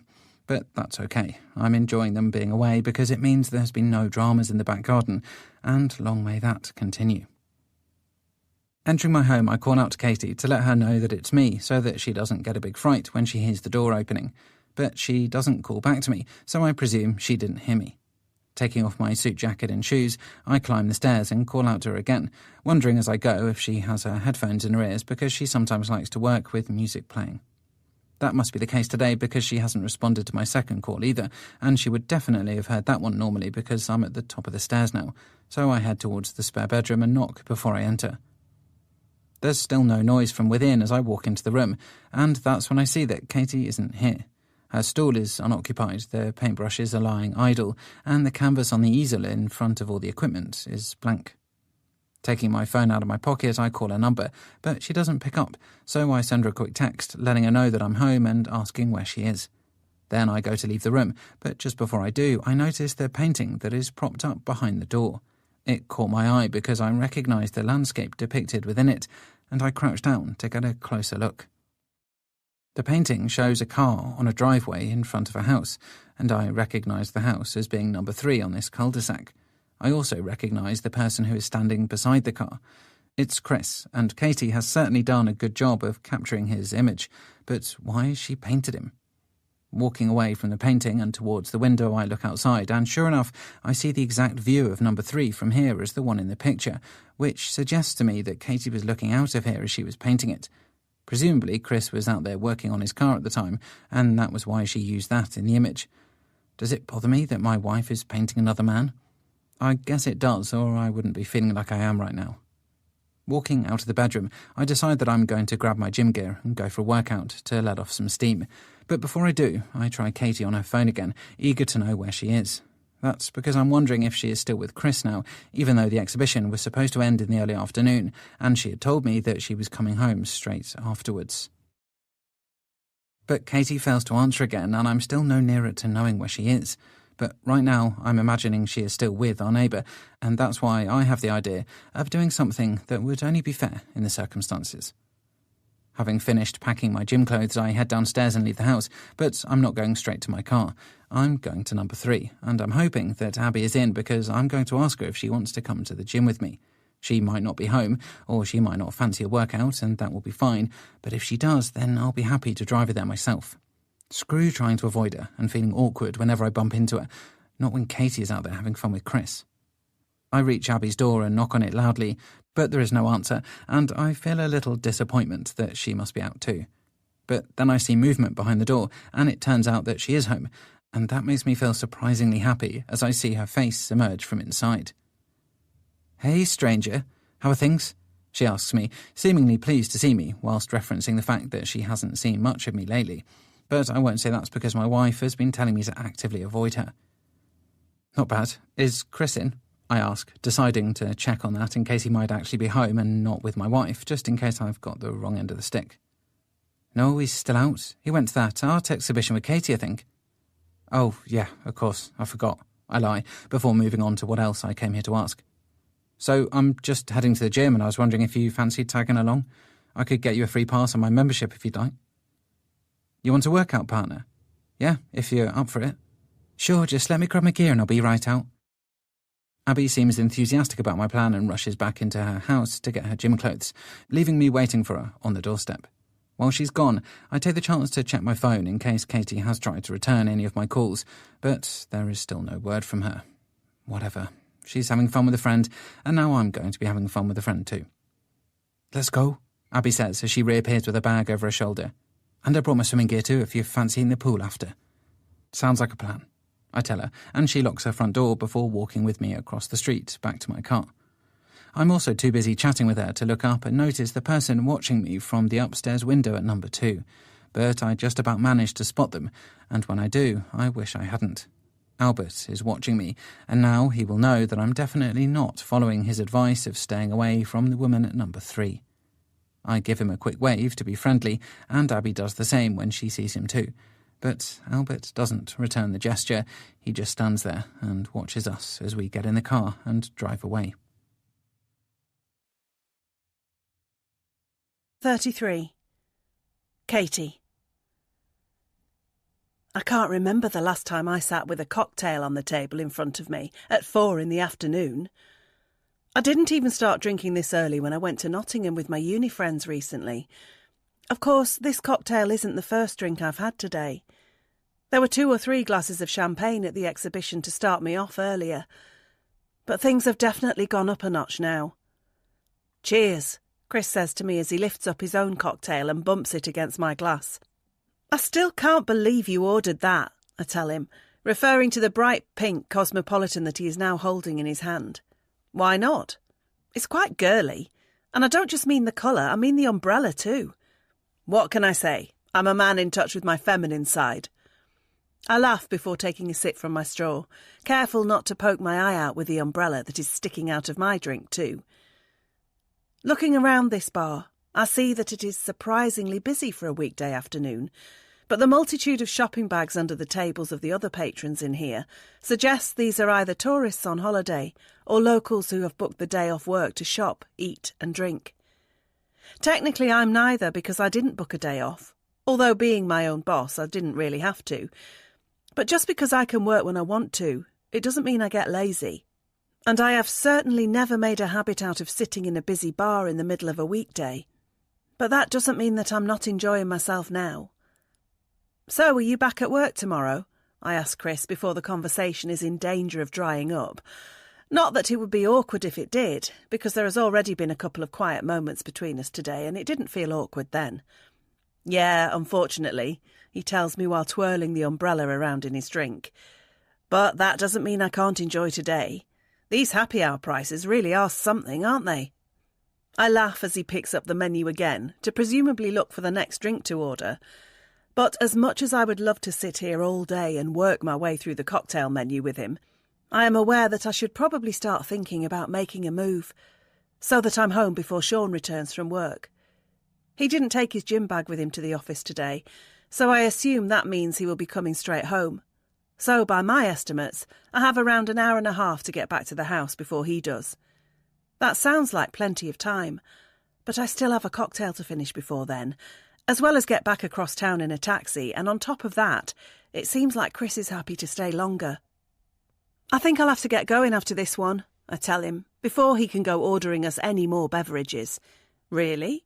But there's still another hour to run on happy hour yet." He just seemed disappointed. And I'm not sure if it's because he's having a good time, or just because he's got the taste of alcohol now and wants to keep going while he can. Not that it really matters. "Yeah, sorry, but Sean will be home soon." "So?" "Well, he'll be expecting me to be at home." "Why? Can't you go out and have a social life?" "Don't be silly, of course I can.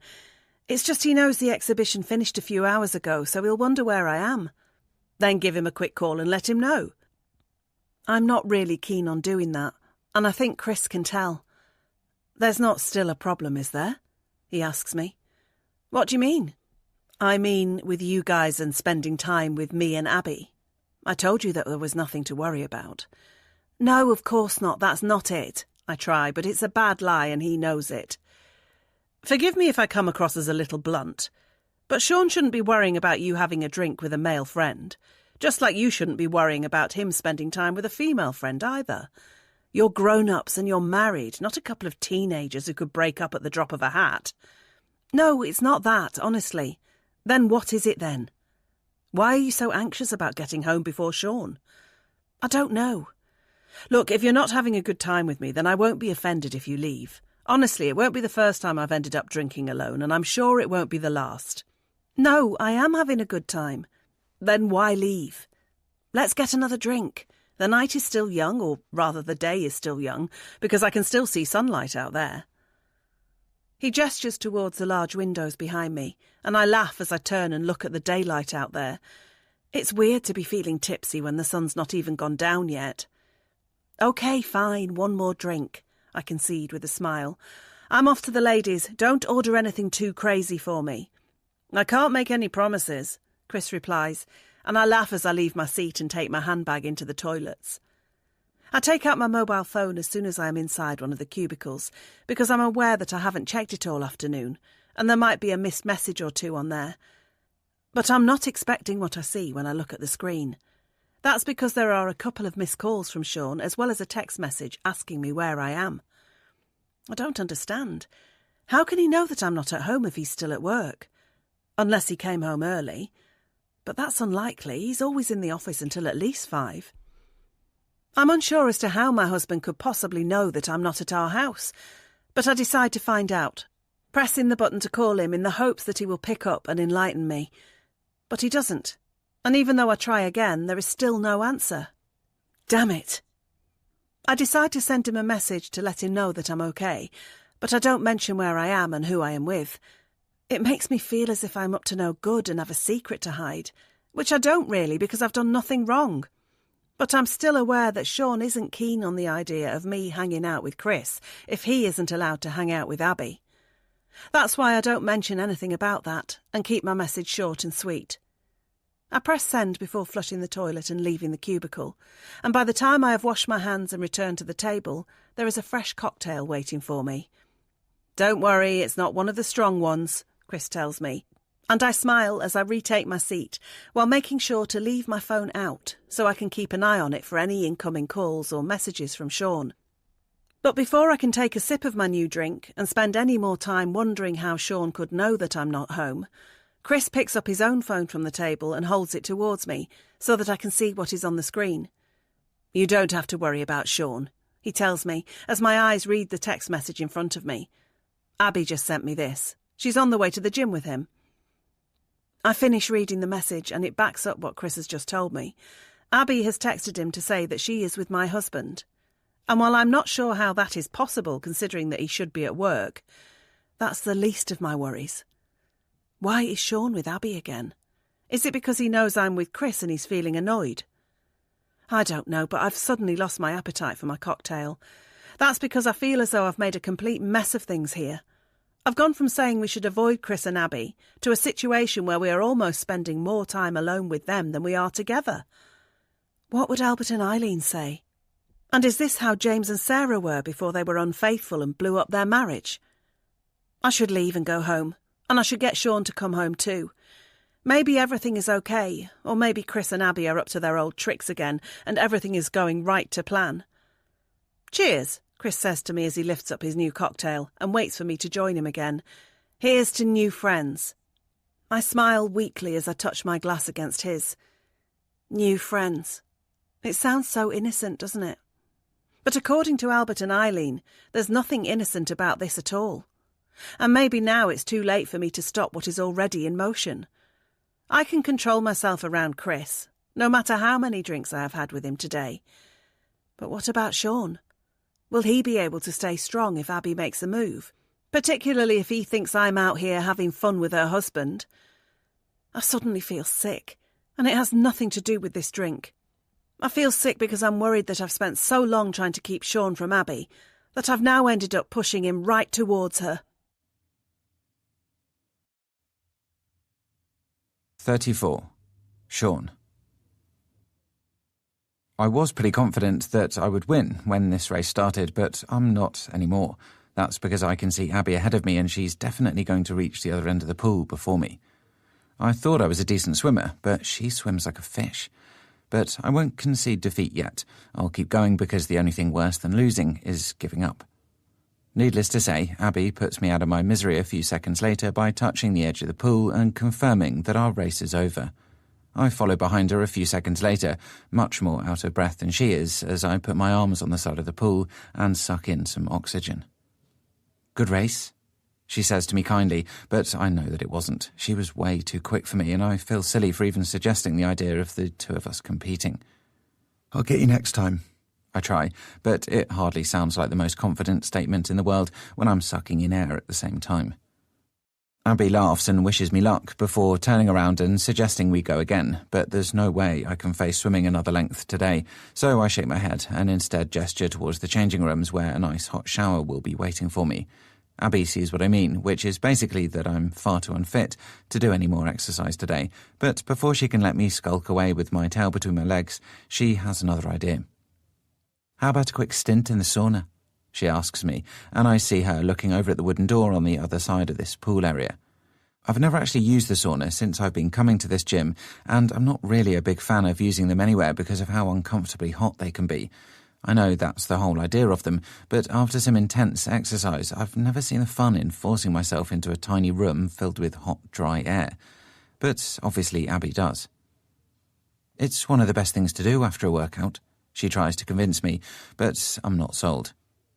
"I'm not sure. I always feel a little claustrophobic in a sauna," I tell her, and it's true. There's just something about the tiny wooden benches condensed into a small square area in a dark, parched room that makes me want to get the hell out of there as soon as I've gone in. The thing with saunas is that it's all in the mind. It's supposed to be an uncomfortable place. That's the challenge of it. The rest of the gym is for the physical test, but the sauna is more about the mental one.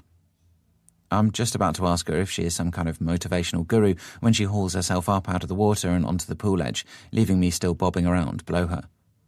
"Come on, it'll be fun, I promise," she tells me as she peels off her swimming cap to allow her long dark hair to fall down her bare back. Then she turns and walks towards the sauna, her bare feet padding lightly across the wet tiled floor. I know I could just get out and go into the changing rooms, but Abby will be disappointed in me, and I don't want that, so I pull myself out of the water too before following her toward the wooden door. As I go, I notice a couple of the other guys in this pool area checking out Abby as she walks ahead of me, and I even see one of them give me a nod as if he approves of my companion and respects me for being with her. It's a silly, stupid thing, but then those words could describe most guys, I guess. Abby holds the sauna door open for me as I catch her up, and seconds later I'm leaving behind the cool, clear air of the pool area for the stifling, lowly lit air of the sauna. It feels as if all the air has been sucked out of my lungs as I enter the tiny room and look around at the wooden benches, all of which are unoccupied, meaning Abby and I will be the only ones in here. I presume she's going to take a seat, and I wait for her to do that so that I don't end up sitting too close to her in here, but she goes over to the small pile of sauna rocks instead and uses the scooper from the bucket to pour water over those sizzling rocks. I know this is done to increase the temperature in here because the steam from the hot rocks will mix with the dry air in the room, but in my opinion it was already more than hot enough in here to begin with, but I guess Abby likes it hotter. I take a seat on one of the wooden benches as far away from the hot rocks as I can get and tell myself that I need to last at least 5 minutes in here or I'll look like a wimp. Fortunately, there is a clock on the wall in here, so I can keep an eye on that to gauge how well I'm doing for time as this sauna session begins. Abby finishes what she's doing with the hot rocks and comes to join me over on the same bench, her bare legs only inches from mine now as she sits beside me and lets out a long, deep breath. "I love it in here," she confesses. "Sometimes it feels like the most peaceful place in the world." I thought the most peaceful place in the world was on the sofa with a big bag of crisps. I reply, and she laughs. I don't know, sometimes I feel like home isn't the best place to truly relax. That sounds like quite a deep statement from Abby, and while I'm not exactly sure what she's getting at in her personal life, I feel as if I can relate to what she's just said. That's because the way things have been in my home life lately means I found it difficult to relax there too. I'd like to say all of that is down to the disruption of the issues in the back garden and my worries about Jackson, but much of it is also down to my wife and the way she's been with me lately. That's why I like coming here to exercise every now and again, Abby goes on as I feel the water on my skin drying out. I can just get away from it all. People, the past, everything. I wonder if she's referring to Chris as well as what happened with James and Sarah before that. But of course, I'm not going to say anything because it would be awkward enough at the best of times without being in a tiny wooden box set to 100 degrees. How are things with you and Katie? Abby suddenly asks me. Yeah, fine, I reply, not entirely convincingly, but Abby must buy it because she nods and seems a little envious. You guys seem pretty solid. So do you and Chris? Yeah, well, appearances can be deceiving. I'm not sure what she means by that, and I'm not sure that I want to find out either. I'm starting to sweat in here now, and I'm not entirely sure that it's all down to the hot rocks and the water vapour. Maybe I should think about getting out. It's only been 2 minutes, but I'm not sure anything good can come from the next 3 if I stick around and Abby keeps talking like this. Then I notice Abby is looking at me, and I turn to see her face. It's gloomy in here, as most saunas are, but I can still make out her dark hair and her delicate features. And she seems to be studying mine too. I want to say something just to break the silence, but I'm not sure what. Abby doesn't seem to have anything to say either. She just keeps looking into my eyes. Then down at my lips. The door to the sauna suddenly swings open, sending a cooling jet of air into this stifling room, and I turn to see an overweight man waddling in to join us. That's my cue to get out of here quickly and get up from the bench and tell Abby that it's too hot for me in here. She says she'll meet me in the reception area after we've showered, and I nod my head as I leave the sauna and return to the cool pool area. It feels good to have the cold air on my skin again after those intense few minutes, but I'm aware it's not just the change in temperature that has made me relax again. It's because I've extricated myself from that slightly tricky situation just then. What would have happened if that guy hadn't come into the sauna when he did? Would Abby have tried to kiss me? But as I reach the changing rooms and locate my locker, I know the most important question is the one I really don't want to know the answer to. Would I have kissed her back? 35. Katie. I pour myself a third glass of water from the kitchen tap before drinking it all and taking a deep breath. This is my attempt at sobering up before Sean gets home, because I definitely overdid it on the drinks today. And while I'd like to say that was Chris's fault, I know there is no one to blame for overindulging but me. I could have said no to another drink at any point and come home, but instead I ended up staying out much longer than I anticipated and drinking far more than I thought I would do too. That resulted in me having to have the window down in the taxi on the way home because I was feeling a little nauseous. And it's also why I am now chugging water like there's a drought coming before my husband gets back and sees the state that I'm in. I check the clock on the wall and notice that it's gone 7 o'clock, and even though I know Sean is at the gym with Abby, I really would have expected him back by now. While his failure to return is giving me more time to get some water into my dehydrated system, it is also causing me to feel anxious about what could be keeping him out so long. I'm just about to pour myself some more water when I hear the sound of a car door closing at the front of the house.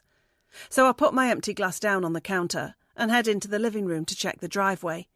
I assume it is Sean getting back at last, but to my surprise, our driveway is still empty. Looking around, I notice that the sound must have come from the car at number 1, because it looks like Ian has just arrived home again, and he has Jackson with him too. I watch as the pair of them go into their house, and I know that Sean has been waiting for them to get back so that he can talk to them about our plant pot being in their garden, as well as all the other strange things that have been going on around here recently. But my husband isn't home yet, and the longer he is out, the more I will worry that something is happening between him and Abby. Checking my phone for messages or calls, I see that there is still no word from Sean, and it's been a few hours now since he tried to get in touch with me. If only I had answered his calls earlier, then he might not have gone out with Abby. Or rather, if only I hadn't gone for drinks with Chris after the exhibition, then I would have been home when Sean got back, and we'd probably be sitting down to a nice dinner together now. Instead, I'm standing here at this window, looking out onto the dark street, and wondering if my husband is having a better time with our neighbour than he would do if he came home. There's suddenly a flash of light across the cul-de-sac, and I see car headlights approaching. This must be Sean. And sure enough, I see the car turning onto our driveway. I quickly duck away from the window before the headlights can detect me standing there watching, because I don't want him to see that I've been waiting for him to get back. Nor do I want Abby to see me either, because I presume she is in the car alongside him, having come back from the gym together. That's why I just loiter in the kitchen until I hear the sound of the key in the front door. And a few seconds later, I enter the hallway to see my husband with his gym bag slung over his shoulder.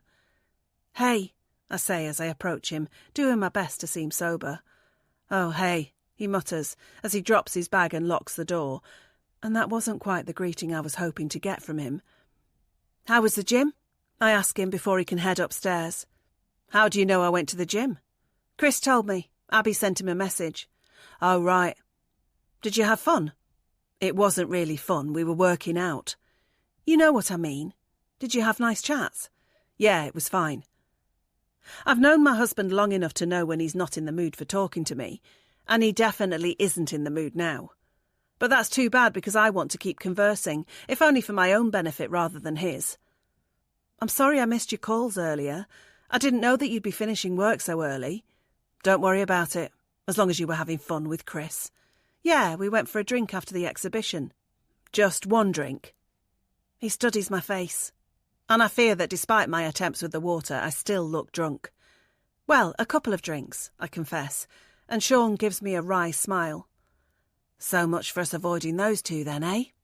"Well, you just went to the gym with Abby. Only because you were out with her husband.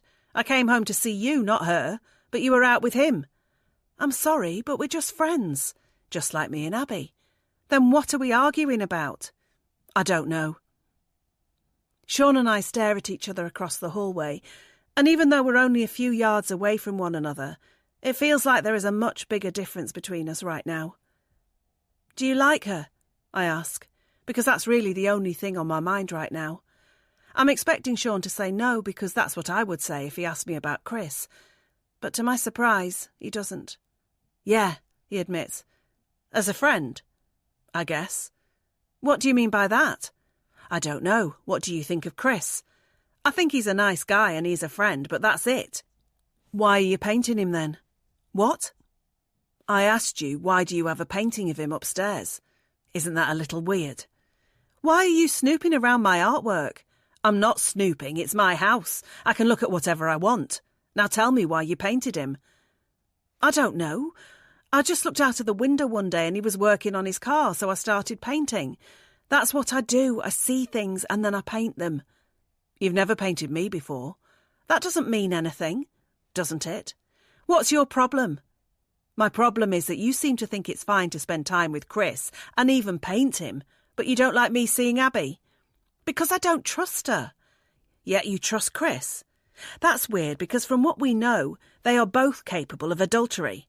At least Chris apologised for it." "Oh, that makes it all right then." "Stop being like this. Not until you tell me what your problem is with Abby. Do you like her? In that way?" "What way?" "The same way in which you like me. Because I've seen you looking at her, and I know you do." "I don't know." "What does that mean?" "It means I don't know. God, I'm sick of having these conversations with you about them. You've been out having fun with Chris, so I've been out with Abby. What's the big deal?" "The big deal is that I feel like we're drifting apart, and I'm worried that what happened to James and Sarah is going to happen to us too." "Don't be silly."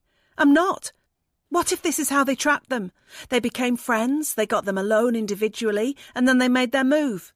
Maybe James and Sarah never realised what was happening until it was too late." "Wow, you really have been drinking today." "I'm serious. Has Abby ever tried anything with you? Be honest with me." Sean pauses for a moment, and I'm not sure whether that's a good or bad sign. But surely it can't be good. "No," he eventually says with a shake of the head. But I'm not convinced. "Really?" Jesus, what do you want me to say, Katie? I haven't been unfaithful to you, is that it? What about you? Has Chris come on to you? No, and if he did, then I would tell him to get lost. Well, good. But would you do the same thing if Abby tried? I know that I'm pushing my husband, but it's almost as if I need to hear him say that he likes her, even though it would break my heart. At least if he did, then we could figure something out before he went too far with her, and there would be no coming back for us then. I don't know, Sean admits, and that's when I realise that my husband really is being honest with me. He has just told me that he doesn't know what he would do if Abby tried anything with him. I appreciate the honesty, as much as it stings, and I step towards him to try to get him to be closer to me, but he heads up the stairs, clearly not interested in anything I can offer him right now. I'll sleep in the spare bedroom tonight, he tells me as he goes. What? Why? Because I need some space. I watch as he disappears upstairs, and then I hear a door slam, and that tells me he doesn't want to see me for the rest of the evening. What a disaster that was. I feel like I have made a complete mess of today, and not only that, but I have made a complete mess of the warning Albert and Eileen gave us. They told us to be careful of the couple at number 3, and yet here we are, falling out over them because neither of us stayed away. I head back into the kitchen, but it's not another glass of water that I'm after now. It's the wine in the fridge. Sean might be having an early night, but I'm not. I need another drink, and I also need to figure out what we do next. But as I pour myself a glass and take a seat at the table, the answer seems to be quite clear to me. We need to get away from the couple at number 3 before it really is too late. And this time, I have to mean it. 36. Sean. I'm tossing and turning, but I can't sleep, although it's got nothing to do with the fact that I'm in an unfamiliar bed. It's because I can't stop thinking about 2 women, Katie and Abby. Rolling over on the mattress for what must be the 12th time this hour, I look up at the dark ceiling in this spare bedroom and let out a deep sigh. I don't want to check the time on my phone again because I got a shock the last time I did. The clock said that it was 2:31, and that meant I'd been lying here for at least 3 hours without having slept a wink. I estimate it must be closer to 3 o'clock now, but I'm not going to check the time again because it's just too depressing. Instead, I'm going to lie here and think about the messy situation I've managed to get myself in. I haven't spoken to my wife since I stormed upstairs earlier and told her that I would sleep in this spare bedroom, and that was because I was mad at her for being out all day with Chris. But it's also because I was mad at myself, and the reason for that is I was stupid enough to put myself in a position where Abby and I almost did something we shouldn't have. We definitely had a moment in that sauna, and I dread to think what might have happened if we hadn't been disturbed by that man walking in. I've never thought of myself as being capable of cheating on my wife, and I still like to think that I'm not, but there is no doubt that the incident in the sauna was the closest I've ever come to making a mistake. That's why I'm mad at myself, and that's why I can't sleep tonight. I feel guilty even though I did nothing wrong, and it's because I put myself in a position to do something wrong, and that was foolish. Worst of all, I only ended up in that situation because I was jealous of Katie being out with Chris and felt like I needed to invite Abby to the gym to try and get back at my wife. That was immature, and I should be better than that. Yet here I am, sulking in the spare bedroom like some naughty kid who has been sent upstairs with no dinner as punishment for doing something he shouldn't have done. I roll over onto my side, and in the darkness I can make out the silhouettes of all the paintings that are propped up in here, either against the wall or on the easel. There's not enough light for me to see them properly, but I don't need to. I already know that one of them in here is the depiction of Chris, and that is enough to make me grit my teeth and feel a pang of jealousy again about the fact that my wife has painted him, while she has never felt compelled to paint me before. I know I'm fighting a losing battle trying to get to sleep tonight, and the way I see it, I have 2 options now, unless I want to spend the rest of the night tossing and turning on this mattress. I could go into the main bedroom and crawl in beside my wife before apologising and trying to make up. Or I could creep downstairs, get some snacks out of the fridge and watch some television until the sun comes up and it's time to go to work. The first option will require me to swallow my pride, while the second one will only require me to swallow some fatty foods. The second option it is then. Peeling back the duvet, I swing my feet out of the bed and get up, treading slowly across the carpet while being careful not to step on any paintbrushes or bump into the easel and send it crashing to the floor. I don't want Katie to know that I'm up, because that will tell her that I'm not sleeping, and then she'll think that she's won. It's petty, but when it comes to an argument between a husband and wife, petty is usually the order of the day. Opening the bedroom door, I peer across the dark landing and listen out for any sounds from the main bedroom, but Katie has never been a snorer, so I'm not expecting to be able to hear anything that will let me know that she's asleep now. I'll just have to be as quiet as I can and hope she doesn't hear me go down. If she does, then she might follow me downstairs, and then my snacks in peace will be substituted for a heart-to-heart chat, or worse, another argument. Creeping across the landing, I pray that I'm not going to place one of my bare feet on any of the creaky floorboards in here. Being new to this house means that I still haven't figured out where all the noisiest parts are yet, so I'll be unable to avoid them and might end up disturbing Katie if I'm not careful. But to my surprise, I make it to the staircase without treading on a noisy floorboard, and that is a relief. Now all I have to do is tackle the steps. Fortunately, I've already learned that the third step from the top is the creaky one, so I can easily skip that one out and make it all the way down without too much trouble. The fridge has never been so close now, and I feel as though I can almost taste some of the delicious contents. Entering the kitchen, I decide not to turn the light on, and instead just rely on the moonlight seeping in from the new window that was installed to replace the old one that was broken. Opening the fridge, I reach inside and take out some leftover lasagna. It's been a while since I consumed food at such an early time in the morning, but needs must, and if I can't do it now when my wife and I are at war, then when can I? Closing the fridge, I plan to head into the living room and put the television on at a low volume to help me while away the next few hours until the black sky outside turns blue. But just before I do, I walk over to the kitchen window and look out into my back garden, and when I do, I notice a dark shape moving at the back by the shed. The plate of food almost drops from my hands as I see the shape and realise that somebody's in my back garden. But they haven't seen me yet, and unlike all the other times when this intruder caused damage on my property, now it is me who has the element of surprise.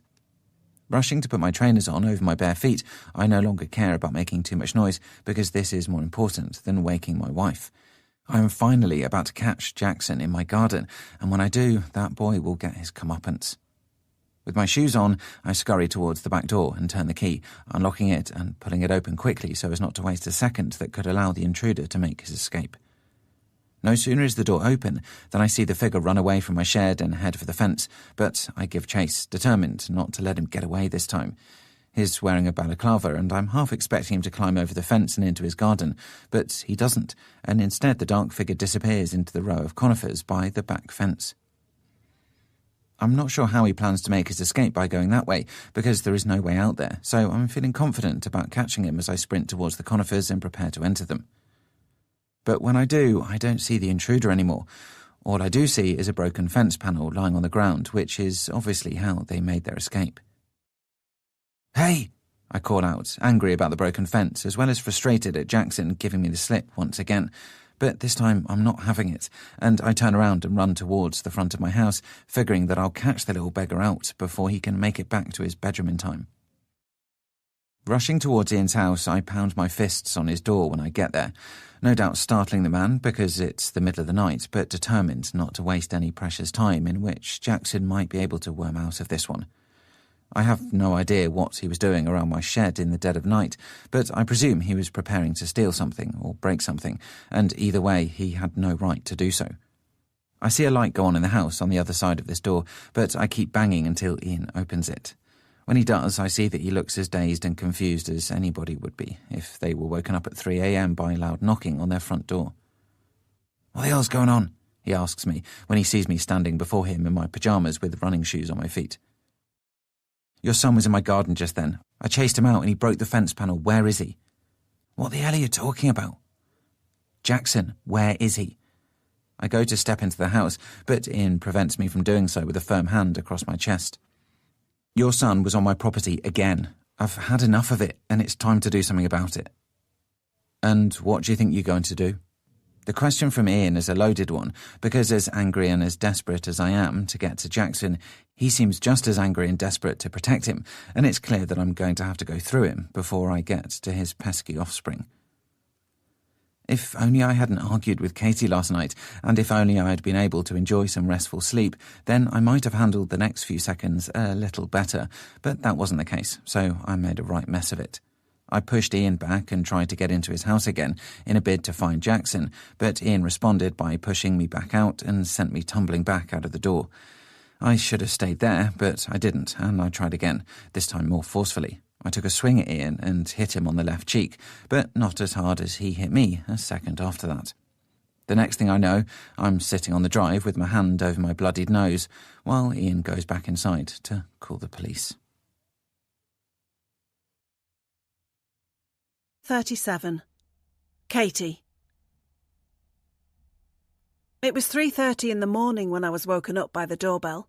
My eyes scarcely believed the time on the alarm clock on my bedside table, nor did my ears believe that somebody was trying to pay a visit at such an ungodly hour.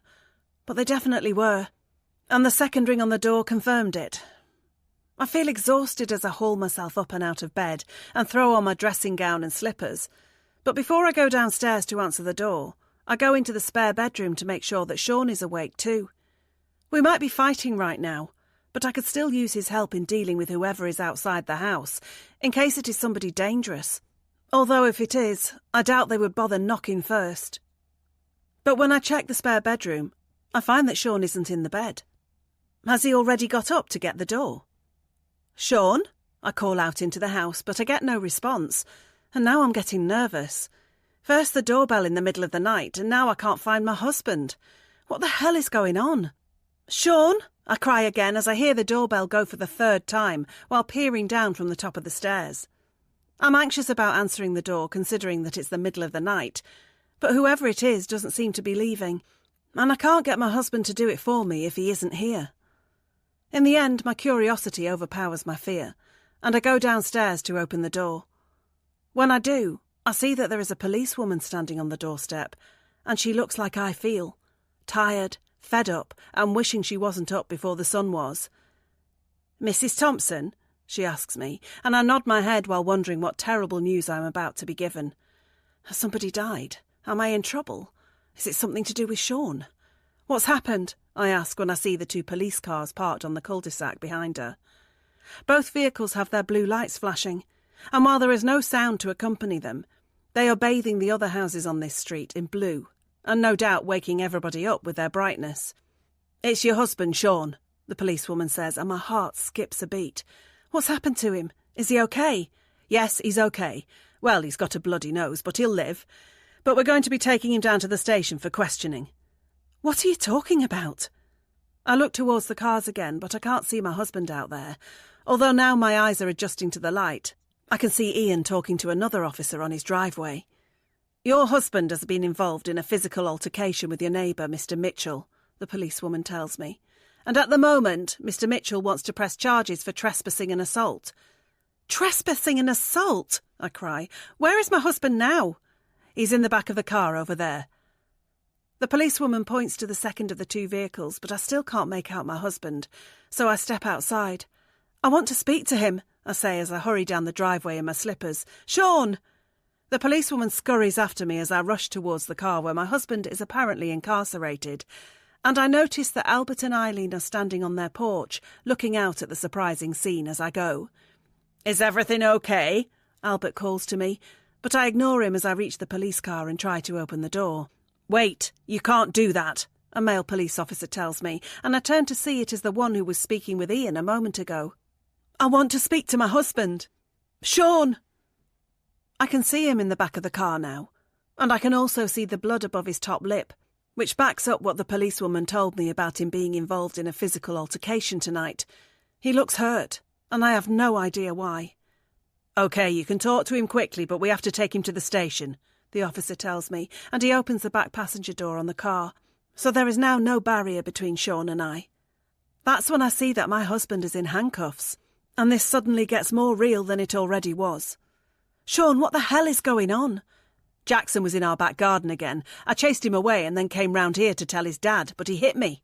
"I hit you because you were trying to get in my home," Ian suddenly shouts from behind me, having heard my husband's side of the story. "And my son was not in your back garden, he was in bed." "Bullshit," Sean cries again. But I don't think swearing is going to help get my husband out of handcuffs now. "You need to let him go, he's done nothing wrong," I plead with the policewoman, but she shakes her head and then gestures to the other officers on the cul-de-sac that it's time to get going. You can come down to the station if you like, but we won't have any further updates for you until we have spoken to your husband, the officer tells me, before closing the back door on the back of the car and putting the barrier between Sean and I again. I can't believe this, I say, and I turn to Ian to see if I can make him stop this from happening. I'm sorry for whatever my husband did, but he doesn't deserve to be arrested. Please, tell them to stop. But Ian remains stone-faced as he stands on his driveway with his arms folded across his chest, and then I spot his son standing in the doorway behind him. This is your fault, I scream at the teenager. You wouldn't leave us alone, and now look what's happened.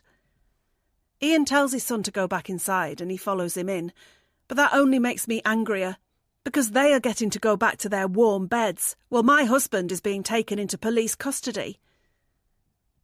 I hear the engines on the cars start and turn back to see both vehicles driving away. Sean's bloodied face peers at me from the back window of the second vehicle, and I feel like crying as I watch him taken from the street. I keep watching until the blue flashing lights fade from view, and then I turn back to my house with the intention of getting changed and getting down to the police station as quickly as possible to try and get Sean out of there. But when I do, I see Chris and Abby hurrying across the street towards me. Is everything okay? Chris asks me, and I shake my head, feeling like I'm on the verge of tears. They've arrested Sean, I say, and I hear Abby gasp. Even at this early hour of the morning, and even in her own dressing gown and slippers, she still looks absolutely stunning, and I'm annoyed that it bothers me. Is there anything we can do? Chris asks, but I feel like saying they have done enough considering what trouble has been caused by us spending yesterday with them. But I just shake my head and carry on up my driveway, eager to get out of view of the rest of my neighbours. But before I close my door, I notice that Albert and Eileen are still watching me from their doorway, and they have sorrowful expressions on their faces. If I had to give a phrase to how they are looking at me right now, it would be this one. I told you so. 38. Sean. There's no good time to find yourself at a police station sitting opposite a uniformed officer asking why a serious allegation has been made against you. But somehow it feels even worse now because it's happening in the early hours of the morning and I've been awake all night. I'm tired, my nose hurts, and I just want to go home. But I can't because I have to answer the questions being put to me in this stuffy room by this stern-faced policeman. Please, can you explain why you went around to Mr. Mitchell's address and tried to gain entry at 3 o'clock in the morning? I've already told you this already. I chased Ian's son out of my back garden and then I went round to his house and let his dad know before he could get back and worm his way out of it. The son would be Jackson? Yes. And you saw Jackson in your garden? Actually got a visual ID on him? Yes. No, I didn't see his face, but I knew it was him. How could you know it was him if you didn't see his face? Because he's been in my back garden before. Do you have proof of this? No, but I know it's him. And how do you know that? Because I was told about it. By whom? I pause because I'm aware that what I'm about to say might not come across as the most convincing story, but it is the truth, so I push on anyway. My neighbour told me, I say before letting out a deep sigh. He told me that Jackson was trouble and that he liked to trespass and cause damage on other people's property. Your neighbour told you that? And what might their name be? Does it matter? The point is that ever since my wife and I moved into our house, we've had nothing but trouble. You should know about this because I filed a report recently after a brick was thrown through my kitchen window.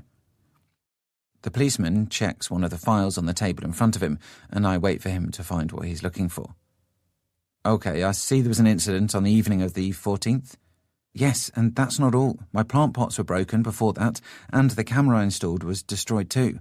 And then I saw one of my plant pots in Ian's garden. That proves that Jackson has been doing all of this.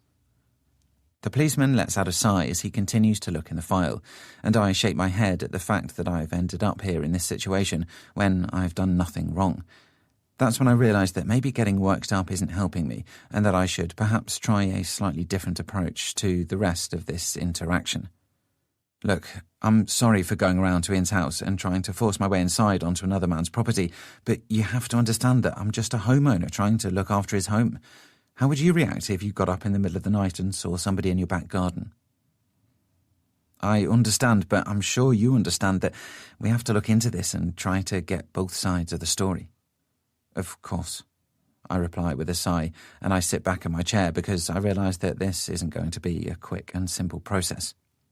As I sit there and watch the policeman making notes in his file, I think about how Albert and Eileen told me about the man who lived in my house before, who ended up getting into a physical altercation with Ian and wound up with a restraining order against him.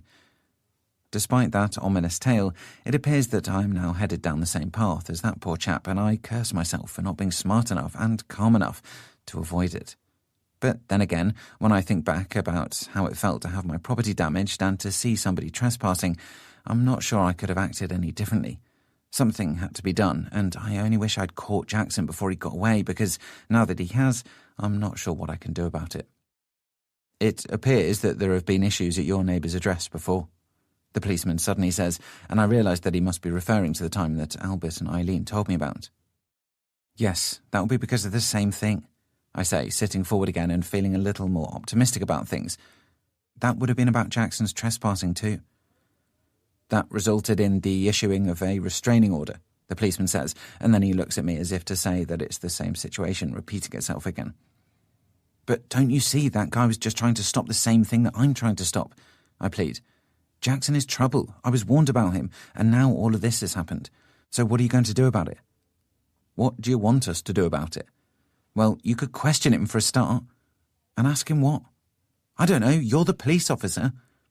So you want me to ask him if he's been trespassing on your property? Yes, but he's hardly likely to admit it, is he? It's doubtful, so we would require some evidence. I don't have any of that. Like I said, I did install a camera, but it was broken. Then I'm not sure you can make these kind of allegations against Jackson without any evidence. This is ridiculous.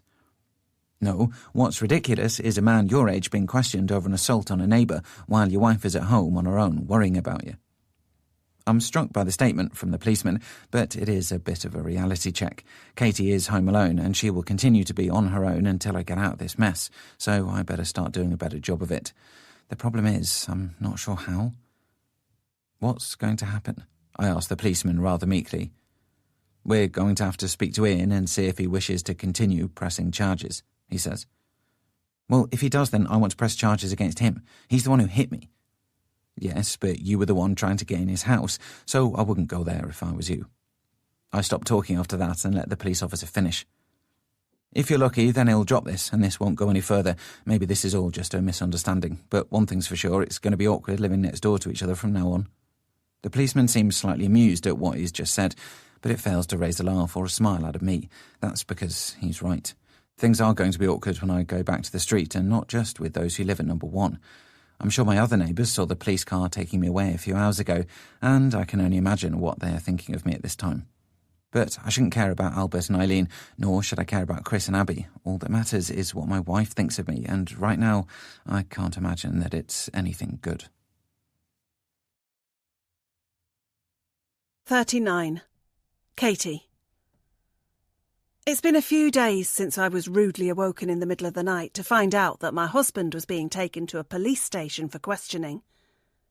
Thankfully, there have been no more rude awakenings since, just a lot of effort on my part to build back the relationship with Ian so that he would drop the charges and give Sean the chance to keep a clean record.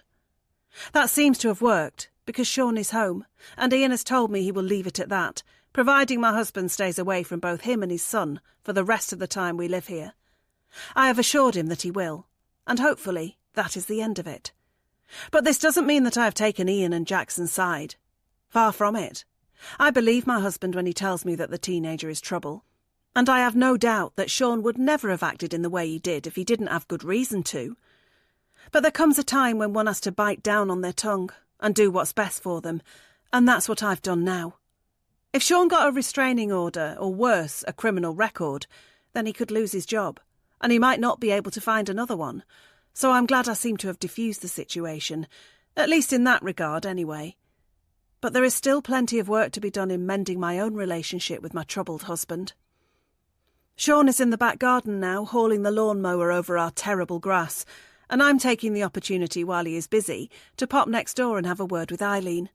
I know she is in because I looked out of an upstairs window a moment ago and saw her sitting on her patio chair, so I know she will answer when I knock on her front door.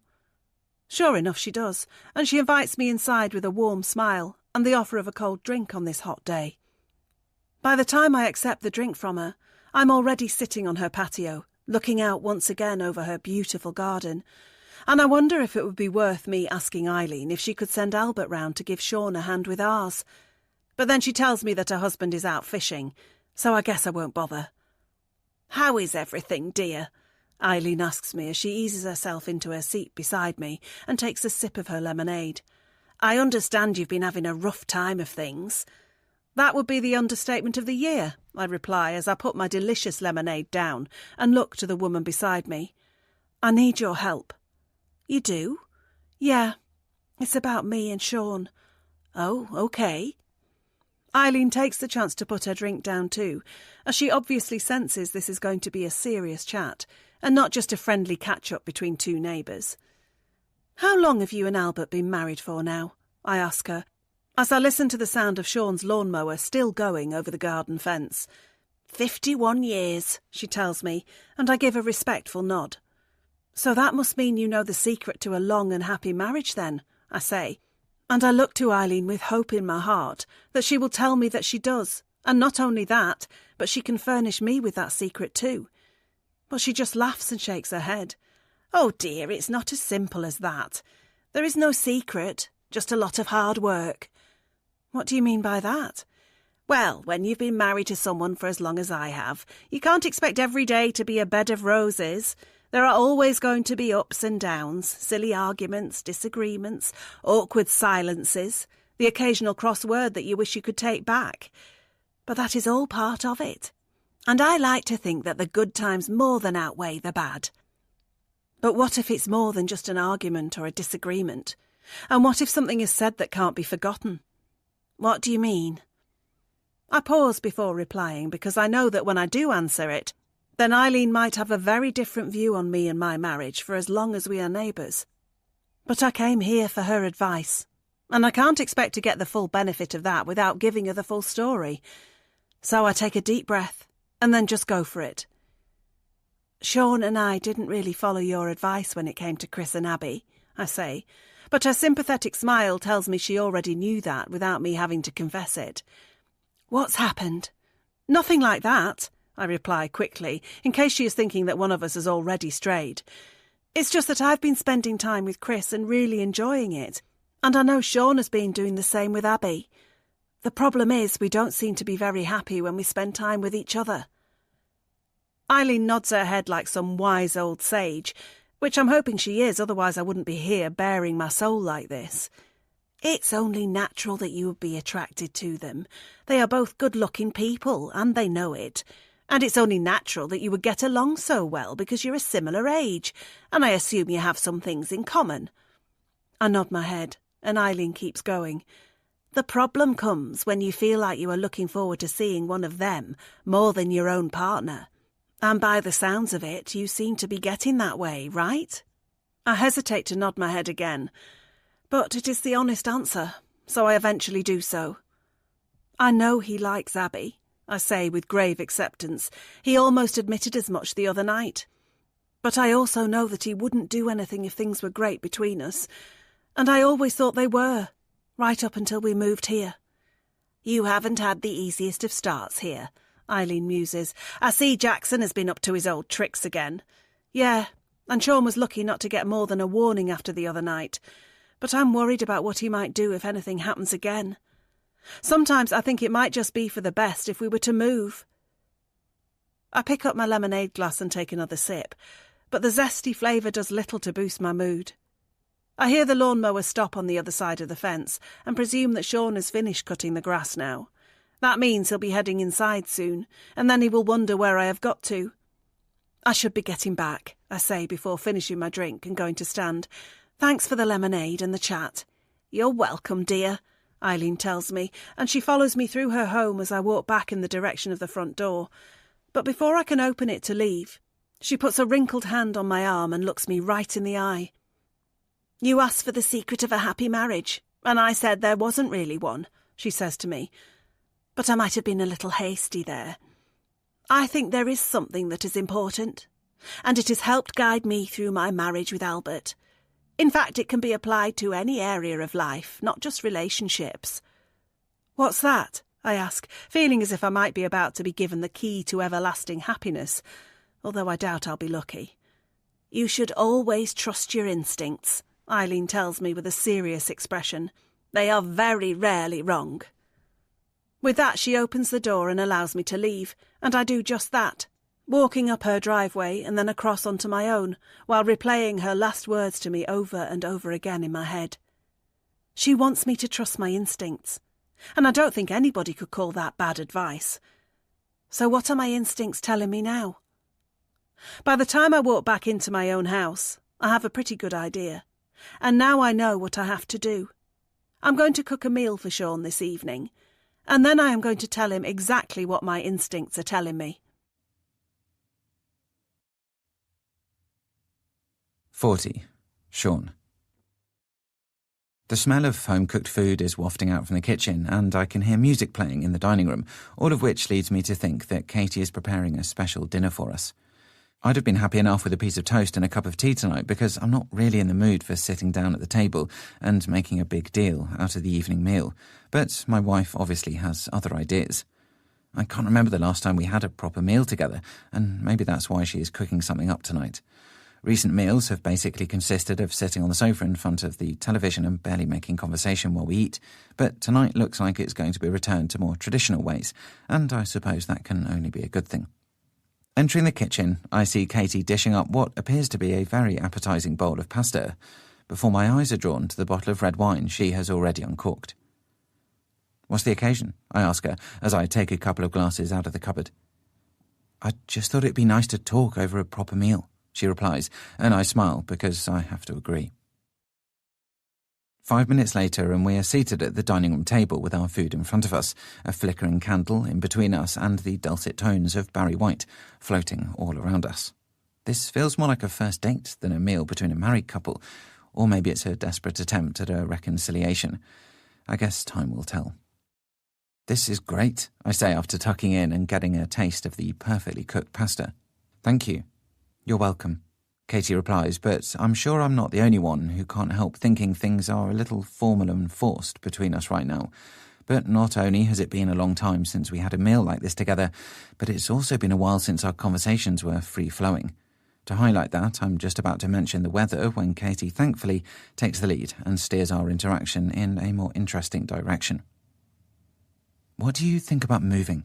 she asks me, putting down her knife and fork and looking me right in the eye to show me how serious she is about what she's just said. "What do you mean?" "I mean selling up and moving house, going somewhere new." "Why would we do that?"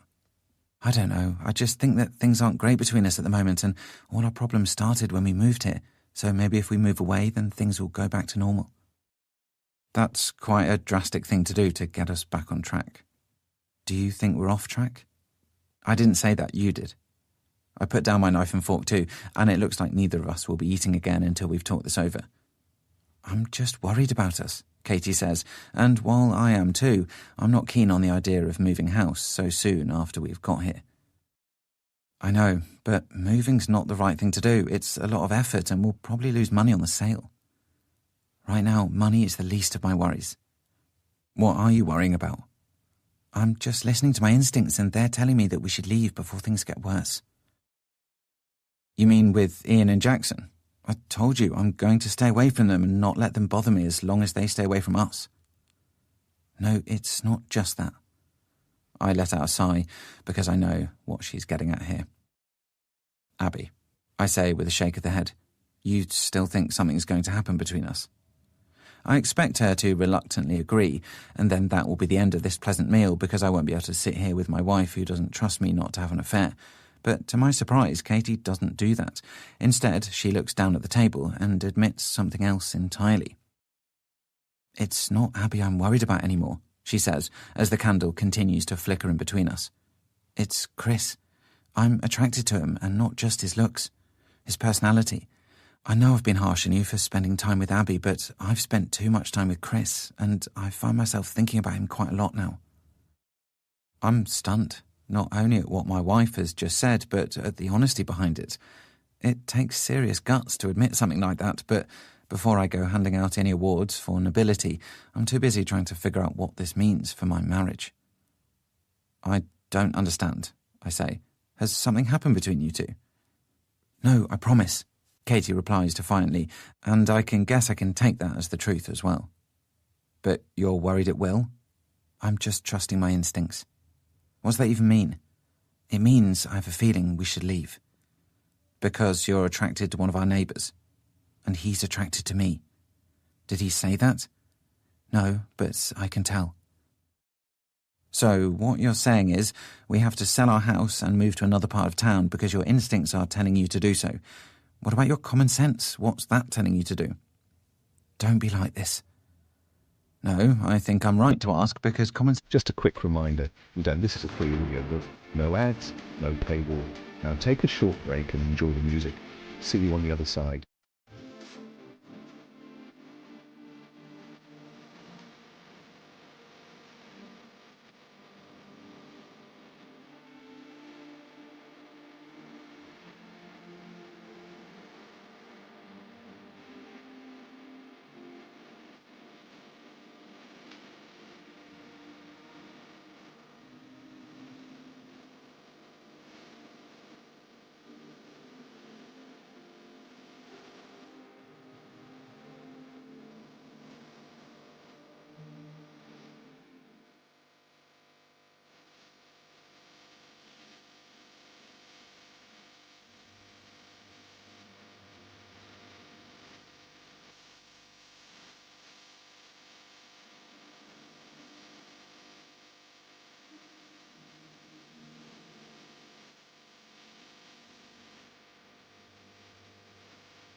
Sense is important. Let's just say we do move. What happens if you fancy our next neighbour? Do we move again? What if I like somebody in my office? Do I have to change jobs? That's not what I mean. Well, it sounds like it is. I raise my voice just then, and I take a moment to calm down before speaking again. What happened to trusting each other? I get that, but what about trusting our instincts? Why are you so obsessed with your instincts all of a sudden? Because Eileen told me that was the key to a lasting marriage. What are you talking about now? I asked Eileen for her advice because she's been married for so long. You went to our neighbour about our marriage problems. Don't you think you should have been keeping that between us? I just wanted some outside perspective. I think we've had enough outside perspective since we've been here. Albert and Eileen's warnings, Ian and his nightmare of a son, and Chris and Abby and their ultra-friendliness that has done nothing but driven a wedge between us. Katie looks frustrated at what I've just said, but now it's my turn to be honest with her. I don't know how many times I have to promise you that I won't cheat, but I can't make that promise for you. If you think you can't be around Chris, then that's your problem, not mine. And while I appreciate your honesty, I don't appreciate the fact that you think moving house is the solution. I just don't want to end up like James and Sarah. I know that. And I don't want you to end up with a criminal record, which almost happened. Okay, I get that, but forget our neighbours for a second and just think about this house. Do you like it? Of course I do. Then we should stay. I don't know. Why did we move here? I ask, deciding to go for a change of pace to seal the deal. You know why we moved here, Katie replies. Yes, I do, but I want you to say it. We moved here because we were planning to start a family. Exactly. So, don't you think we should get started on that? Katie seems surprised by what I've just said, but I show her I'm serious by getting up out of my seat and holding out my hand for her to take. She does, and then I blow out the candle before leading her out of the dining room and up the stairs to the bedroom, where we spend the rest of the evening making up with each other in a much more enjoyable way than just eating pasta and drinking wine. 41. Katie. So last night's dinner went well, insomuch as it allowed Sean and I to do some making up, although the food didn't really have much to do with it in the end. We ended up spending more time in the bedroom than the dining room. But the important thing is that I feel we're in a much better place in our relationship now. However, that doesn't mean that I got my own way. Not entirely, anyway. I took Eileen's advice and listened to my instincts. and they told me that we should leave this house before things got worse. Then I relayed that information to Sean, but he wasn't quite so keen on the idea of us selling the house that we have barely finished moving into. I could see his argument, because moving home at any time is a big stress involving lots of upheaval, never mind doing it so soon after the last move. But I had been wondering if he would see things from my point of view and agree to the idea. However, he did not, and we are staying. For now, anyway. But I still feel a little on edge about things with our neighbours and wonder if we might come to look back on last night's decision to stay as the beginning of the end for our marriage. Let's hope not. I want many more nights like last night, and I hope Sean does too. My husband is at work right now, and that means I should be as well. But instead of being holed up in our spare bedroom painting, I am in the kitchen doing a spot of baking. For someone who loves to try their hand at being a chef, I haven't done half as much cooking or baking since I moved into this house. But I'm starting to change that now, both with last night's meal and with today's attempt at making some sultana buns that I know Sean will absolutely love to come home to later today. But I'm not just baking for my husband. I'm baking for the neighbours. Seeing as how Sean and I recommitted to staying in this house last night, I figured it's as good a time as any to prove to our neighbours that we belong on this street. And not only that, but we can fit in. That's why I have made extra buns, and I am planning to deliver them to the doorstep of the 3 other houses on this cul-de-sac, so that I can spread a little neighbourly warmth and goodwill. Lord knows this place could do with some. Putting 4 buns into 3 small containers, I leave a dozen buns for Sean and I to cool down on the kitchen counter, before picking up the 3 containers and heading for the door. Feeling as if I am some kind of Samaritan of the baking world, I then head for number 1 to deliver my first batch of goods. Knocking on the door, I expect it to be Ian who answers, but to my surprise, it is Jackson. "Oh, hello," I say, wondering why the teenager isn't at school right now, considering that it's the middle of a weekday. "Hey, I'll just get my dad," the teen replies with a weary voice, and he looks like he's just woken up, which he may very well have done. "No, it's fine, I'm just dropping off these," I say, and hand him the first container. "What is it?" "Sultana buns. I hope you like them." "Oh, right, cool." "Enjoy," I say breezily, before walking away and leaving the sleepy teen to close his front door and go back inside, where he will presumably scoff the buns and get straight back into bed.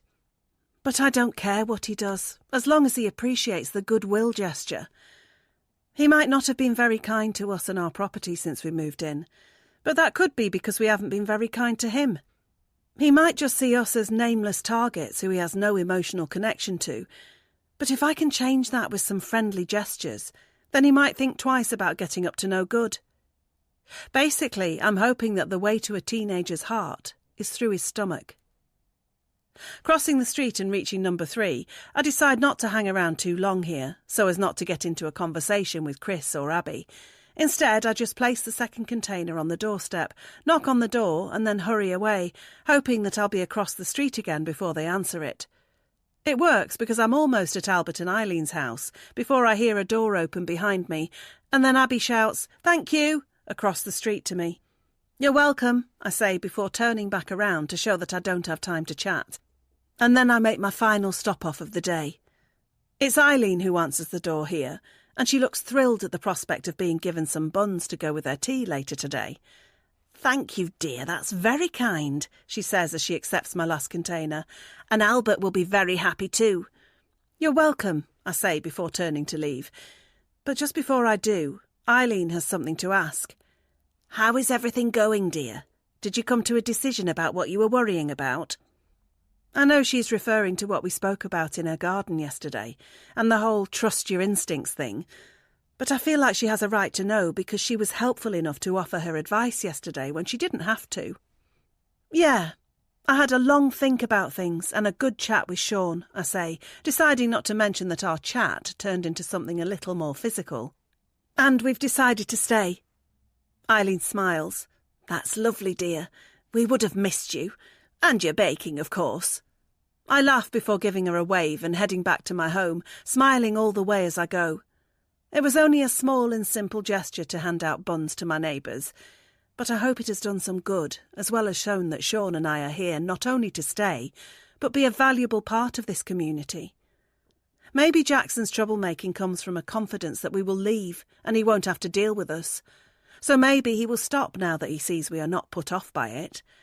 And maybe Chris and Abby's flirting comes from a belief that if anything did happen between us, then we would be the ones to leave the street, not them, just like James and Sarah did. But we're not going anywhere. Sean has decided that. And as I close my front door and head back into my beautiful kitchen that smells of baked buns, I am glad that he was able to change my mind on the matter. This is our home, and nothing is going to come between us and that. 42. Sean. I'm feeling satisfied right now, and it has nothing to do with all the leftover buns I've gorged myself on since I got home from work. Instead, my good feelings are down to the fact that I was able to talk my wife out of the drastic idea of moving house as a response to all the things that have been going on with us lately. Leaving this street was the last thing that I wanted to do, and it was surely the last thing our bank manager would have wanted us to do, because we would definitely have lost money overall if we'd moved house again so soon after buying. I know this place isn't perfect, but like I said to Katie the other night, we came into this home with the intention of not only being here for a long time, but also starting a family in it too. And that is the plan we are now going to stick with. My wife is out of the house attending an art class at the local college, and I'm looking forward to an evening of having the place to myself. I dropped her off earlier, and I'll be picking her up again in a couple of hours, but there's plenty of chill-out time to be had before then. But before I can sprawl out on the sofa and find some live sport to watch, I need to head out to the car to retrieve my briefcase that I left in there by accident when I got home earlier. I could leave it out there overnight, but it has important documents inside it, and I wouldn't like to run the risk of this being the one night when somebody breaks into my vehicle and takes the contents. You never know, and certainly not on a street like this, so I'm definitely not going to tempt fate. I open my front door and head for the car, but I pause when I see that Albert is coming down the drive towards me. "Oh, hello," he says as he gives me a wave while still approaching. I give him a warm greeting back, but internally I'm feeling deflated. So much for a quiet night on my own. What does this old chap want, and how long is it going to take? "I was wondering if you had a minute to come next door. I have something to show you," Albert asks, and my chances of my peaceful night alone are dwindling by the second. I guess. Is everything okay?" "I think it's better if I just show you," Albert says rather mysteriously, and he turns and heads back up the driveway. I let out a sigh as I put my car keys back in my pocket and forget about retrieving my briefcase for the moment, instead following my neighbour onto his driveway. I'm expecting him to take me into his house, but he doesn't. Instead, he leads me down the side of his property and into the back garden before we walk across his pristine lawn and down to the shed at the bottom by the back fence. This might be a good time to ask Albert for some tips on grass maintenance, but it appears that he has something more pressing on his mind, so I say nothing as he unlocks his shed and opens the door. It's obvious that the plan is for both of us to go inside, and I'm wondering how we can both fit, because I know my shed is barely big enough to accommodate a lawnmower, never mind grown men. But then I see that this shed is nothing like my own. It's bigger for a start, and not only that, but it has been internally modified so that it is less of a shed and more of a man cave. "Welcome to my den," Albert says, but there's no hint of bragging about it. It's just spoken in a very matter-of-fact way, which leads me to think that what he's about to show me might be a little more serious than just a beer fridge or a signed football photo. "Wow, I didn't know you had a den," I say as I step inside and look around at the cosy cabin. It's pretty basic for a man cave, but then again, most men are pretty basic too. There's an armchair beside a bookcase full of books, as well as a couple of framed photos of Albert and Eileen, along with a young man who I'm not sure I recognise. "That's my son, George. He lives down under." "Oh, right, cool." I shift my attention away from the photos to the bookcase, but there are not too many titles on there that would appeal to me. Other than looking at the chair, I'm not sure what else Albert could be showing me in here. But then he goes over to the bookcase and picks up what looks like a wallet that people would use to keep photographs in before the digital age came around and people just took photos on their phones. But Albert is of a different generation, and as he opens the wallet and takes out several photos, I guess that he still does things the old-fashioned way. "Maybe it's none of my business," he says as he looks at me before handing me the photos. but from an old chap to a young one, I wanted to let you know in case something was going on. You're at work all day, so you wouldn't know otherwise. I have no idea what he's talking about, and I'm just about to ask him when he passes me the photos and I look down at the first one. Straight away, I see Katie and Chris. What is this? I ask as I go through the other photos, but I see they are mostly more of the same, various images of my wife and the man from number 3, sometimes on my doorstep, sometimes on his, and one of her going into his house. This is what's been happening while you've been at your office, Albert tells me. Katie and Chris have been spending a lot of time together. But there's nothing going on. I hope so. What do you mean? I look up from the photos after I finish going through them as Albert eases himself into the armchair by the bookcase. You know all about the couple who lived in your house before you, right? Albert says, and I nod my head. James and Sarah? That's right. Well, when they were living on this street, it was Sarah who went to work in an office while James was around more in the day. Anyway, over time I started to notice him visiting number 3 quite a lot, and often Abby would visit his house too. I would see him out my window as they have to cross past my house to get to the other ones. Okay, and? Well, this went on for some time, and I didn't do anything or say anything to anybody, not even Eileen. But maybe that was a mistake, because they were obviously having an affair, and in the end their marriage was ruined. Why are you telling me this? Because I don't want to make the same mistake again. Maybe if I'd said something sooner, then James and Sarah might not have split up and ended up moving. But I didn't, and things went the way they did. I vowed to myself that if I ever had suspicions again, then I'd let the other party know.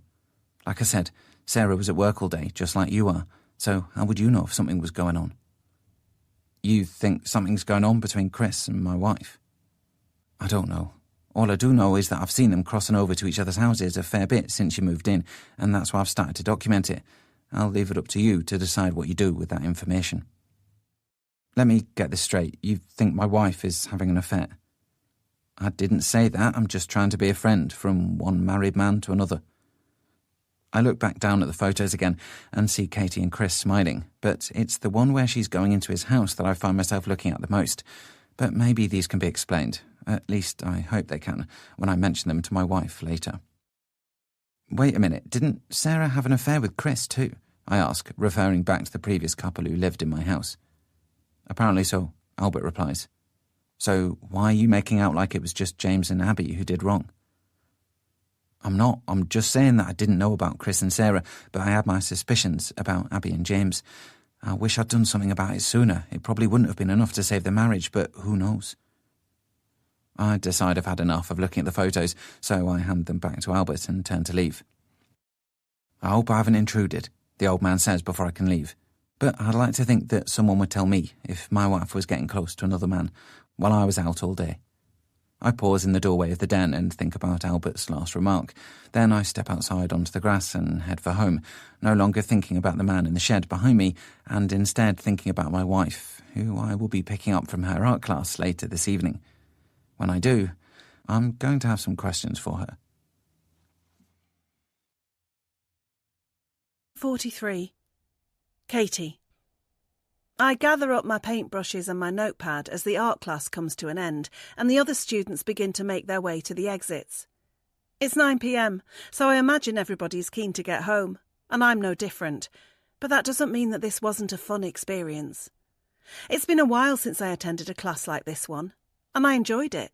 The teacher was helpful, the lesson was interesting, and the work I produced on my canvas has given me plenty to think about for my future work.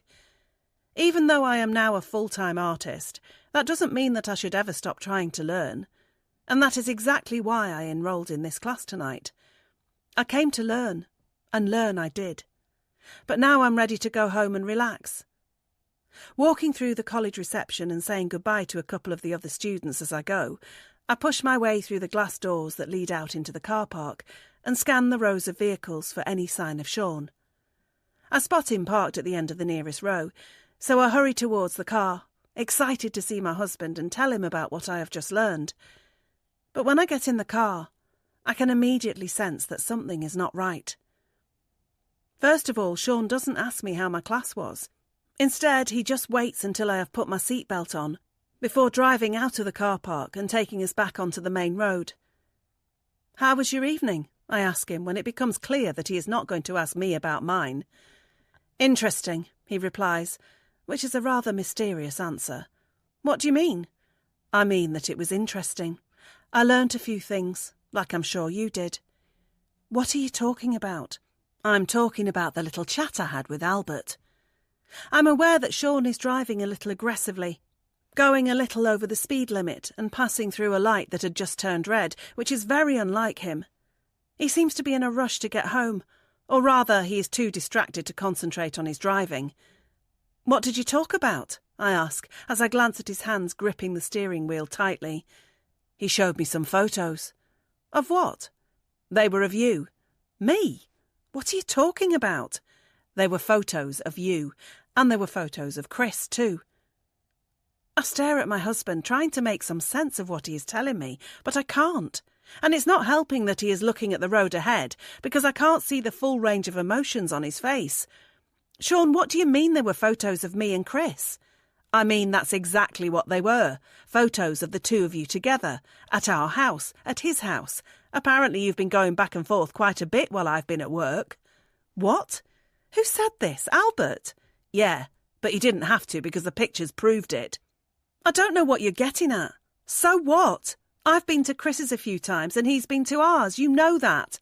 Most of the time I was taking him something, or he was bringing something over for us. The painting, the exhibition ticket, the damn hedge trimmer, remember? Albert seems to think it's been happening a little too often to not be suspicious. How would he know? Has he been spying on me? He didn't have to. His house is right in between ours and Chris's, so he can see you both walking past every day. It's not been every day. Well, there were a lot of photos. That doesn't mean anything. I can't believe what's happening, but this was the last thing I was expecting when I got into the car tonight. I thought Sean and I were in a better place now and had put all these silly anxieties about our neighbours to bed, but I guess not. You really think I'm having an affair with him? I ask, but Sean fails to either nod or shake his head, which might be for the best, because if he had nodded, then I probably would have been so angry that I would have grabbed the wheel and forced him over to the side of the road. Answer me, I cry. And Sean finally looks at me, taking his eyes off the road for the first time since I got in the car beside him. But it's only for a second. And when he does, I see the sorrow in his eyes. I don't know what to think, he confesses, but why else would Albert show me those photos if he didn't think he was helping me? Because he's a busybody with nothing better to do. Can't you see that? Eileen is the same. They're lovely people, but they've stuck their nose in so many times they're only making things worse now. Sean turns back to the road as I throw my hands up in exasperation. Tell me this. If I was having an affair with my neighbour, then why would I be the one who suggested moving? I ask him, and I feel like I might have him there. I don't know. Because you were terrified of the truth coming out and wanted to move before it did? I can't believe my husband's response. Is he joking? You can't seriously think that, I ask. I suggested we move to help our marriage, not because I was doing something to jeopardise it. It makes sense now, Sean goes on. You had your fun, but you knew it was a mistake, and you knew that the truth would come out in the end, just like it did with James and Sarah. That's why you wanted us to move. You thought you would get away with it if we just left. I'm incredulous, and I also need to have a break from this insane conversation. Stop the car, I cry, feeling as though I need to get out and get some fresh air. No, we're almost home, Sean replies, but I don't care. I said stop the car. I'm not sitting here next to you if you think I'm the kind of person who would have an affair. Sean looks at me but still keeps driving. And that's when I reach over and tug on the steering wheel, trying to get him to move to the side of the road. Jesus, what are you doing? He cries as he wrestles control of the wheel back from me and steadies the vehicle. But I shout at him again until he slows down and pulls over to the side of the curb. I open my door as soon as we have come to a stop and take off my seatbelt, feeling as though I'm suffocating with every second that I spend in this enclosed space. What are you doing? Sean asks me as I get out. I'm walking home. I can't stay in this car with you. Don't be silly. Come on, get back in. No, I cry before I slam the door. I start walking in the direction of our street, but Sean winds down the window and drives slowly alongside me. Get back in the car, Katie, he orders me, but I don't even look at him. I just fold my arms across my chest and keep walking down the dark pavement. I'm going to drive off, he warns me, but I still refuse to engage with him. "Fine," he says. "I'll take this little tantrum as proof that you've been rumbled and you're not happy about it." With that, Sean hits the accelerator pedal and speeds off, leaving me alone on this quiet street. I'm furious at him for leaving me, but not half as furious as I am at him accusing me of being unfaithful. As I watch the lights on the back of his car disappear around the corner, I know that he is definitely not coming back for me. I really am walking home. Fine, I don't care. I'd rather be on my own right now. And the way I'm feeling, I'm not even sure I want to see Sean when I do make it back to the house. Not if he thinks so badly of me. And not if we're only going to have another argument when I get there. 44. Sean. I'm absolutely seething as I park my car on my driveway and release my strong grip on the steering wheel. Then I look at the empty passenger seat and feel a little guilty that Katie is out on the streets instead of sitting here beside me. But that feeling of guilt soon evaporates when I remember that not only was it her idea to get out of the car, but that she didn't do a very good job of convincing me that I had nothing to worry about with those photos. The fact that I realised her wanting to move house might have just been a way of covering up her indiscretion has only made me feel worse, and as I get out of the car, I feel like I'm on the warpath and need more answers. But I can't get them from my wife because she isn't here right now. Therefore, there is only one other place that I can go for them. Number 3. I slam my car door before storming across the street, my fists clenched as my eyes burn a hole into the front door that I am preparing to bang on. When I reach it, I hammer my fists against it until I get an answer from within.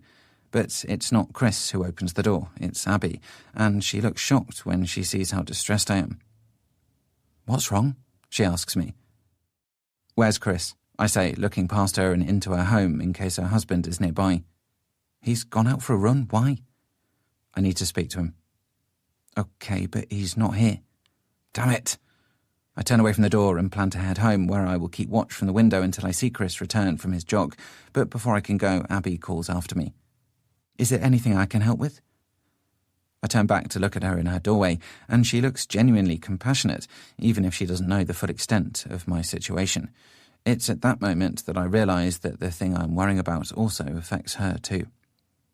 "I just really need to speak to Chris. It's about Katie," I tell her. "What about her?" "It might just be better if I speak to him." "No, you can speak to me. What about Chris and Katie?" I regret not just walking away a few seconds ago because now Abby is going to be just as unsure about things as I am. "I think something's been going on between them," I tell her. "They've been going to each other's houses while we've been out." "What?" I asked Katie about it just now and she stormed off out of the car. She denies it, obviously, but she wanted us to move house, and it's starting to make sense why now. Abby looks just as confused as I feel, but then her expression becomes one of anger. "He promised me he'd never do anything like this again." I get that she's referring to his past and Sarah, and even though she has a past of her own with James, I can see why this new betrayal would sting. I feel bad for myself, but I feel bad for her too, and that's why I return to the door to check that she's okay. "I need a drink," she tells me before going back into her house, but she leaves the door open, and I assume that's because she doesn't mind if I stay. I see her disappear into her kitchen before I hear the sound of glasses being taken out from a cupboard. Then she pops her head back around the kitchen door and tells me that I'm welcome to wait here until Chris returns if I'd like to. It's either this or going back to my empty house and waiting on my own, and why should us two be left alone when it's Katie and Chris who have caused this mess? That's why I enter the house and close the front door before joining Abby in the kitchen, where she hands me a glass of wine. I see her disappear into her kitchen before I hear the sound of glasses being taken from a cupboard. "We'll get to the bottom of this as soon as he gets back," Abby tells me, and I nod my head before following her into the living room and taking a seat beside her on the sofa.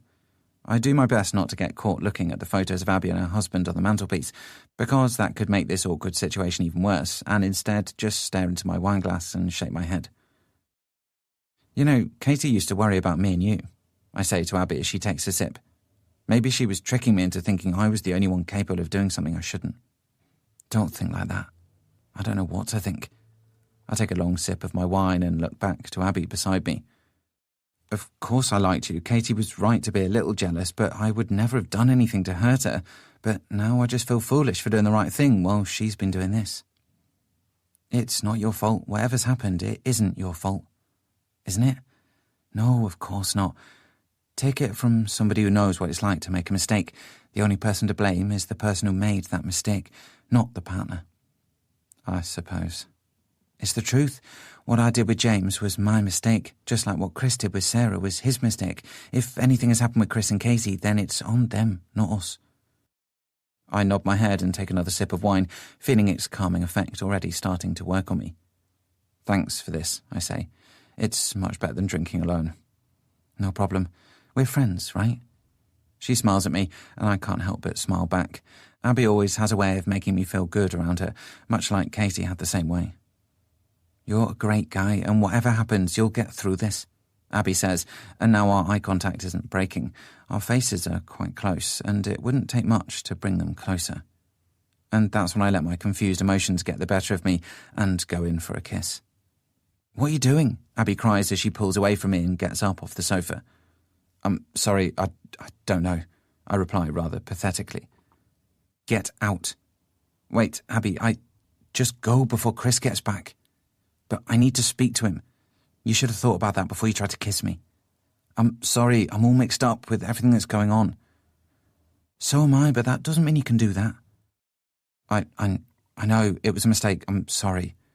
I don't know what I was thinking, and I get up off the sofa to try and apologise some more, but Abby isn't having any of it, and she tells me to leave again, so I guess I have no choice. I hear her front door slam behind me as soon as I've stepped outside, and then I make the short walk back to my house, feeling like the biggest idiot in the world. I shouldn't have done that, and I've probably ruined my friendship with Abby now. I guess I misread the signs. She really was just being nice to me and not wanting anything more. Thank God, too, because what if she had kissed me back? I reach my front door and wish Katie was inside, but she isn't, and I'm not sure when she will be back. I take out my phone and try to call her, but there's no answer. I hope she's okay, but I'm aware that she's out on the street alone after dark. I should never have driven off, no matter how mad I was at her. That's why I get back into my car and decide to try and find her. 45. Katie. I'm 5 minutes from my street now, but my feet aren't exactly rushing across this pavement as I go. That's because I'm not excited to get home. Why would I be? All that is waiting for me there is a husband who thinks I've betrayed him, so forgive me if I don't feel thrilled at the prospect of walking through my front door. I know that the most direct route back to my house is by following this main road all the way up the hill, but I need a little more time than that. So I turn down a side street and decide to make a small loop of the area to allow myself more of a chance to collect my thoughts. As I do, I have the idea that perhaps my first port of call when I get back to my cul-de-sac shouldn't be to my own house. Rather, it should be to number 2, where I can hopefully speak to Albert and ask him why he felt the need to not only photograph Chris and I whenever we spoke, but also pass that information on to my husband, as if I was doing something wrong. I know Sean views what Albert has done as one man looking out for another, and I'm sure his heart was in the right place, but his actions are definitely misguided. My marriage has nothing to do with anybody else, so who knows why Albert felt the need to stick his nose into it. But then I wonder if I brought this on myself by seeking advice from Eileen recently. She had to have shared what I told her with her husband, because most couples share everything, and maybe that's why this has happened now. Eileen knew that Sean and I were having problems, passed that on to Albert, and he has put 2 and 2 together and come up with 6. That's the only reason I can think of for this mess spiralling out of control. I keep on walking, but it's getting chilly, and I hadn't exactly dressed for an evening stroll when I left to go to art class earlier, so I decide to stop wasting time and walk back the way I should be going. The sooner I bite the bullet and get home, the sooner this silly situation can be resolved. My plan is to go and speak to Albert first, and let him know that he has made a mistake. Then I will go and speak to Sean, and tell him that he either trusts me or he doesn't. If he doesn't, then I guess we are finished. The thought of that brings a tear to my eye, but I wipe it away quickly and quicken my pace, determined to get back before I talk myself out of my determined mindset and end up adopting a weaker one instead. I reach the sign for our cul-de-sac, but spotting it fails to give me any of the warm, pleasant feelings one might usually get when they return to the place where they live. Instead, being on this street makes my stomach churn, and I think back to when I suggested to Sean that we move. That was what my instincts told me, And like Eileen said when she gave me her advice, instincts should always be trusted. Walking up the road, I pass number 1 as I go, and I notice that the curtains are still open in the living room, allowing me to have an unobstructed view right inside to see where Ian and Jackson are sitting on the sofa, watching television. They don't see me, and I look away quickly in case they glance up, but at least it looks like they are having a more peaceful night than I am. Next up is my house, which I'm planning to skip in order to go and speak to Albert, but I stop when I notice that Sean's car isn't on the drive. He should have been back by now after he drove off and left me on the street, but he's not. Where could he be? I look around as if I'm magically going to see his car somewhere else on here, but there's no sign of it. So I can only imagine where he might be now, driving around aimlessly perhaps. Or maybe he's gone and checked himself into a hotel after feeling like he's too mad at me to sleep in the same house. Whatever he is doing, I remind myself that I have done nothing wrong and keep my belief that the truth will come out in the end. It's as I am standing on my driveway wondering where my husband might be when I lose my confidence in going around to number 2 and having a go at Albert for what he has done. Maybe it's because he is elderly, or maybe it's because I'm just too soft for my own good. But I decide that I will speak to him in the morning. But I'm aware that the reason for my change of mind might also be because I've realised that my husband is not in the house now, like I thought he would be. So suddenly the prospect of going inside doesn't seem quite as daunting. I walk to the front door, but then curse out loud when I realise that I didn't bring a house key out with me this evening. I didn't see the need because Sean was collecting me, but that was before we ended up going our separate ways. Damn it, I'm locked out. Looking back down the dark street at the main road at the end, I wonder how long Sean is going to be, and I suppose I better call him to find out. But then I suddenly remember that we have left a spare key underneath one of the bins that we store in the back garden, and I realise I will be able to get inside without my husband's help after all. Opening the gate and walking down the side of the house, I almost fail to notice the dark shape at the bottom of the garden, until it moves. I let out a loud scream as I realise that somebody else is in this back garden with me, and that's all it takes for them to rush for the hedges. But as they go, they pass through a patch of moonlight on the grass, and I see their grey hooded jacket beneath their face, which is covered by a balaclava. "Hey!" I cry, figuring this must be the person that has been tormenting us for weeks. But they are gone almost as quickly as I saw them, disappearing through the broken fence at the back of the garden, and leaving me standing alone, afraid and in shock. I don't know who that was, but I do know one thing. It wasn't Jackson. I just saw him sitting on the sofa with his dad next door, so there's no way he could have got around here so fast. That means the teenager isn't the one who's been causing the trouble around here after all. So who is it? 46. Sean. I've been driving around for almost half an hour now, but I haven't been able to find Katie out on the streets.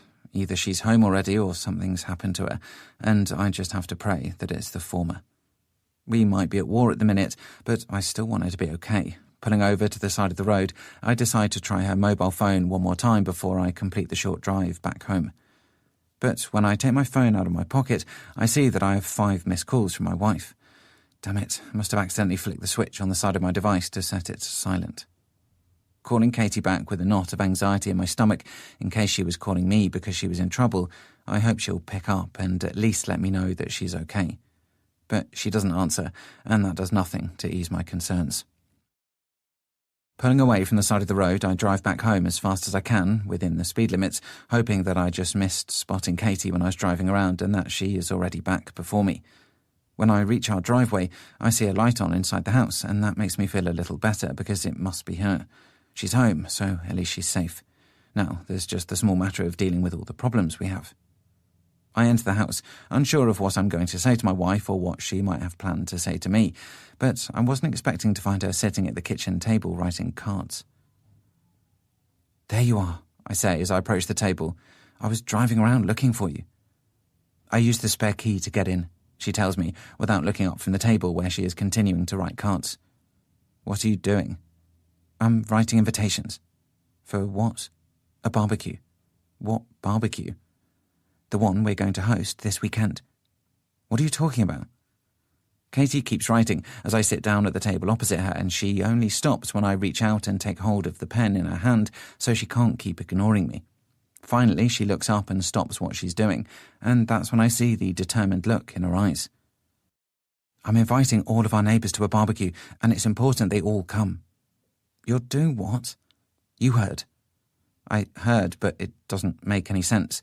Why would you do something like that? We've got things to talk about, and do you really think I want to be in the same place as Chris? Never mind Ian and Jackson. You're going to have to put on your big boy pants and suck it up, because they are all going to be here, and it's important they are. Why? You'll see. Katie goes back to writing again, and I watch her working for a moment, all the while wondering if my wife's strange behaviour now is just her brain's way of trying to come to terms with being caught out with Chris earlier. We need to talk, I tell her. I want the truth. So do I, she replies. That's why I'm doing this. That makes absolutely no sense to me either, and I bang the table in frustration. That seems to be enough to get Katie to realise that she needs to give me a little more information than that, so she stops writing again and looks at me. I've not cheated on you, and I'll prove it, Katie says. I also want you to know that Jackson was not the person who's been sneaking into our back garden all this time. What? How do you know that? Because there was somebody in our back garden tonight when I got home, and it definitely wasn't him because he was sitting on the sofa with his dad at the time. There was somebody in our garden tonight? Yes, but I'm fine. They ran off, but it wasn't Jackson. You're sure? Positive. I look around at the handwritten cards on the table, and Katie takes that as her cue to enlighten me on what she plans to do with them. I'm going to put these through the letterboxes of our neighbours' homes tonight, and I've made it clear that I need everybody to attend. Then, when they're here, we might finally start to get some answers. I don't get it. You will do. Just trust me. I feel like I've heard that sentence a lot since we moved into this house, and it seems that I have to put my faith in trust again. I'm not sure it got me very far before, but after what I attempted with Abby tonight, I feel like I might owe it to my wife, providing she has been as faithful to me as she insists she has been. Okay, fine, I say, shrugging my shoulders. I trust you in whatever crazy plan you've concocted. Good, Katie says with a smile, and it's not the smile of a person who has something to hide or of a person who's worried about her relationship. Instead, it seems like the smile of a person who's in control and confident about what's going to happen next. Will you tell me what you're planning?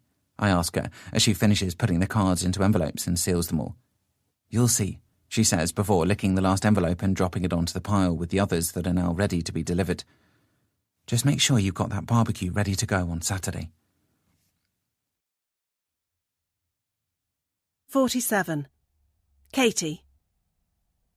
I pour the salad out of its bag and into the large bowl before drizzling the dressing all over it, and then place it onto the side with the rest of the food that will be served over the next hour or so.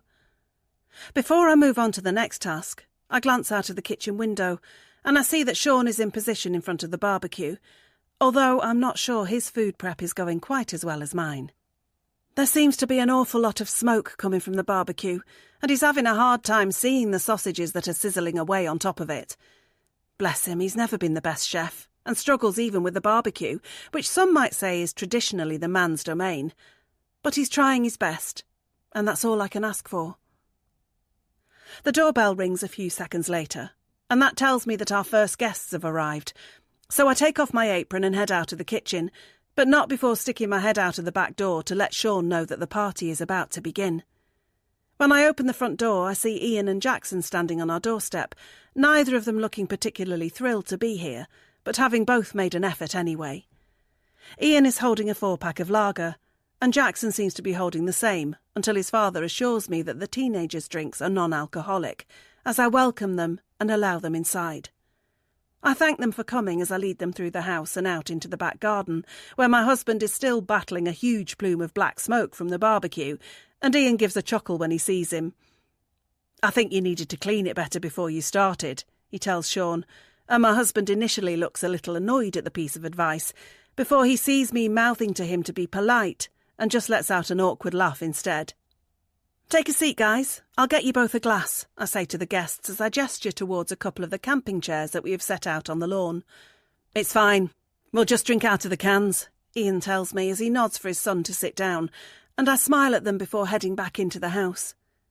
Once I'm back in the kitchen, I make a quick check on the time and see that it is just gone 2 o'clock, which was the time I specified the barbecue was going to begin in my invitations.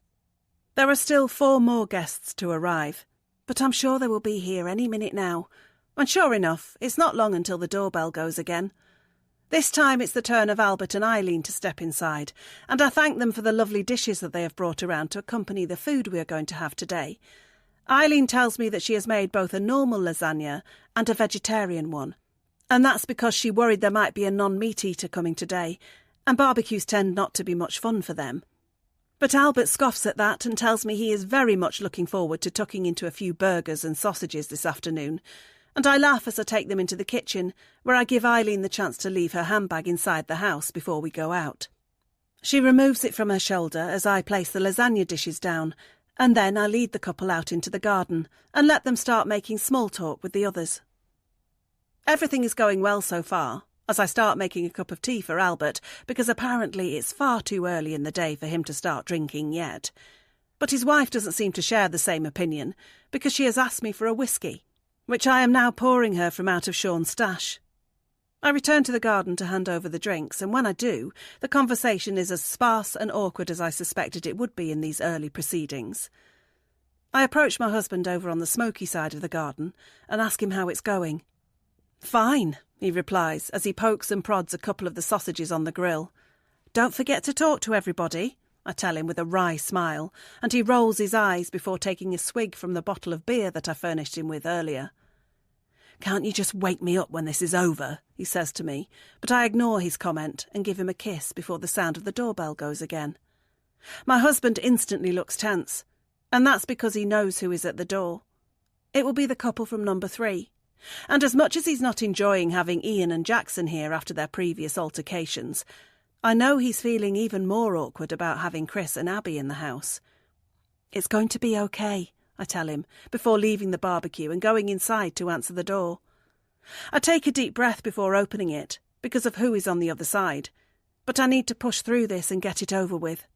So I turn the handle and then put a smile on my face as I welcome Chris and Abby to the barbecue. Chris seems as pleased to see me as he usually is, but Abby seems a little off with me. But I don't let that distract me from what I have planned today. So I lead them through the house, accept the bottle of wine they have brought me, and then tell them to head out into the garden and take a seat, because the food should be just about ready now. They do as they are told, and I watch from the kitchen window as they say hi to the other guests, before I see Sean give an awkward nod towards Chris, while Abby just takes a seat and says nothing to anybody. Everybody is here, and this is what I was hoping for. Now it's time to get to work. 48. Sean. Well, this is just as uncomfortable as I thought it would be. I'm cooking for all of my neighbours, including the man who almost pressed charges against me for assault and trespassing, as well as the man I suspected of having an affair with my wife. And to top it all off, the woman who I almost kissed in a stupid moment of weakness is here too. And not only that, but she's now chatting with Katie. Talk about a complicated social gathering in the garden. My nerves feel as if they're as overcooked as these sausages on the grill in front of me, but despite my misgivings about this whole situation, my wife keeps urging me to trust her, so I guess that's what I must do. But I can't wait for this barbecue to be over. Maybe then some of this will start to make sense. "These sausages are lovely," Eileen says from her seat behind me. "Compliments to the chef." "Thank you," I say, and I wave my cooking tongs in the polite old lady's direction before doing my best not to burn the next batch. I think she's just been kind because I definitely burnt those sausages, but I'll take any compliment about my cooking any time, whether they are genuine or fake. I've been standing at the barbecue ever since our guests started arriving, and I'm planning on spending as long as I can here because it's giving me a great opportunity to avoid sitting with them and making small talk. I know Katie won't be impressed by my distinct lack of social skills so far, but this event was her idea, not mine, so I feel like I'm entitled to do whatever I can to get through it. Having my back to everybody is a good tactic to make this whole thing easier, as is the beer that I have to hand at the side of the barbecue too. But I realise I'm going to have to turn around and face everybody again when Jackson calls my name. "Hey, Sean," he says as I turn around to see him chewing a hot dog as he speaks. "Your grass is looking better now." I stare at the teenager and I can't tell if he's being sarcastic or not because I can never tell with him. All I can do is nod my head and say thanks before telling him that I've tried putting some new fertiliser on it, and it seems to be responding a little better than the last one I tried. Turning back to the barbecue, I think about how Katie was adamant that Jackson was not the person who's been sneaking into our garden, which would mean that he was not to blame for the broken plant pots, the broken window, and the damaged camera, as well as my plant pot that ended up in next door's garden, and that Ian was not able to explain when I asked him. My wife hasn't told me who else could have caused all that trouble, just that it isn't the teenager who lives next door, but until I get evidence of it being somebody else, then I will remain sceptical. Of course, if it is somebody other than Jackson, then it would mean that all the drama I caused next door when I was hauled away by the police was a silly mistake on my part, so it seems I will have a certain amount of pride to swallow if it does turn out to be somebody else. But until then, I'm remaining on my guard around the teenager, and indeed his father. "This wine is lovely," I hear my wife say, and I look over my shoulder to see that Chris has picked up the bottle he brought and is now showing her something on the label. Meanwhile, Abby is sitting quietly beside her husband, running her fork through the salad on her plate, and it doesn't look as if she has much of an appetite. I'll take that as more of a sign of her awkwardness at being here with me after I tried and failed to kiss her than the fact that my cooking is bad. But I make sure I turn around and look back at the barbecue before she can look up at me. I have no idea if she told Chris about what almost happened between us, but I have to assume not, because he hasn't come around to my house and had a go at me about it. I'm grateful for that, because it means that Katie still doesn't know about it, and I'm hoping that she never will. But I am curious as to how Chris explained himself to his wife when she would have asked him what was happening with Katie after I went to their house that night and made my claims about Chris and Katie's potential affair. Did Abby bring it up with him? Did they argue? Did he have an explanation? If so, I presume he has pleaded his innocence and begged for trust just like Katie did with me. But that's still an awful lot of unanswered questions, and the longer this barbecue goes on, the more I'm beginning to wonder what it is exactly that my wife has planned. It seems that I'm going to be left to wonder some more because it's only a few minutes later when Katie gets up from her seat and walks over to me before telling me that she has to go inside for a little while and that I'm to make sure that our guests are entertained until she gets back. "You can't leave me on my own," I urge her under my breath. "I'll be right back, you'll be fine," she tells me, but I'm not as convinced of that as she is. But she's already walking away before I can say anything else to her without everybody hearing me, so I'm left standing with the tongs in my hand, the crispy sausages below me, and our 6 neighbours looking at me and waiting for their host to initiate the next conversation. "So," I say, picking up my beer and racking my brains for something that we can all talk about for the next few minutes until my wife returns. "What do we think about this good weather we're having?" 49. Katie. I creep up the stairs as quietly as I can, even though I know that I have the house to myself. I can hear the voices in the garden where the barbecue is still in full swing, and I feel pleased that my husband has managed to keep the conversation going somehow amongst our guests, because the last thing I need is for people to get bored and start leaving early. They can't leave until I have done what I need to do, so I better be quick about it. Reaching the top of the stairs, I look along the landing at the 3 doors up here. They are all closed, so I'm just going to have to work through them one by one until I hopefully find what I am looking for. Opening door number 1, I see that this is the bathroom, and that tells me that this house has exactly the same layout as mine. I try to tell myself that the familiar layout can set me at ease and almost make me think that I am just walking around upstairs in my own place. But I'm not in my own place, so it isn't that simple. Looking around the bathroom, I don't see anything of interest, because all there is here are the usual fittings that one would expect in a room like this. I wasn't expecting to find what I was looking for in here anyway, so I move on to door number 2. I expect this to be the master bedroom because that's what would be behind the door in my house, and sure enough it is. I see the double bed, a couple of bedside tables and a large wardrobe, but there are no discarded items of clothing on display, unlike my own bedroom, which could definitely do with a tidy up. Hurrying over to the wardrobe, I fling the doors open and look inside, my eyes scanning the rack of dresses, shirts and coats that hang down from the rail. I rummage through them all with my hands and make sure to check behind, below and above the clothes too, but I still don't see what I am looking for, so I close the wardrobe and move on to the bedside tables. Opening the drawers on the tables, I rummage through piles of underwear, thinking how I would hate it if somebody was going through my intimate things like this, but not allowing myself to feel guilty because that might make me stop, and I have come too far for that now. But a search of the bedside tables yields no fruit either, and I'm just about to leave the room and move on to the last door when I decide to check under the bed. Dropping to my hands and knees, I lift the edge of the duvet up and peer under the bed, and I see several suitcases under here, presumably stored out of the way until the homeowners need them to go on holiday. I run my hand across them all to make sure they are empty, and they seem to be, so I let out a sigh and get back to my feet before making sure the duvet is left hanging exactly as it was before I moved it. Leaving the master bedroom, I head for the third and final door up here, and I already know that this will be the spare room, because it's the same in my place. For me, it's the spot where I do my artwork, but I don't know what the residents of this house tend to use it for, so I'm intrigued to find out. Opening the door, I look inside, and it instantly feels as if I've been put into a capsule and sent back in time. Everything here looks like it's straight out of the 70s and 80s. And it almost feels like one of those ghost towns where the residents just left one day and the evidence of their former lives remained behind, trapped in time forever. Walking into the room, I take a moment to look at some of the posters on the wall, as well as some of the trophies on the shelves and the photos on the dressing table.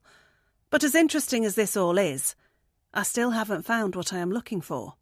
So I need to stop getting distracted and focus on the task at hand.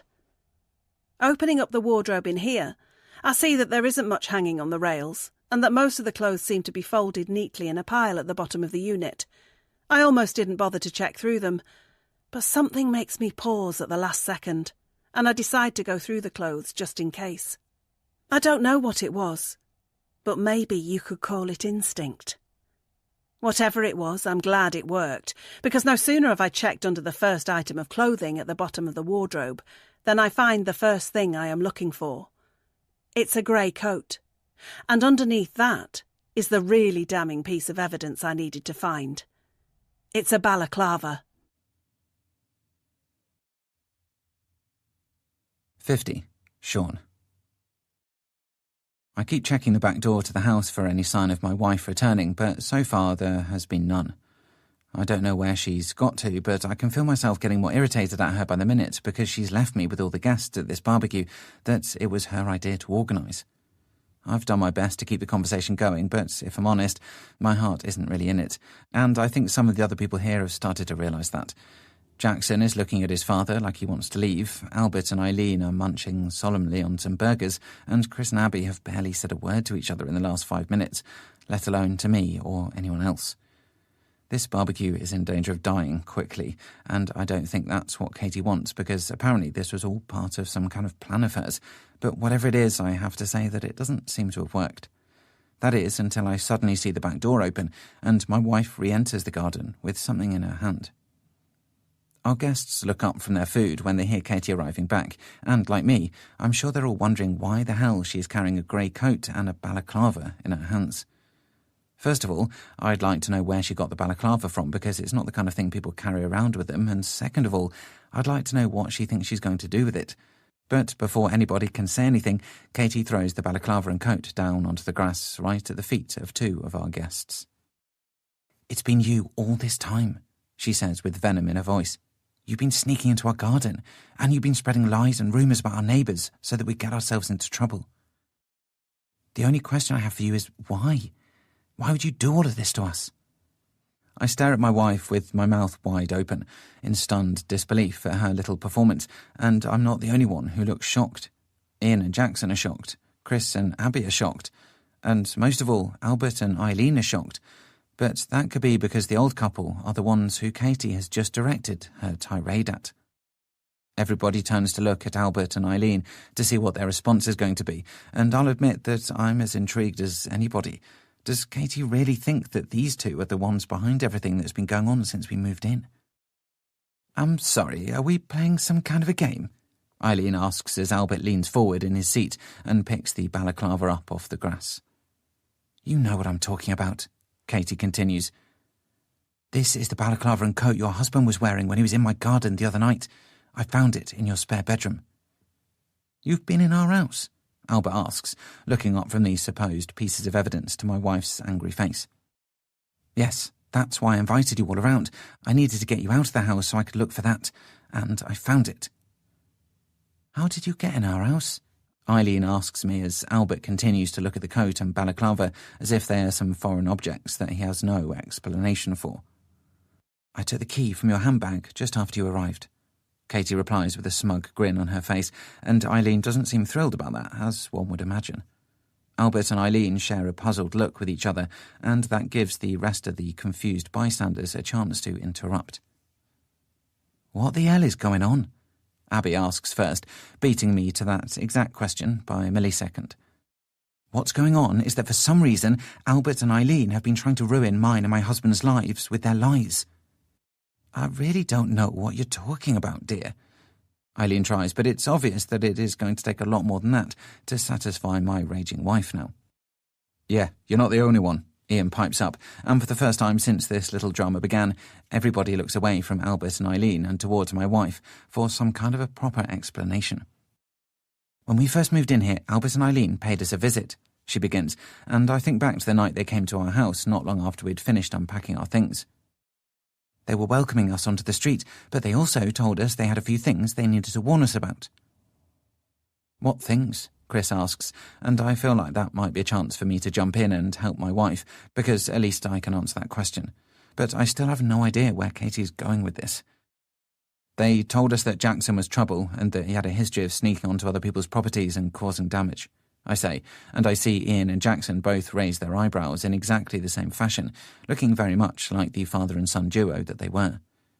And they told us that Chris and Abby would look to seduce us and that we should stay away from them at all costs. Now it's the turn of Chris and Abby to raise their eyebrows, but Katie doesn't miss a beat and stays on the offensive. That's right, you told us those things, she says to the old couple. You made us think that things were happening when they weren't, and made us jump to conclusions that were wrong. Jackson wasn't in our garden, and Chris and Abby weren't trying to seduce us. They were just being friendly, but you made us think the worst about these people, and because of that, it brought out the worst in us. That's quite a story, Eileen says, and she turns to her husband with a shake of the head. I think it's time we were going. Fine, leave if you want to, Katie cries. But I'm calling the police, and I'm going to have them look into you two because you're seriously screwed up. How dare you talk to us like that?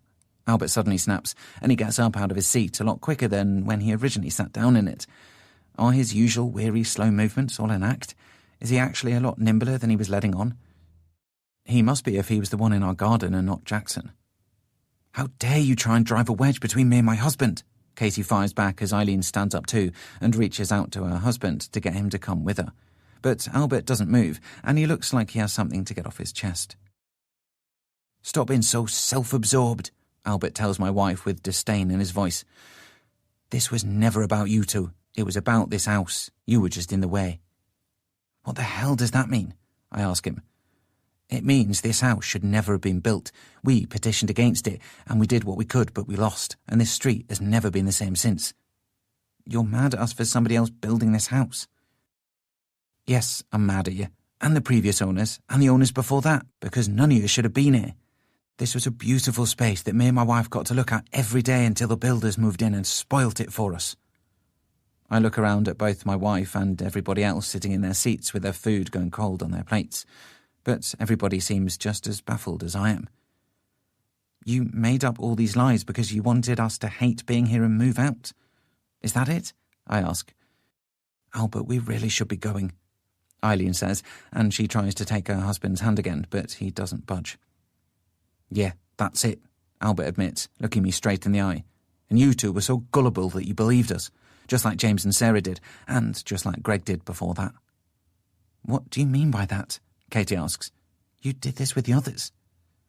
Yes, we did, and they bought it all too, hook, line and sinker, Albert says, and he almost seems proud of himself. Greg went and got himself a restraining order, James and Sarah had an affair and broke up, and we got our way because they all moved out. Then it was your turn.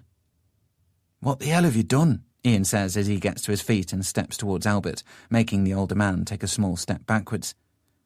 You spread rumours about my son so people thought he was trouble. That's why we've had so many problems over the years. Albert says nothing, so we all take that as a yes. Then it's the turn of Chris to stand up and start piecing his involvement in this together. "Why would you tell people that me and Abby would try and seduce them?" he asks. "Because it would instantly mean that everything you did to them from that point on would seem like flirting, and that would lead them to having all sorts of different thoughts that they never would have had if they thought you were just being friendly." "So that's why James and Sarah end up getting close to us," Abby says with disgust on her face. "They thought we liked them too, and it led to all of us making a mistake and cheating on our partners." "That was all your fault, but yes, we helped start the ball rolling," Albert replies. "What do you stand to gain from all of this?" Katie asks, and that's probably the best question so far because as crazy as all of this is, I still haven't been able to figure that one out. "Albert, come on, we need to go." Eileen tries again, and she goes to leave, but Jackson stands up and blocks her path, and she doesn't fancy her chances of forcing her way past an angry teenage boy. "No, it's okay. They have a right to know," Albert says, and he steps beside his wife to show that he is ready and willing to protect her from Jackson or anybody else who's angry with her. "Since this fourth house was built, we've been making it our job to try and get people to find a reason to leave again. We've been hoping that eventually the house will get such a bad reputation after all the quick sales that nobody will want it, and it will one day be torn down by the same useless council who agreed to build it." "You did all of this to get us to move out?" I ask, and Albert nods. "Why the hell didn't you just move if you couldn't stand this new house spoiling your view?" Abby asks, and Eileen suddenly feels compelled to answer that one. "Why should we move? We've been here for over 40 years. We've raised our son here. We're not the problem, this house is." Albert takes his wife's hand as she wipes away a tear with the other one, and it's obvious now just how much emotion is tied up in all of this for them. But I don't think that's quite going to garner them any sympathy from their hostile audience, and Katie just proves it a few seconds later. "I want you out of this house, and I want you off this street as soon as possible. Oh, I swear to God I'll kill you," my wife says, and I'd be impressed with her threat if I wasn't so afraid of it too. Albert finally takes that as his cue to leave, and he leads his wife away while Katie escorts them out, presumably to make sure they don't mess with anything else in the house before they're gone. While the conniving old couple are being shown out, the rest of us who live on this street stare at each other in silent shock and wonder what the hell happens next. I guess we'll all have to sit down and discuss it properly before making a decision. Before we do, I turn back to the barbecue to see that the sausages that were cooking on there are now burnt to a crisp. But somehow, I think that's the least of our problems. 51. Katie. 5 months have passed since that dramatic day in our back garden when we had all our neighbours around for a barbecue. A lot has happened in that time, but the most important thing to occur is that a sold notice has just been fixed to the for sale sign outside number 2. Albert and Eileen have done what we requested of them and sold their house, and now they are finally leaving this street for good. After the scheming elderly couple left the barbecue that day, Sean and I spoke with the rest of our neighbours about everything that had happened. There were apologies, and even a few tears, as we all worked our way through our history on this street, and realised that so much of what had happened had been set in motion by the thoughts that Albert and Eileen had put in our heads. Ian and Jackson had never understood why their next-door neighbours would get angry with them and threaten violence, just like Chris and Abby had never known the full scope of why those who lived at number 2A always seemed to become enamoured with them and risk their relationships. We knew then that Greg, James and Sarah had just been victims of a cold and calculated game, and that Sean and I were very close to falling foul of it too. If I hadn't gone into the back garden for the spare key that night, so quickly after seeing Jackson at home, then I might never have started to figure it all out. But I did, and that's how I saw the grey coat worn by the intruder.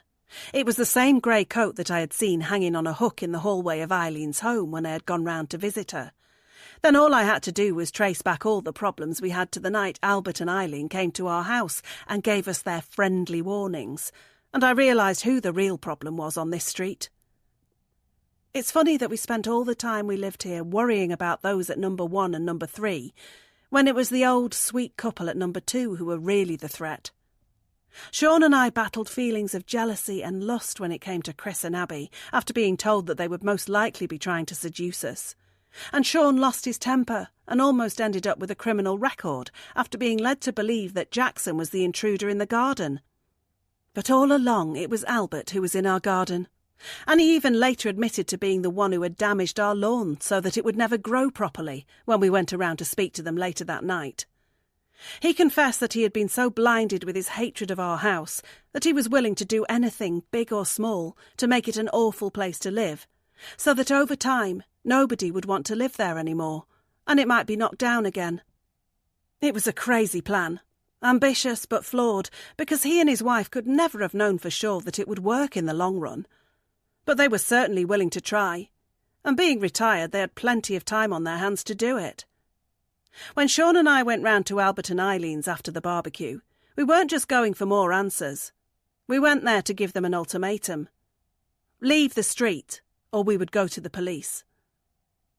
Albert initially put up a fight and said that we lacked evidence, but Sean was in no mood to argue, and told the man that even if the police failed to get them, the other neighbours would.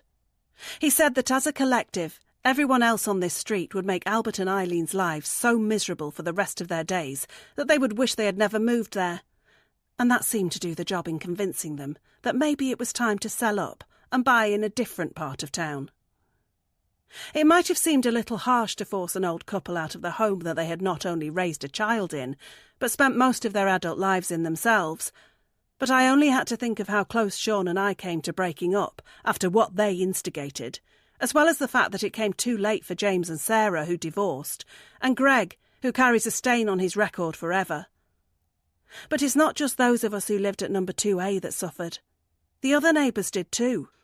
And it's hard not to believe that both Chris and Abby and Ian and Jackson have had their lives altered and affected by what Albert and Eileen did.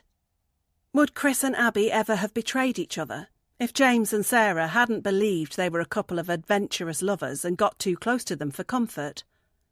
Maybe, but then again maybe not. And it's a fine line between two couples staying faithful to each other and one of them getting a divorce and selling their house. And what about Ian and Jackson? Two poor people who had to put up with neighbours banging on their door and accusing them of all sorts. They could easily have reacted badly to that and ended up in trouble with the police themselves, although it's not much consolation that Greg took the punishment for accusing Jackson of doing something that Albert actually did.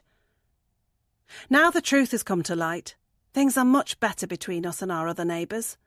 Sean and I see Chris and Abby on a regular basis, no longer living in fear that we are being secretly seduced by them. And Sean and Ian have also been known to enjoy a beer together from time to time now. Even Jackson is a little more friendly with us, although he's still a teenager, so there is a limit to how friendly he is with anyone.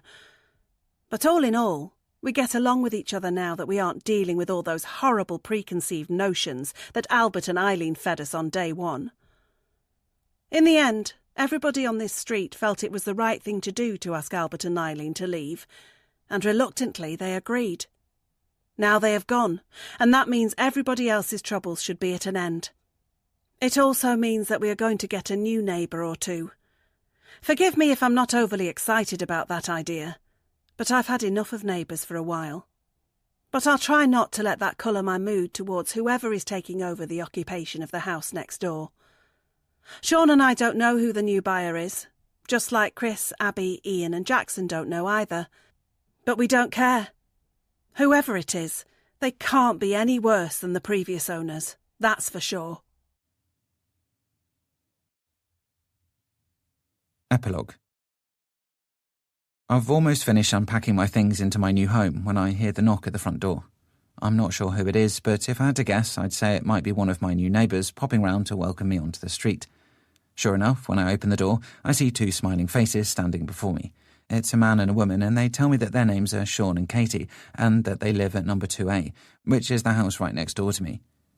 I shake their hands and thank them for their welcome before giving them my name, which I tell them is Martin, and letting them know that it will just be me occupying this house. That's right, no wife, no kids, just me. Katie rather flatteringly calls me an eligible bachelor, and Sean jokes that he's jealous of me, which gets him a playful punch from his wife, and I laugh along at all the hilarity with the good grace and humour of a new neighbour who just wants to fit into his next area and make friends. Sean and Katie ask me if I've met any of the other neighbours yet, and I say that I've not, but that I'm very much looking forward to doing so, which is true in a way. Then they wish me good luck in settling in and let me know that I should feel free to call round at theirs any time if I ever need anything, even if it's just a cup of tea and a chat. They seem like a lovely couple, and I thank them again before waving them off and closing my front door. Then I return to the last remaining box that needs unpacking and carry it upstairs into the spare bedroom where I'll take out the contents and put them on display. It feels strange being back in this room again after so many years, but it's almost exactly as I remember it, and that's because the previous owners have left this room in the same condition it's been in forever. It's those previous owners who are on my mind now as I open the box and take out the photo frame inside which shows the pair of them, smiling into the camera. Then I put the frame on the dressing table in here, beside all the photos of me from my childhood, and below all my posters and trophies that have been here since I originally called this house my home, over 40 years ago. With the last box unpacked, all there is left to do is take out my mobile phone and make a call. When it connects, it's Eileen who answers it. "Hi, Mum," I say. "I'm in." "Wonderful, dear," she says to me down the line, before calling for her husband to tell him the good news too. Then I tell her that I've already met Katie and Sean, and that they were more than gracious in welcoming me to the street. But my mother tells me to be careful around them, and that they're not as stupid as they look, and I know to heed that warning because they were responsible for the downfall of my parents on this street, and I can't let them do the same thing to me. I tell Mum that I'll be round to her new house for roast dinner this Sunday, and that I'll take Dad to his new local pub for a couple of pints afterwards, before I say goodbye and hang up the phone. Then I walk over to the window and look out onto the cul-de-sac, and a wry smile curls up the edge of my lips. Having moved back all the way from Australia to be here, it's been quite the lifestyle change, but I'd do anything for my mum and dad, and that's why I agreed to their idea about me buying their old home.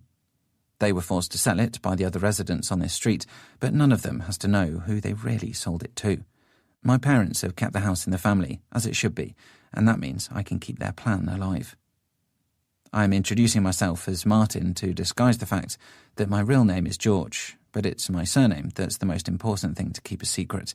It's the same as Albert and Eileen's, of course, and it will give me away should anybody on this street discover it, so I'll just have to make sure they don't. As I stand at the window, I feel like this doesn't compare to Australia. It's actually better. That's because it's good to be home, and it's certainly going to be good to mess with my new neighbours. You've been listening to The Neighbours by Daniel Hurst, narrated by Deirdre Whelan and Adam Goodwin.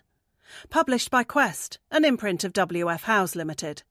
This work is copyrighted 2021, Daniel Hurst. This recording is copyrighted 2022, W.F. Howes Limited.